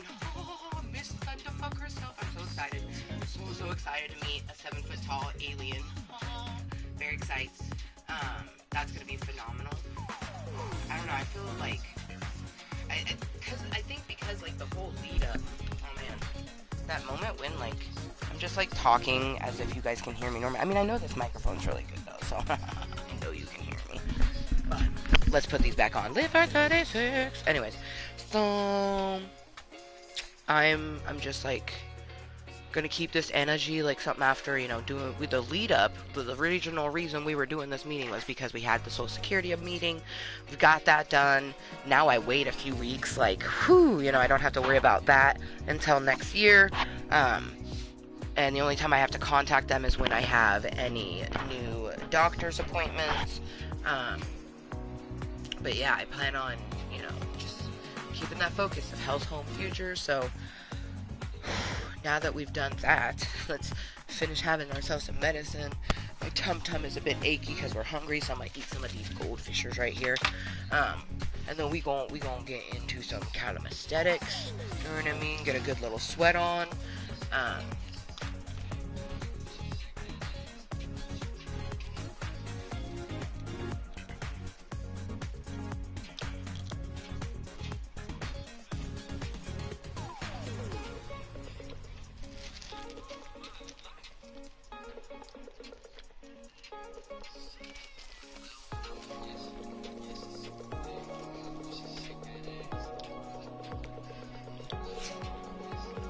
I wish it wasn't raining, because I would, go get us, even just mochis, just something from Walgreens. Although, I have plenty. I have mochis, but I think I still have strawberry shortcake. And I don't want to do the ice cream sandwiches without her, because she had picked those out.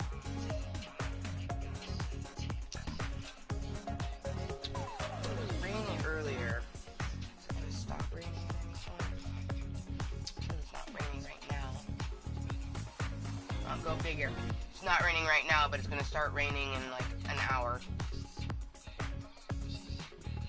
So if I wanted to go without rain, this would be the opportune time.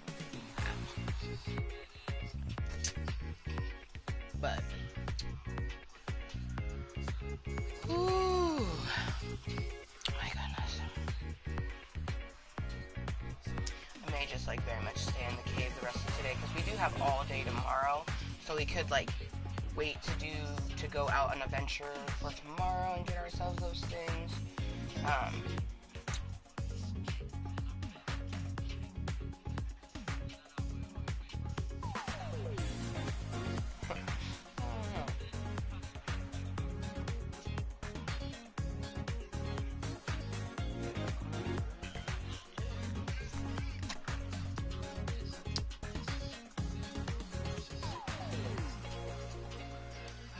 This is extra shitey because, usually I'd like to, have a conversation with my mom. That's why I wish that, she would be more in the adult now. Let me do what I need to heal, Because it's I'm not directing anything at her, and that's frustrating,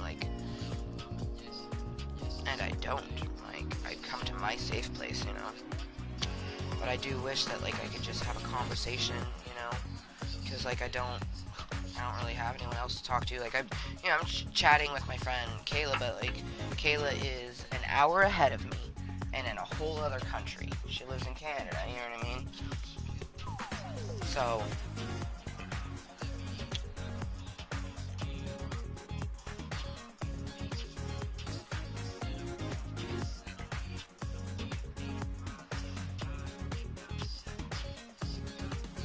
I could see what my friend Leah's doing. I'm sure she's working, and it's Thursday, so her kids still have school tomorrow. I could always hit up Leah tomorrow evening and see what she's doing after work, type of thing. Which I may do that, Ooh. When I touch directly on the tattoo, which is no big deal, but I do have some of my. It almost feels like a coconut butter type thing. It's called hustle butter. One of my artists, Kaya, the one that did my scouts for me. She did my Sailor Jupiter as a Playboy bunny and renditioned Elsa into a scout for me. But I just touched it and removed a bunch of butter. Luckily, that's at a portion that is actually doing pretty good. On her, it's more the shading on her legs and her bodysuit that are still super healing. This bitch, it's her boots, her skirt, her hair, everything. This bitch. This bitch is on healing. Like, oh.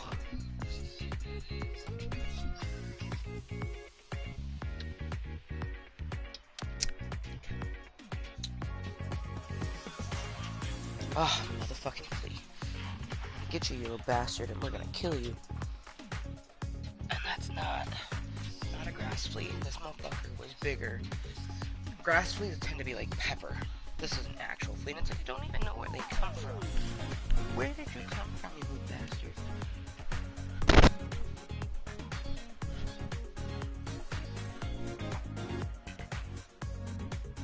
You're not that big. Ooh, yeah. Yeah, you struggle, little bastard. Enjoy. You wanna suck on something? Suck on that. Little bastard. Put an apple. Actually, I'm gonna put 2 apples in the fridge. Ooh, do I have any tuna? Tuna fish with apples in it is just like top tier, one of the most delicious things ever. Very much have to be like in a mood for it though. See, I know we have Spam.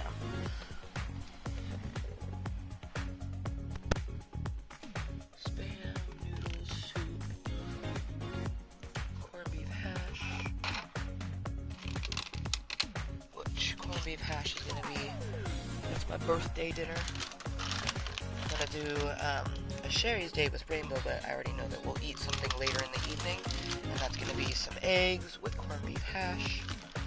Okay, I guess I don't have any tuna. I do have Spam, I do have noodles. I do have some noodles that I need to reheat, so I'll probably do that. That's what I'm thinking. Or just, you know, walk into Walgreens and get all of the snacks because I want to emotionally eat right now. It's been a intense day. I had to see Voldemort, and then with, you know, it being a couple days until my birthday, and you know, like when the person that I was talking to for my Social Security meeting said happy birthday to me, like happy early birthday, I was just like, oh, thank you. Like I was like choked up with appreciation type of shit, because I just, you know, I don't have anybody to hang out with. I mean, it's Thursday, so I already know that, like, my friends wouldn't, but, like, I would hope that, like, maybe they'll hit me up, so, like, tomorrow night I'll have something to do or something, you know? You know, I may hit up Leah and see what she's doing after work and just hang out with her, but I would love if, like, my best bitch hit me up and invited me over for dinner and we watch a movie or something, you know what I mean? Like, and if she was to invite me over, I would say, oh, well, let's get Papa Murphy's, you know? Get some take and bake pizzas, like... But I shouldn't have to suggest these things, you know what I mean? Like, I'm really looking forward to eventually having someone who I have a relationship with where I'm not the one that has to think of all the fantastical stuff that we do. I can just be invited just so, because she makes fantastical plans and executes them, but she just never invites me. And I think she thinks she does, but she doesn't.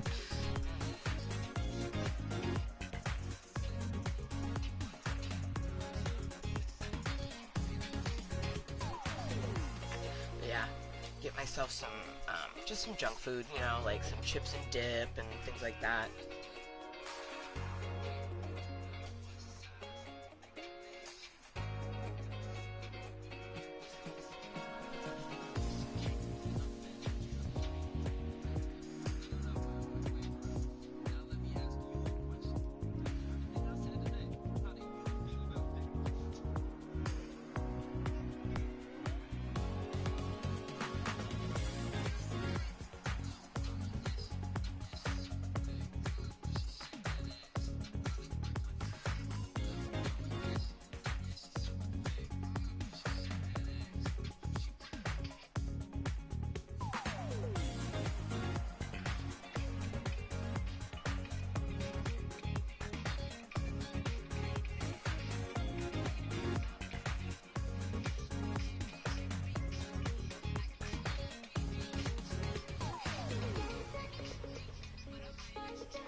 know what? We gonna get some snacks. Hopefully,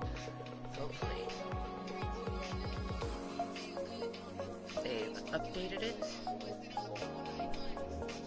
Because I would like some vegetables. Yes. But we'll just have to see.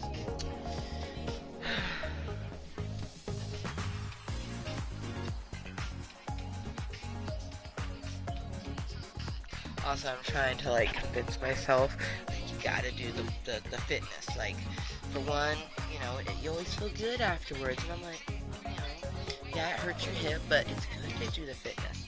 But I'm just like, yeah, I don't know. I think we're just gonna finish this Toka look, and I think that no actual calisthenics will happen in this meeting. I mean, it's not in the title, so it's not like it was anticipated anyways. All that was anticipated was the moisture and being thankful for the individuals who are here for me. You know what I mean? Kayla's been messaging me throughout the day. I messaged with Jessica earlier. I'm sure if I sent Raymundo a message, he would get back to me, and, you know, hopefully on my actual birthday, he'll send me a message. Like, I'm hoping if all years, this is the first year that he finally does the birthday post for me. But I also feel like maybe he doesn't because he knows that I'm not, like, super into the Facebookies. He always wishes me a happy birthday, you know what I mean? So it's the sort of thing that you can't, I mean, you can be, but you shouldn't be jealous over something that a friend does for someone else, because they're probably doing something for you that they probably aren't doing for that friend, you know? Like, I didn't send all my friends money in the mail with a personalized note, you know what I mean? It's just gonna be different for everyone. It was very important, though, for me to show appreciation for the people who have, you know, that do help me feel seen, you know, and I love that I was, in turn, able to make Ray feel so seen when I sent him his, and I love that, like, all of them got it, like, right, or, like, after work and shit, like, I love it.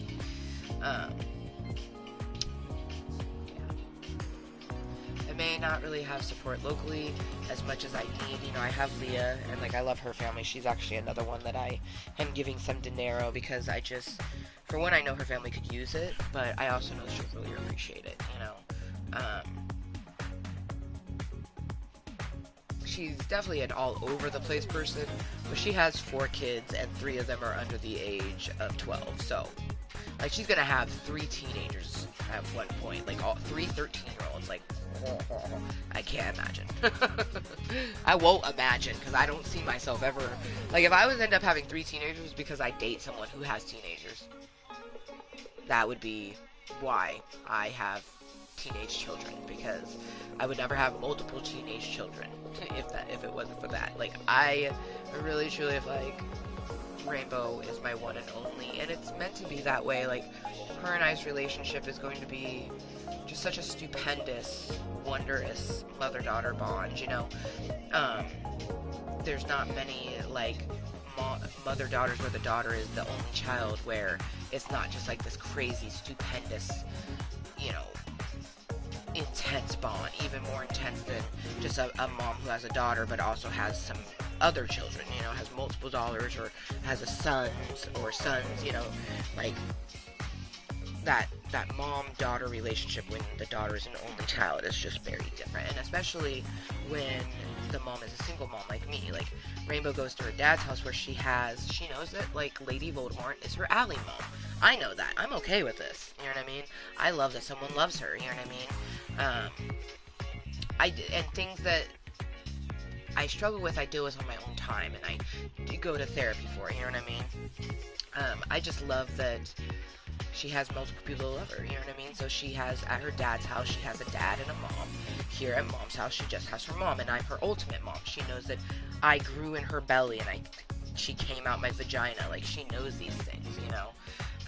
And I like that my daughter knows these things. I like that my daughter, even though she's only 4, she's aware of certain autonomy about her body, because it's just very important. Especially, like, always important, but especially this day and age.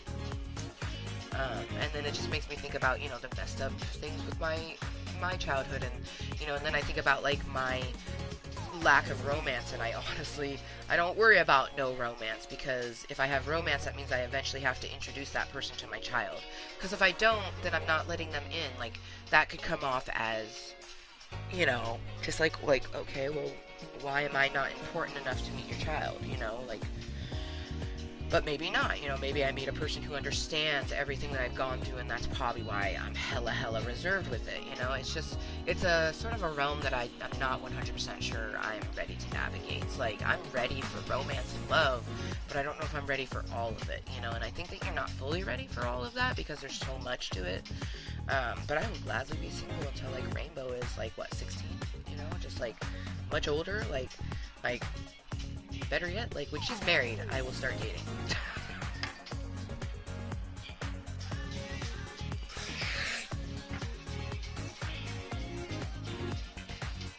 And I become the more secondary mom role, where, you know, she's taking care of herself, or has someone in her life that takes care of her more than I do, you know. Always be her mom, but not that main sort of, like, nectar of life, that nectar of life essence. And, you know, trying to navigate it when, like, when I was under 18, when I was 17 and younger, there's just so many fucked up memories where, like, I should have been getting life essence and I didn't, and just navigating things now is so rough, you know, and that's why I'm just, like, really thankful for this day. This has been a crazy day with everything that's transpired. It's almost 4 o'clock in the afternoon. This meeting started in the morning time. This has been a really long meeting. And it did end up having phone conversations during it, like I figured it would. Damn, 5 hours. Did not see this being a 5-hour meeting. Holy shit, talkies. Hey, there you go. Even though we have Just Dance in the background, that is not a guarantee that we're gonna do the game. The more I think about it, the more if I do Just Dance, it's going to be with just me, myself, and I. But the more and more I think about it, like, I just want to go and get snackaroonies from the store. But I'm not, I feel like I shouldn't do that. Like, I feel like the proper thing to do would, you know, finish with this meeting, however I want to do that, and then vacuum, you know, because vacuuming needs done. And any laundry that needs done. Just so, like, I don't have to worry about doing it for my birthday.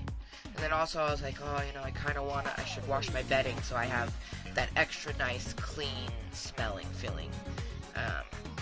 But, like, I kind of don't want to do that.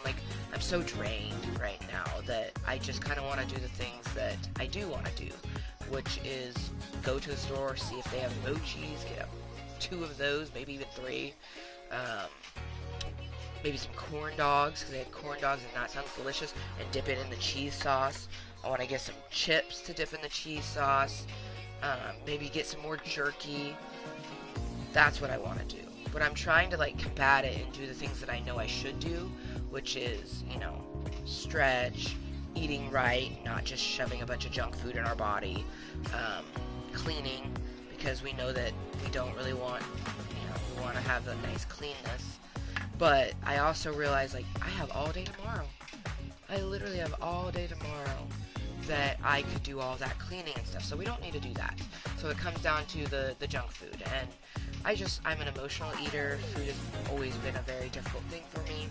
And especially on a day like today where things have been just so sideways. When I just thought they were going to be curvy, not curvy and sideways. I just want to put some fun, you know. We had some fuel. We started our day with fuel, at least. Fuel and good intentions. But now I just want fun and lit for 36. Just really enjoy myself. The floor, like, I see some things, but there's not anything, like, I haven't stepped on anything, and, like, when my carpet gets to the point where I'm stepping on stuff, I'm like, I have to vacuum, so I don't need to vacuum, like, I could do all that stuff tomorrow, you know. Hopefully I remember and mindfully do, like, some yoga, you know, do some yoga, or even do some Just Dance later on. I know it's not going to happen in this meeting, like, it's not happening at all. Like, I'm going to finish this toque, I'm going to say goodbye, I'm going to put on some sweatpants over my yoga pants that I'm wearing, I'm going to put on my thermal fleece, and then my regular jacket, I'm going to grab my wallet, I'm going to check this fantabulous thing, which I already checked it recently, but you can, like, download an app to where you can check your EBT card just by like going to the app, and it will just tell you what's on it. Like, excuse me. Oh yeah, that moment when it's at 4:20.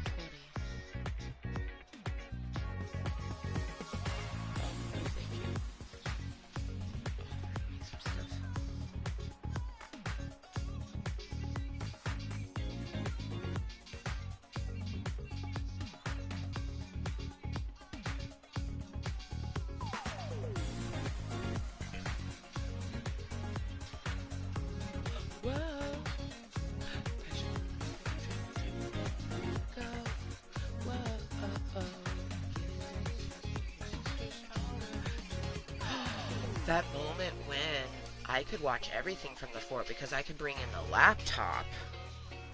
Honestly, the only thing I can't do in the fort is smoke. That moment when I could build a fort in here that I could smoke in. But I don't want to I can't destroy the fort that, we built yesterday together. Like, that's got to stay up until it needs to be torn down to wash the blankets and vacuum stuff underneath, you know what I mean? Because, like, we were eating in the fort, and I know crumbs were getting on it, but I just didn't care. I was just having a moment of funness with my daughter, I wanted to, it was slumber party night, because the night before she goes to her dad, I always do, just like an extra fun night. We watch a movie, we stay up a little bit later, So, because it was slumber party night on my birthday week, I wanted it to be extra special, and it was. But I foresee me, like, spending most of the time in the fort, especially after I end this meeting, because I'm going to finish watching A Knight's Tale on the VHS, probably back it up a little bit, and finish watching it, and then have a toke break, and then probably, watch something else. Like, I'm pretty sure I have a new Titans, because today is Thursday, so I'll watch the new Titans, and then Masked Singer's done, but there might be a new Simpsons.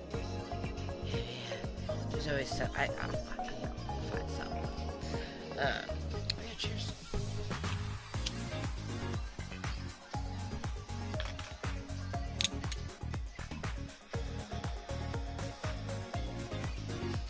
I have stretched a little bit today, so I'm glad about that at least.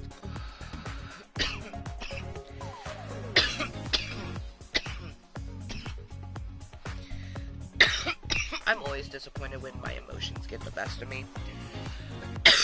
Or when I'm struggling to combat that sort of, like, emotional eating, just wanting to shove fun in our face. But today's been a crazy day. Like, aside from just the craziness that ensued here in Club Kottontale, I had to see Voldemort, and I had to do a Social Security meeting with my attorney. I deserve some fun, you know what I mean? Live for 36, 3 days till 36. So, we gonna get ourselves some funds, you know what I mean?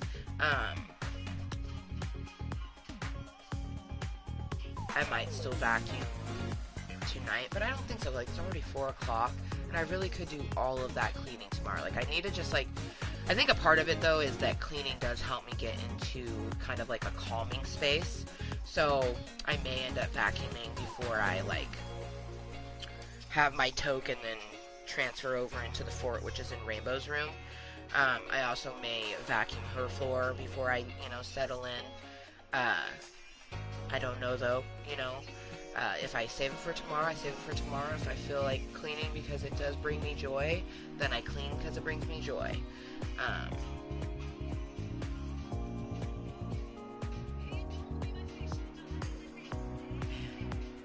I really did, though. I didn't know any of that stuff would transpire earlier. Like, came to Club Kottontale to get thoughts and feelings out to help me just be okay for the day and the things I had to do. I had fully on intended, and then my Social Security attorney failed to call me. They missed our appointment at 1, so everything was a bit wishy-washy, but full intentions was to, like, do that, and, it would have been done by, like, 1:30, and then we would have, gotten our dance on. Like, literally, I have to unplug it because you can't see it, but I had it turned on. It's been plugged in charging, it was already charged, but I like to have things fully charged when I use them. It's just how I am. So I had, full-on intentions to do that, but I have no want, need, desire, or urge to do it, and especially not the need. We got what we needed from Club Kottontale. I feel great right now. We got through the phone call that we needed to. I did fail to tell them my next acupuncture appointment, which I'm a bit disappointed in. But I can always just tell them about that the next time I call them. Just like piggyback. When I have one thing to tell them, I'll wait till I have two things, especially because it's going to be a few months before anything really happens on their end, so it's just me contacting them to keep them updated with any appointments that I make. So like maybe when I make my next Hosey Posey appointment, I'll let them know, oh hey, by the way, December 22nd I had an acupuncture appointment.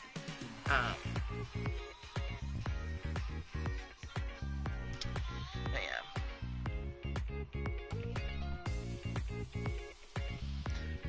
I'm hoping they have mochis, man. Because, like, if they have mochis, I definitely want to get a few boxes so I can, like, eat 2 tonight and then have one for Sunday for me and Rainbow to eat on my birthday.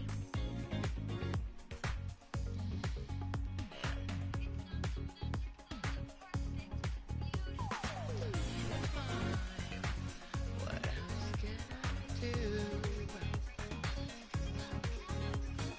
I'll switch the links because we will be ending probably with relatively soon.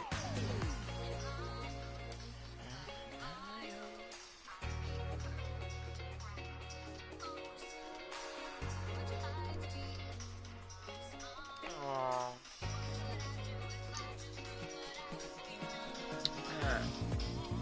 So I was mentioning Trinity, one of Leah's twins, earlier, and how she has scoliosis, and I came to change the links on Facebook, and the first thing that pops up is she had an appointment today. I hope it went very well. Oof. Her scoliosis. Poor girl.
I hate after you get bit by a flea, it just like feels like you're still being bit by it.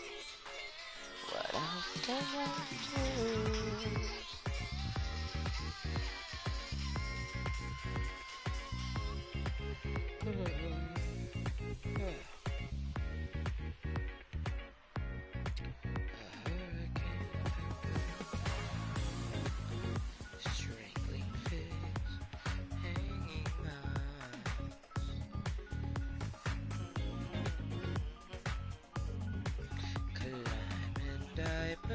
Through.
forever. Did longer than usual, anyways, to log from one account to the other. Ooh, whoa, whoa, whoa, whoa. Discard the clip. Yes, well, I have no idea what you were trying to do just now. But not only did you take my music, but, okay, what is this? Oh, hello. There we go. Technology, why you hate me so? Oh, shit, Izzy, what's up? Long time no see. I'm pretty sure the last time I talked to you, you weren't quite 18 yet. And now you're like 19 or 20, so it's been a hot minute. How you doing? Welcome to the end of this meeting. I'm having my one last Tokalokes.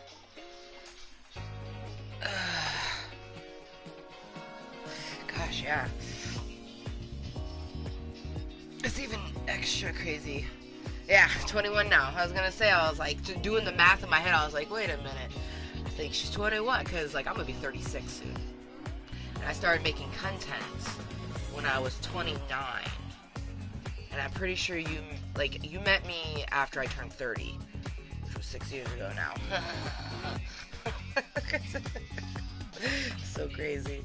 Literally the year I started making content, I turned 30. So, it's just so crazy.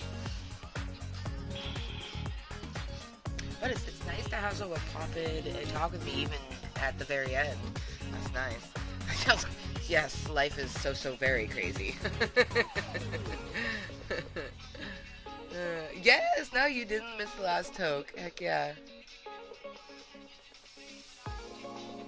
I think I have you on Snap, but I don't know. I can't remember who I have on my Snap these days because I remove a lot of people. Because my Snap story is one place that I don't tolerate people just like watching to watch. You know what I mean? Like people like to just like lurk and like there'll be a very emotional snap where I'm just like you know what I mean? It's like how can a person sit there and watch that? And so I go bye bye and I delete it. Or if like I don't talk to them very often, but I think I have you on Snap. I'm pretty sure. Anyways, I don't know. Unless I deleted you and kept a different Izzy, which I don't think that's the case. Anyways, but I put up my find me command. I do have a YouTube. The hashtag Mooiisstt link takes to my my Facebook. Not YouTube. I'm on YouTube right now.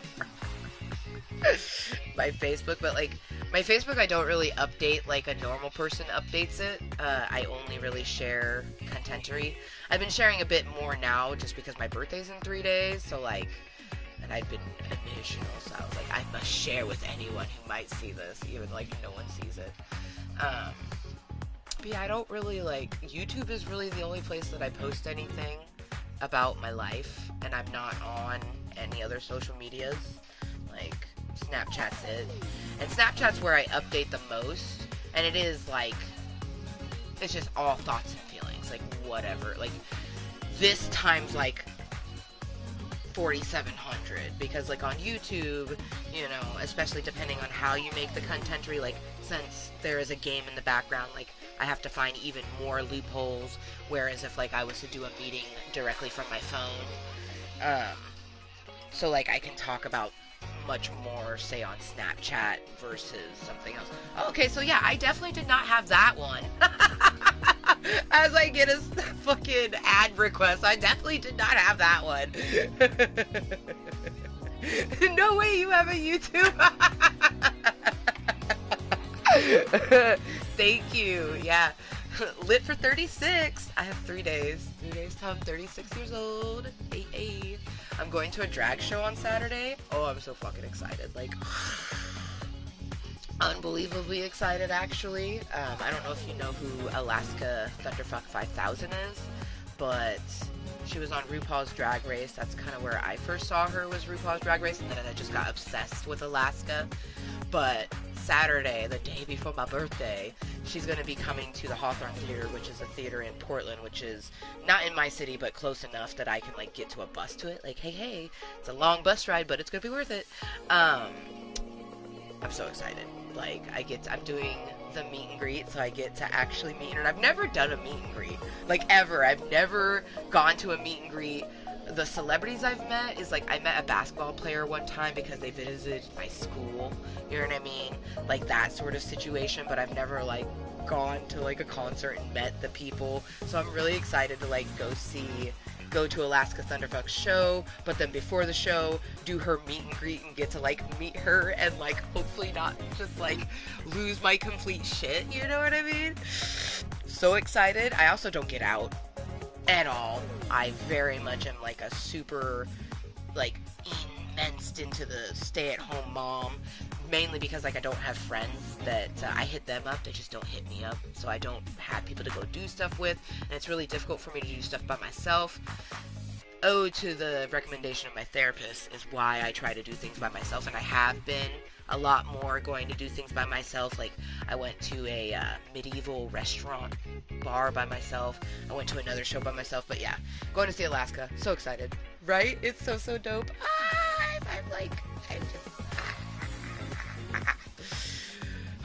RuPaul's great, right? Like, pretty much most of the drag queens that I know and love came from that show. So, yes.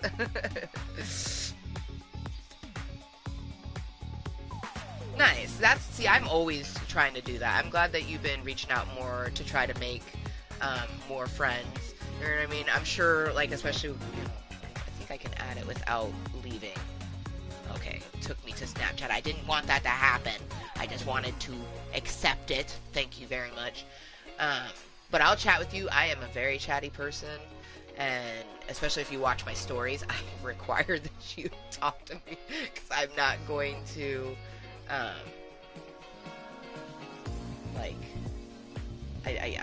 I can't stand being lurked on. But yeah. Oh, Bianca Del Rio. I would love to go to one of Bianca's shows. Like, I've watched all of her, like, Netflix things. There was a Hurricane Bianca, and then there was a second one that wasn't called Hurricane Bianca 2. It was called something else. But I've watched so good. So good. I follow her on Facebook, actually. But no, like, I always reach out constantly to my friends. It's kind of exhausting being the only extrovert in a sea of introverts, because all of my friends are very introverted. Very much the sort of thing, like, they're not going to really reach out. Like, I have to reach out to them. That actually is hence the title. It says thank you to the Ambers, which is me and my daughter, and then Kayla, Jessica, and Ray. Because Kayla, Jessica, and Ray are three individuals who, especially this year, which has been a really tough year, full of healing from just tons of shit, they've actually reached out, and especially Kayla has been there for me a lot. So it's just kind of like, instead of, like, focusing, because I could just be sad and focus on all the people who have left me in the dust and seemingly forgot about me, I need to focus on the people who haven't forgot about me. When I put my hand out there, they're the ones that grab onto it, you know what I mean? So, doing that, so, it's rough, though. Like, 3 days before my birthday, and literally, like, you know, you're, like, one of 3 people who wished me a happy early birthday. Other than, like, Kayla, because Kayla actually already got me a present and everything, you know what I mean? But I don't have any, like, local support. Like, literally, in order of how they're listed, Canada, North Dakota, and Maryland. So no one actually lives, like, locally to me, you know what I mean? Frustrating. But it is nice to just have someone, even though they're not local. Not today, Satan. Yes! Yes! And you can hear it in her, like, voice. I love it. Yes! No, I hate being sad, too. So I have a mood disorder. So unfortunately, like, my brains will just take me to that low part. And I just hate it. I don't want to be there. I don't like being sad. I don't like feeling sad. I don't like the feeling of just, like, I hate everything. But my brains take me there. Today is not one of those days. Thank you. But, which, extra thank you, because today's been one hell of a mother trucking day. Like, I had craziness earlier in this meeting. Craziness that precedes Club Kottontale. Like, it goes into the real life, right? So, just extra craziness. And then I had a call with my Social Security attorney, so, like, today has been one hell of a day. After this meeting, I actually plan on, like, literally just, like, getting some snacks and watching A Knight's Tale. on VHS because it's on a little TV that's in my daughter's room, but watch A Knight's Tale via a fort that I built with my daughter yesterday. Yeah, so that's my evening plans. Like, I have done all the adulting that I have to do. It is time for relaxation. That's why I'm extra glad that you popped in, because you've always just been like, just like positive and like just trying to live life and do the damn thing. Like, oh, you know, you don't have to agree with everything for you to still want someone to just like live their life, you know what I mean? Like, and wish them well, and I love it, you know what I mean? Still very much proves my point that maturity is not about age, it's about the person themselves, you know, because here we are, 21 and almost 36, you know what I mean? And very much like on the same level, like able to have a conversation, you know what I mean? Whereas some people would be like, oh, there's no way a 36-year-old could have a conversation with a 21-year-old and have it be normal or like flowy or whatever. Oh, you gotta love the 80s freaking dolls. One moment.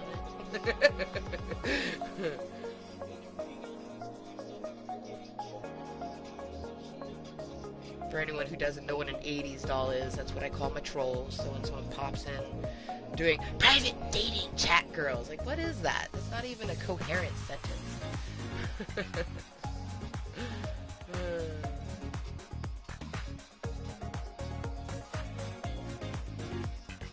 See, one, like, I could see you doing that too, you know, just because you're more mature, even when, you know, back when I first met you, where people your age hella triggered me, like, I was able to explain that to you, and you never, like, you know, you didn't react in a way that was hurtful, very mature for your age, you know what I mean?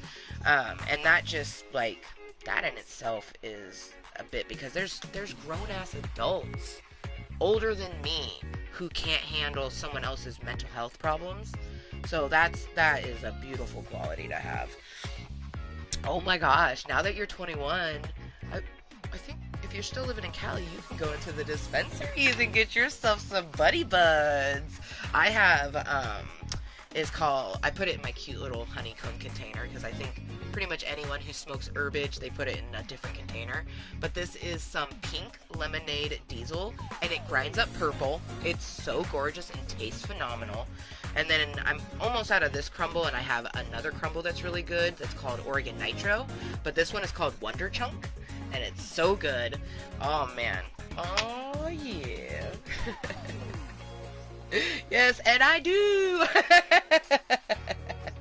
Right? Random hackers too. Like, it's just like, man, I hate that type of stuff. It's just like, what is with these 80s dolls? Like, you don't even make sense. Like, me and her don't care about the random dating sites. Like, I mentioned earlier, it's like, you would think that they would go into a channel that has like a lot of traffic because someone might be naive enough to actually click it. You know what I mean? Oh, shit. Ooh, $60 ounces. That's what's up. Heck yeah, I get some pretty good deals. Like, right now, when you buy a quarter at regular price, which I get my quarters, like, a quarter usually would be about $70, but I get it for, like, half that usually. The glory of going into dispensaries. But when you buy a quarter at regular price, you get a quarter for a quarter. So after the little bit of taxes, it ends up being 30 cents. So 7 grams for 30 cents. That's, like, and for, like, with math purposes, a quarter is a quarter of an ounce. Like, I feel like it would make sense, but for some people it doesn't. So it's just like, to get a quarter of an ounce for 30 cents, that essentially means that you could get an ounce for, like, I'm bad at math, but 30, that's 60, so $1.20.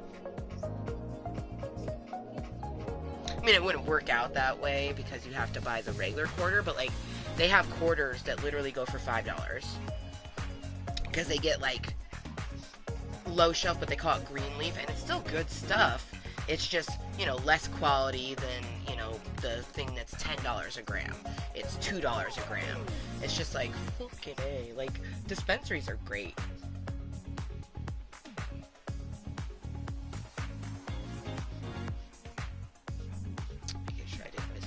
Because after that, Mr. Bot popped in. Right? Yes, the day's almost over, and I'm excited for the weekend too. Lit for 36. I know, like, it is 4:30 almost. Like, shoot, it's actually starting to get dark outside, so I need to cash this out because that is not a hit. We are not gonna do booty. That would just not be fun. Oh gosh, I was like super booty. Holy shnikes. I'm glad I noticed that before, just like, because I'm in a great mood right now. Like, after that phone call, I was just like, whoo! And then, like, I would say you popped in like 10 minutes later. Like, it was very lovely. Just nice. Just nice. Very nice. Very lovely way to sort of start off my birthday weekend, because with the call with or the meeting, I should say, with my attorney, that was the last important thing I needed to do before the weekend. Tomorrow is a full day to myself. Saturday is my drag show. So excited. Sunday is my actual birthday, and on Sunday my daughter will be coming home because every weekend she goes to her dad's. And right now she does like one day for school every Thursday, so her dad picks her up and takes her to that. So I have some kid-free me time, but she'll come home on Sunday, and I'm having her come home a little bit early because we're going to go do a mommy-daughter date at our local Sherry's, and it's going to be fantastic. Dude, the street stuff is hella scary. Like, especially these days. Like, I definitely was doing street stuff like 2005 to like 2010-ish, and, you know, in 2012 is when Washington State legalized. Even though I live in Oregon now, like at that time I was in Washington, and they legalized recreational in 2012. So in 2010, the buds that we were getting wasn't as scary, but I remember getting some really fucking scary shit in high school and just being like, oh man, I can't wait for this eventually to be legal so I don't have to worry about that. I also, oh my gosh, so for me, I've always used it medically, and it's still that way. It very much helps with pain a lot, and I found some fantastic edibles. Like, edibles usually didn't work for me. I actually found some edibles that help with pain and also help me to sleep. They're wickedly expensive, so I can't eat them the way that I need to, but just the fact that those are available, and I actually found a place where I'm going to be able to get my medical card, so then I'll be able to get a discount when I go to the dispensaries, and like Social Security will actually recognize it as a medicine versus me just going and buying recreationally. They are called Mooiisstt is the company. I'll show you. Keep it in a fun little kitten caboodle. Ouch! I also found a tincture that I really love. It's just wickedly expensive. Zoom makes great tinctures. This one is CBG and THC. I have never found an edible that did THC for me. This bad boy, holy crap. The CBG helps with the physical pain in my hip and any mental pain I might be having. The THC goes, boonk, you're stoned now. You're good. Ouch. But the gummies, oh, I love the gummies so much. I keep them in this cute little thing next to my bed. But these gummies are fantastic. Yeah, Mooiisstt edibles. And I get the sour green apple, which is the CBG one. It says calm. I find that it helps with pain. And then this one's my absolutely favorite. It's sour blackberry, and they taste so good. Usually edibles just taste like you're eating weed. These are so good. They actually taste like blackberry and green apple. But yeah, smoky edibles, and this one is the sour blackberry, and it's CBN, which is for sleep. Like, I've only ever really kind of like very minutely dabbled in melatonin, but this is like way better than the melatonin. I found that it helped me actually get to sleep better and actually get restful sleep. Whereas like the melatonin just helped me get to sleep. It didn't really help like with restful sleep. But yeah, Mooiisstt edibles. I love the name of it. It's like so easy to remember. Like it's an edible, instead of smoking, you're eating, so it's a Mooiisstt edible. I don't know. I'm not entirely sure why I love the name so much, but I do. Something about it. Oh. All the science behind them is so crazy. Like, it's like I can't even wrap my mind around it sometimes.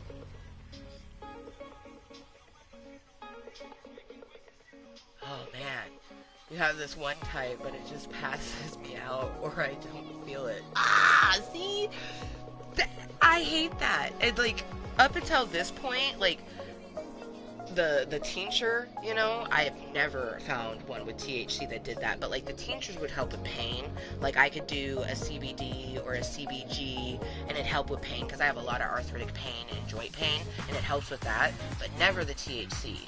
So, like, man, I don't even know. Like, it's just, like, so much better. So much better. I hope so too. I hope so too. Apparently Smokies Edibles is like a really popular brand, so I'm hoping that's something that they carry in multiple. And they were saying that's the same thing with the Zoom.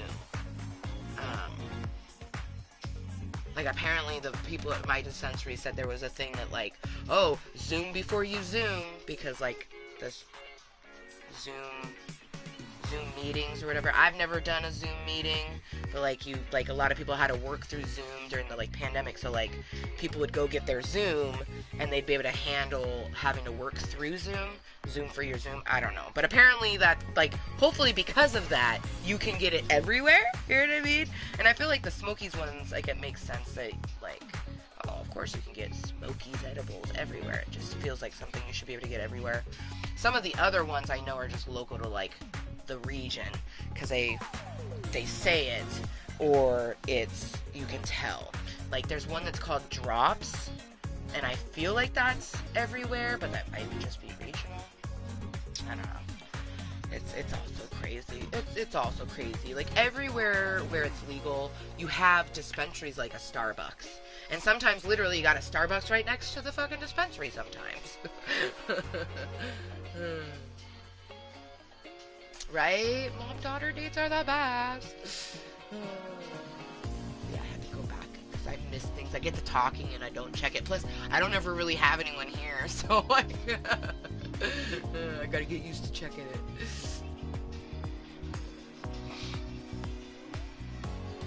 Delta 8.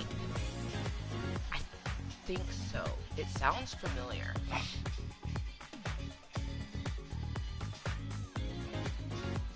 Right? Exactly. Everyone's just high all the time. Like, no wonder everyone had a positive experience with their Zoom meetings, because they were zooming on their Zoom. And it tastes good. Like, this one's citrus. And so I can put it in, like, a raspberry tea, and it gets a little citrusy. Or I put it in, like, my caramel tea, and it's almost like I squeeze, like, a lemon in it. Yeah, it's nice. I've tried the flavorless ones. I feel like the flavorless ones were worse than this one that's citrusy tasted or whatever. It is different though, because, like, you know, it could be you'll try the Zoom one and it will do nothing for you. I also tried another tincture that was called Angel. That one was nice, but this one's definitely better. So if you see Angel brand tinctures, which for anyone who doesn't know what a tincture is, it's the bottles with the liquid. Angel is a good brand, because I tried that. That one was just a THC one, and it did do a bit, but this one, I don't know if it's because it's mixed with the CBG or something, so, like, my body's relaxed, so my brain's able to relax more. I don't know the whole science behind it, but I just know what feels good and what works for me. And I do know I can get my medical card for it, because the cannabis doctor, physician that I was going to be meeting with, he only needed, or they, because I don't know if it's a he or she, they only needed medical records for one or the other, either my arthritis or my carpal tunnel. They didn't need both. So I can literally get medical cannabis for one or the other. How incredible is that? Super incredible, actually. They were zoomed out. Yes!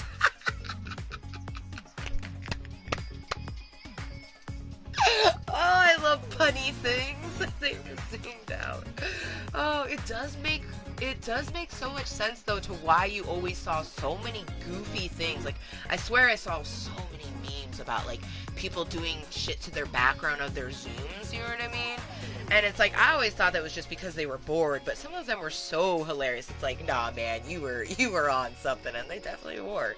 Especially, like, these are people who had, you know, never tried it before, because I know there's a lot of states that legalized during the pandemic simply because they could tell the benefits that the other states who already had it pre-pandemic was beneficial of it.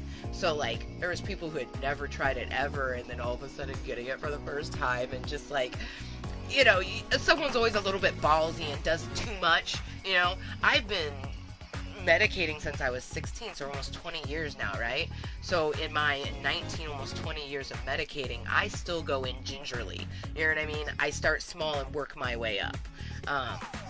You never go big or go home type of thing when it comes to edibles. Like, you just don't know what it's gonna do. So like you have people who have never done even smoking a bowl, and an edible is stronger, and they just put like half of their tincture in things, and just like they were so zoomed out. They were on a different goddamn planet.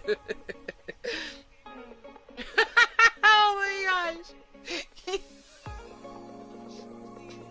I've never seen that one, but that's gotta be great. There's one where a teacher made himself a potato. I saw this one, and I know the guy, like, I honestly, like, I could just tell, I was like, oh, that guy is stoned, because he made it, like, he made a background of, like, himself bringing himself a cup of tea, and then, like, he had a couple different ones like that, and then there was the person who would, like, make a cardboard cutout for their different backgrounds. Like, instead of just doing a green screen, they like did cardboard cutouts. It's just like, oh man, it's like you can't tell me that person wasn't trying edibles for the first time, or already been doing it. They're like, what can I do to make this more sprucey and fun? Oh, you know, I could do a fish background, but instead of doing a green screen with a fish background, I'm gonna put fish on my wall. Like, oh god, the teacher that made himself a potato. I just like, oh, I didn't even think about the limited amount of things that probably happen within like high schools and stuff, because there's always like the teachers that are like trying to be hip and cool, you know? Oh man.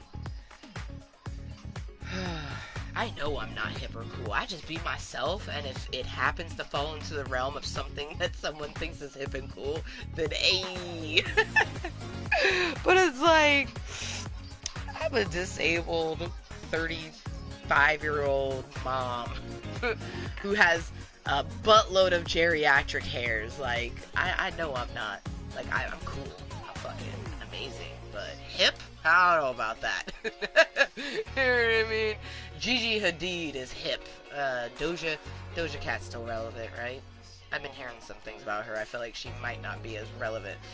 Lizzo, well, Lizzo gets a lot of backlash too. Shit, maybe hip isn't even the thing anything.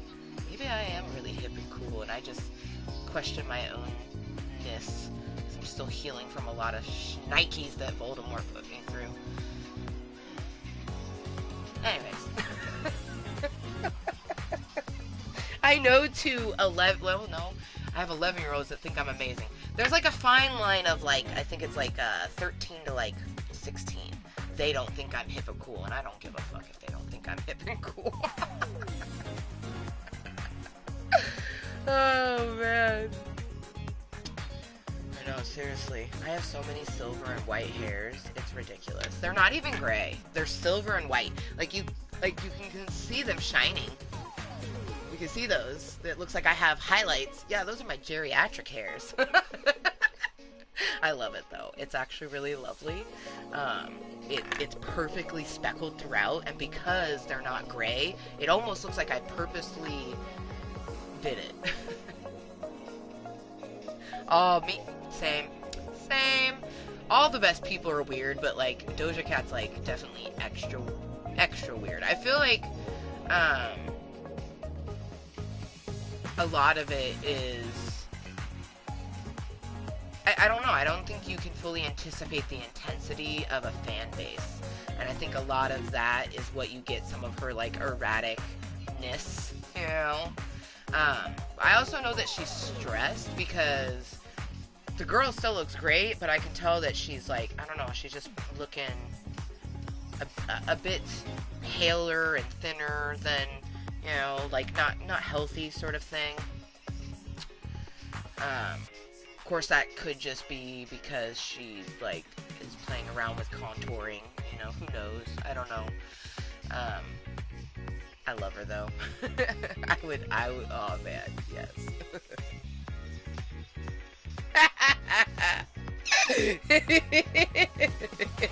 She would definitely, like, I'm not super in, well, some conspiracies I definitely, like, you know, like, I don't know about, like, Area 51 necessarily being a whole thing, but I definitely think that if the government had information on aliens, which I think aliens are real, if the government had information on aliens, they definitely would be covering it up, you know what I mean? So, like, I dabble, but I'm not, like, super into it, but, if the Illuminati is real, Katy Perry and Doja Cat are definitely both in it. Can't change my mind. Can't change my mind. Yep, nope. Ooh, I will. Ooh. Because I don't, like, I'm not on TikTok, and I don't follow Instagram. I have a Twitter, but it's only for my feet content, because I make feet content on Feet Finder, so I use my Twitter for that. But, I'm not really, like, on the super duper well-known popular sites. So I don't see any of these things, so I'll definitely have to look that up. Intrigued, peaked. I know that Doja Cat be on TikTok a lot. I think everyone's just, like, on TikTok these days. And I don't have the app, and I've never been on it. I've seen TikToks because people send them to me. I don't think, unless you live under a rock completely, I think you've seen a TikTok. Like, whether it's willing or unwillingly. Oh.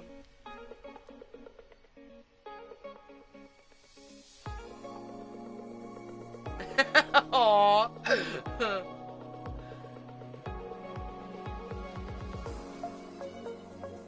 Yeah, no, I imagine by 46 I'll probably have a lot of geriatric hairs. Hopefully mine aren't gray. Because gray just be like a muted sort of color. Like, if only you could be one of those lucky people that just don't get gray hairs. You get the silver and the white hairs, like how I have, you know? Because gray is just kind of like... Luckily, which if you see your mama again, they make a... I'm sure she knows because she has them, but they make all sorts of different fantastical purple shampoos that, like, purple shampoos is good for blonde hair, but it's also really good for grays. And that could be why my hairs look the way they do, because I've always had some sort of blonde in my hair, so I have been using those products. So I imagine, like, my hairs as they're coming out of my roots, like, it's getting that purple action. I can't remember the exact name of it, of the one that I use, but I have this fantastic purple shampoo and conditioner that specifically says it's for highlighted blonde with brunette, or color-treated hair, highlighted with brunette, or gray hair. And I love that. I love that a lot. Like, a lot. Right?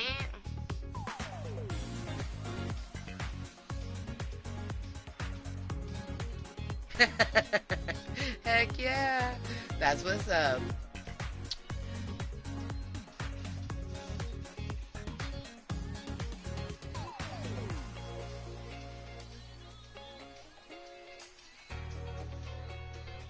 She was like, thanks. He was just like, nope. Done with these. I'm embracing mine. I actually, like, I haven't seen, this is the most my hair's been my natural hair color in a long time, and it shows up dark, but my hair is actually, like, if you get into the light, it's very much like a medium brown with red tones in it, and then my sprinkle of white and silver hairs. But yeah, I'm very excited to see what my hair looks like longer, especially with my mermaid tail coming in. I just imagine, like, being this majestic mermaid with my brunette and silver hair, like...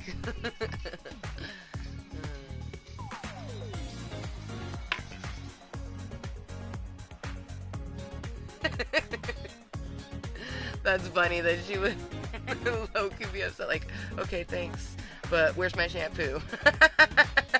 Like, I like this present, but where's my shampoo? Like, I don't buy it for myself. I don't know where you get it, but I love it. Oh, so great. Well, cheers. Don't you know, I literally have loaded it, but because I'm having such good conversations, like I haven't needed to toke, but I really do need to because it is now dark outside. It gets dark by 5 and it's 4:47.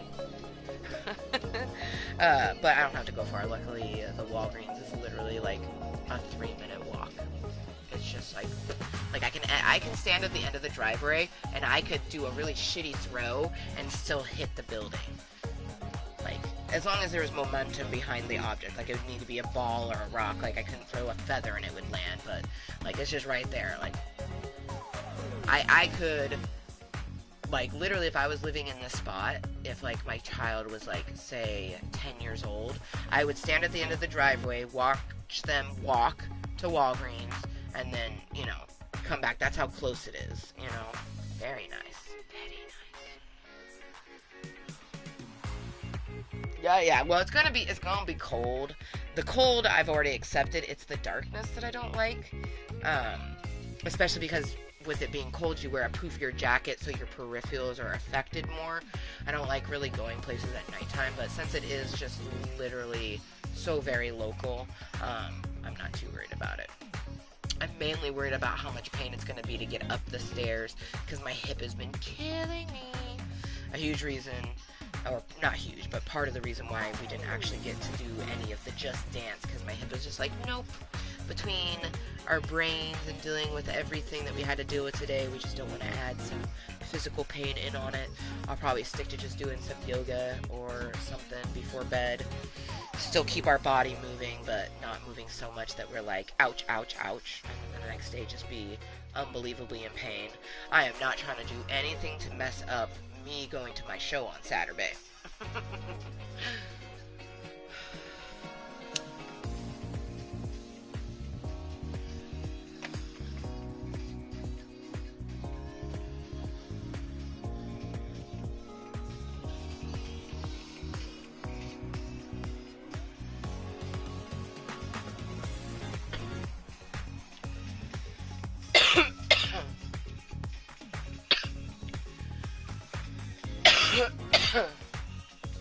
Oh, heck yeah.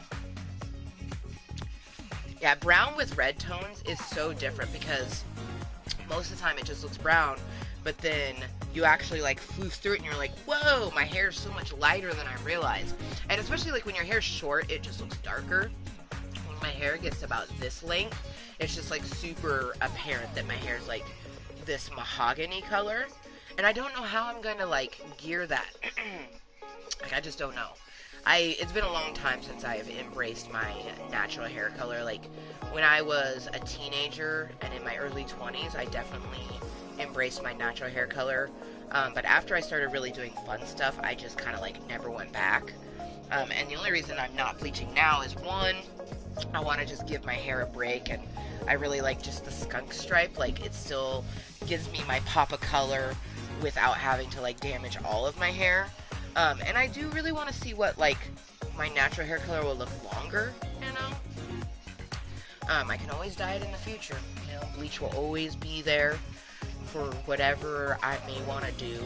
A part of me has been thinking about going, like, full-on black.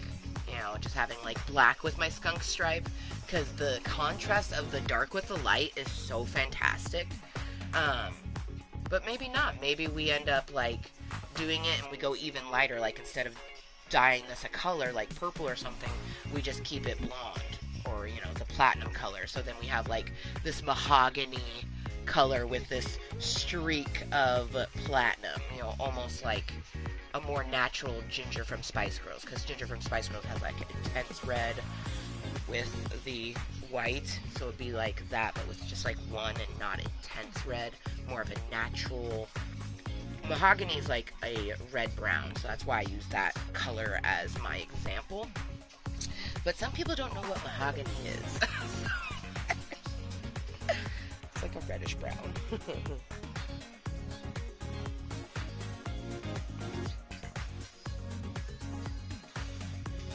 Oh, nice. I've never used Sun In before, but I know that it would work for me. Um, because in the past, just with doing nothing, my hair gets pretty light. Like I have a lot of those natural blonde tones and all those red tones. They lighten during summer. Just get like a beautiful golden color. It's been a long time, but I definitely I can remember what it looks like with my natural hair color. I also remember not liking it. I just have never really liked my natural hair color very much. Other people love it, but I've never really remembered me liking it. So I don't know. It should be interesting to see. Oh heck yeah! Heck yeah! You've always had pretty long hair since I know you. I think the shortest it was still pretty fucking long. I've had really long hair. My hair was always down to my butt.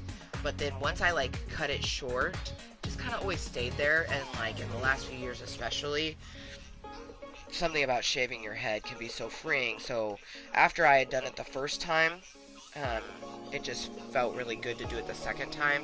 And that was earlier this year. I straight up shaved our head. Would have been March of this year. So we got hair grows pretty fast, you know. But I want to see, get my hair to the long hairs that I used to have. See how I like the upkeep. Long hair is an annoying upkeep. I don't know if I want that. Plus, I pull off short hair so well. So to actually cut my hair into a cute to actually cut my hair into a cute short hairstyle would be really fun. Right now, this is just my hair literally grown from shaven. So, I haven't trimmed any of this, and if I was to trim this up a little bit, it would change the style a bit. And if I was to have short hair, I would definitely, trim it up to where this would not be this long. The reason this is like this is because I'm growing my hair out. But if I was to do a short haired style, I'd definitely keep this longer, but the sides would probably be short. Or I'd do a fun pixie cut. I don't know. There's so many different hairstyles that look good on me that it's kind of just pick and choose which one I want.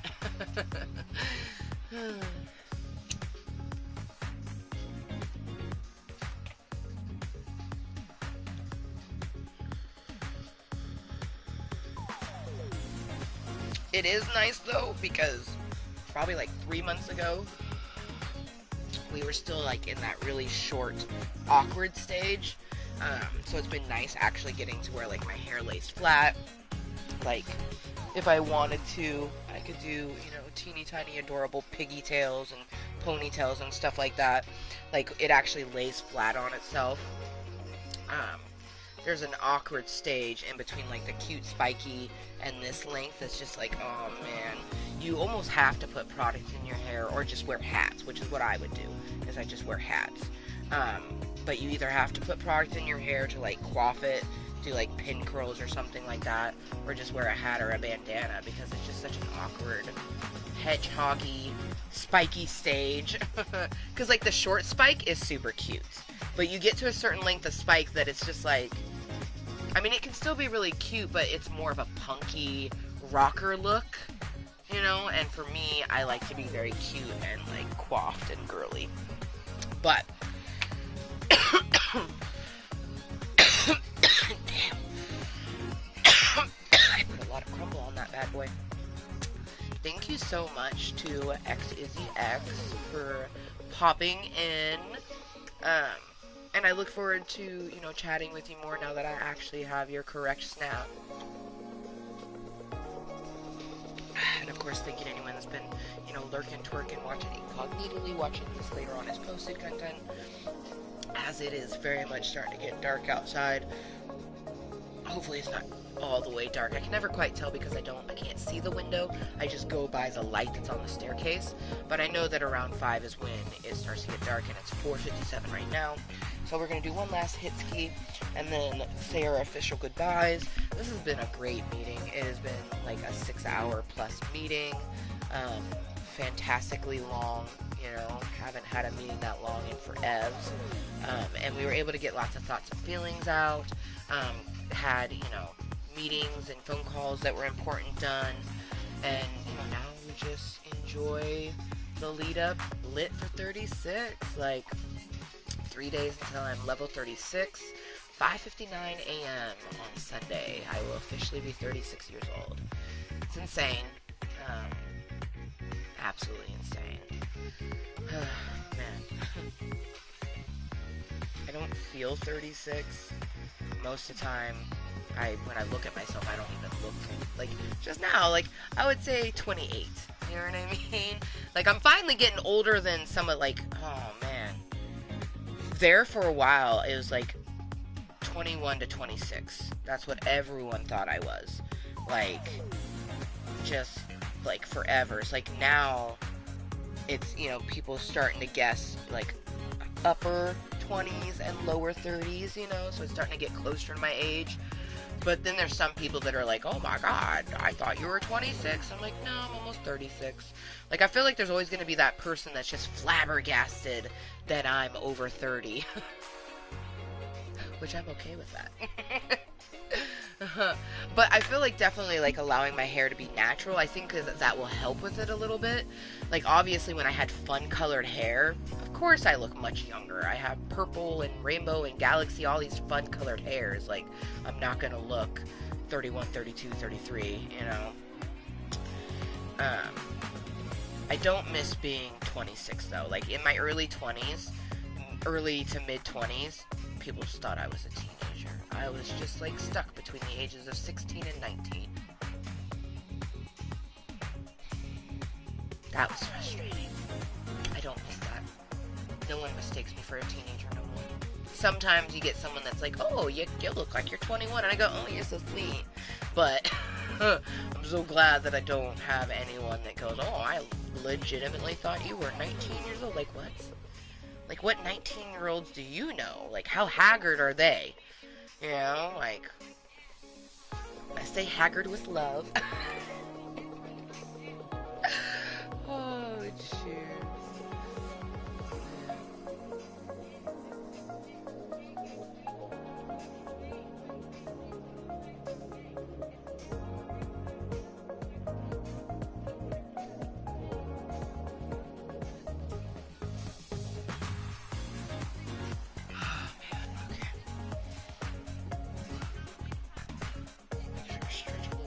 Go up the damn stairs.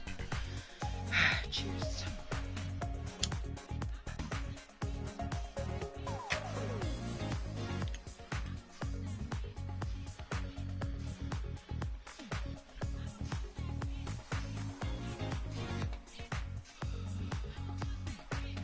No clue when I'm gonna make more content.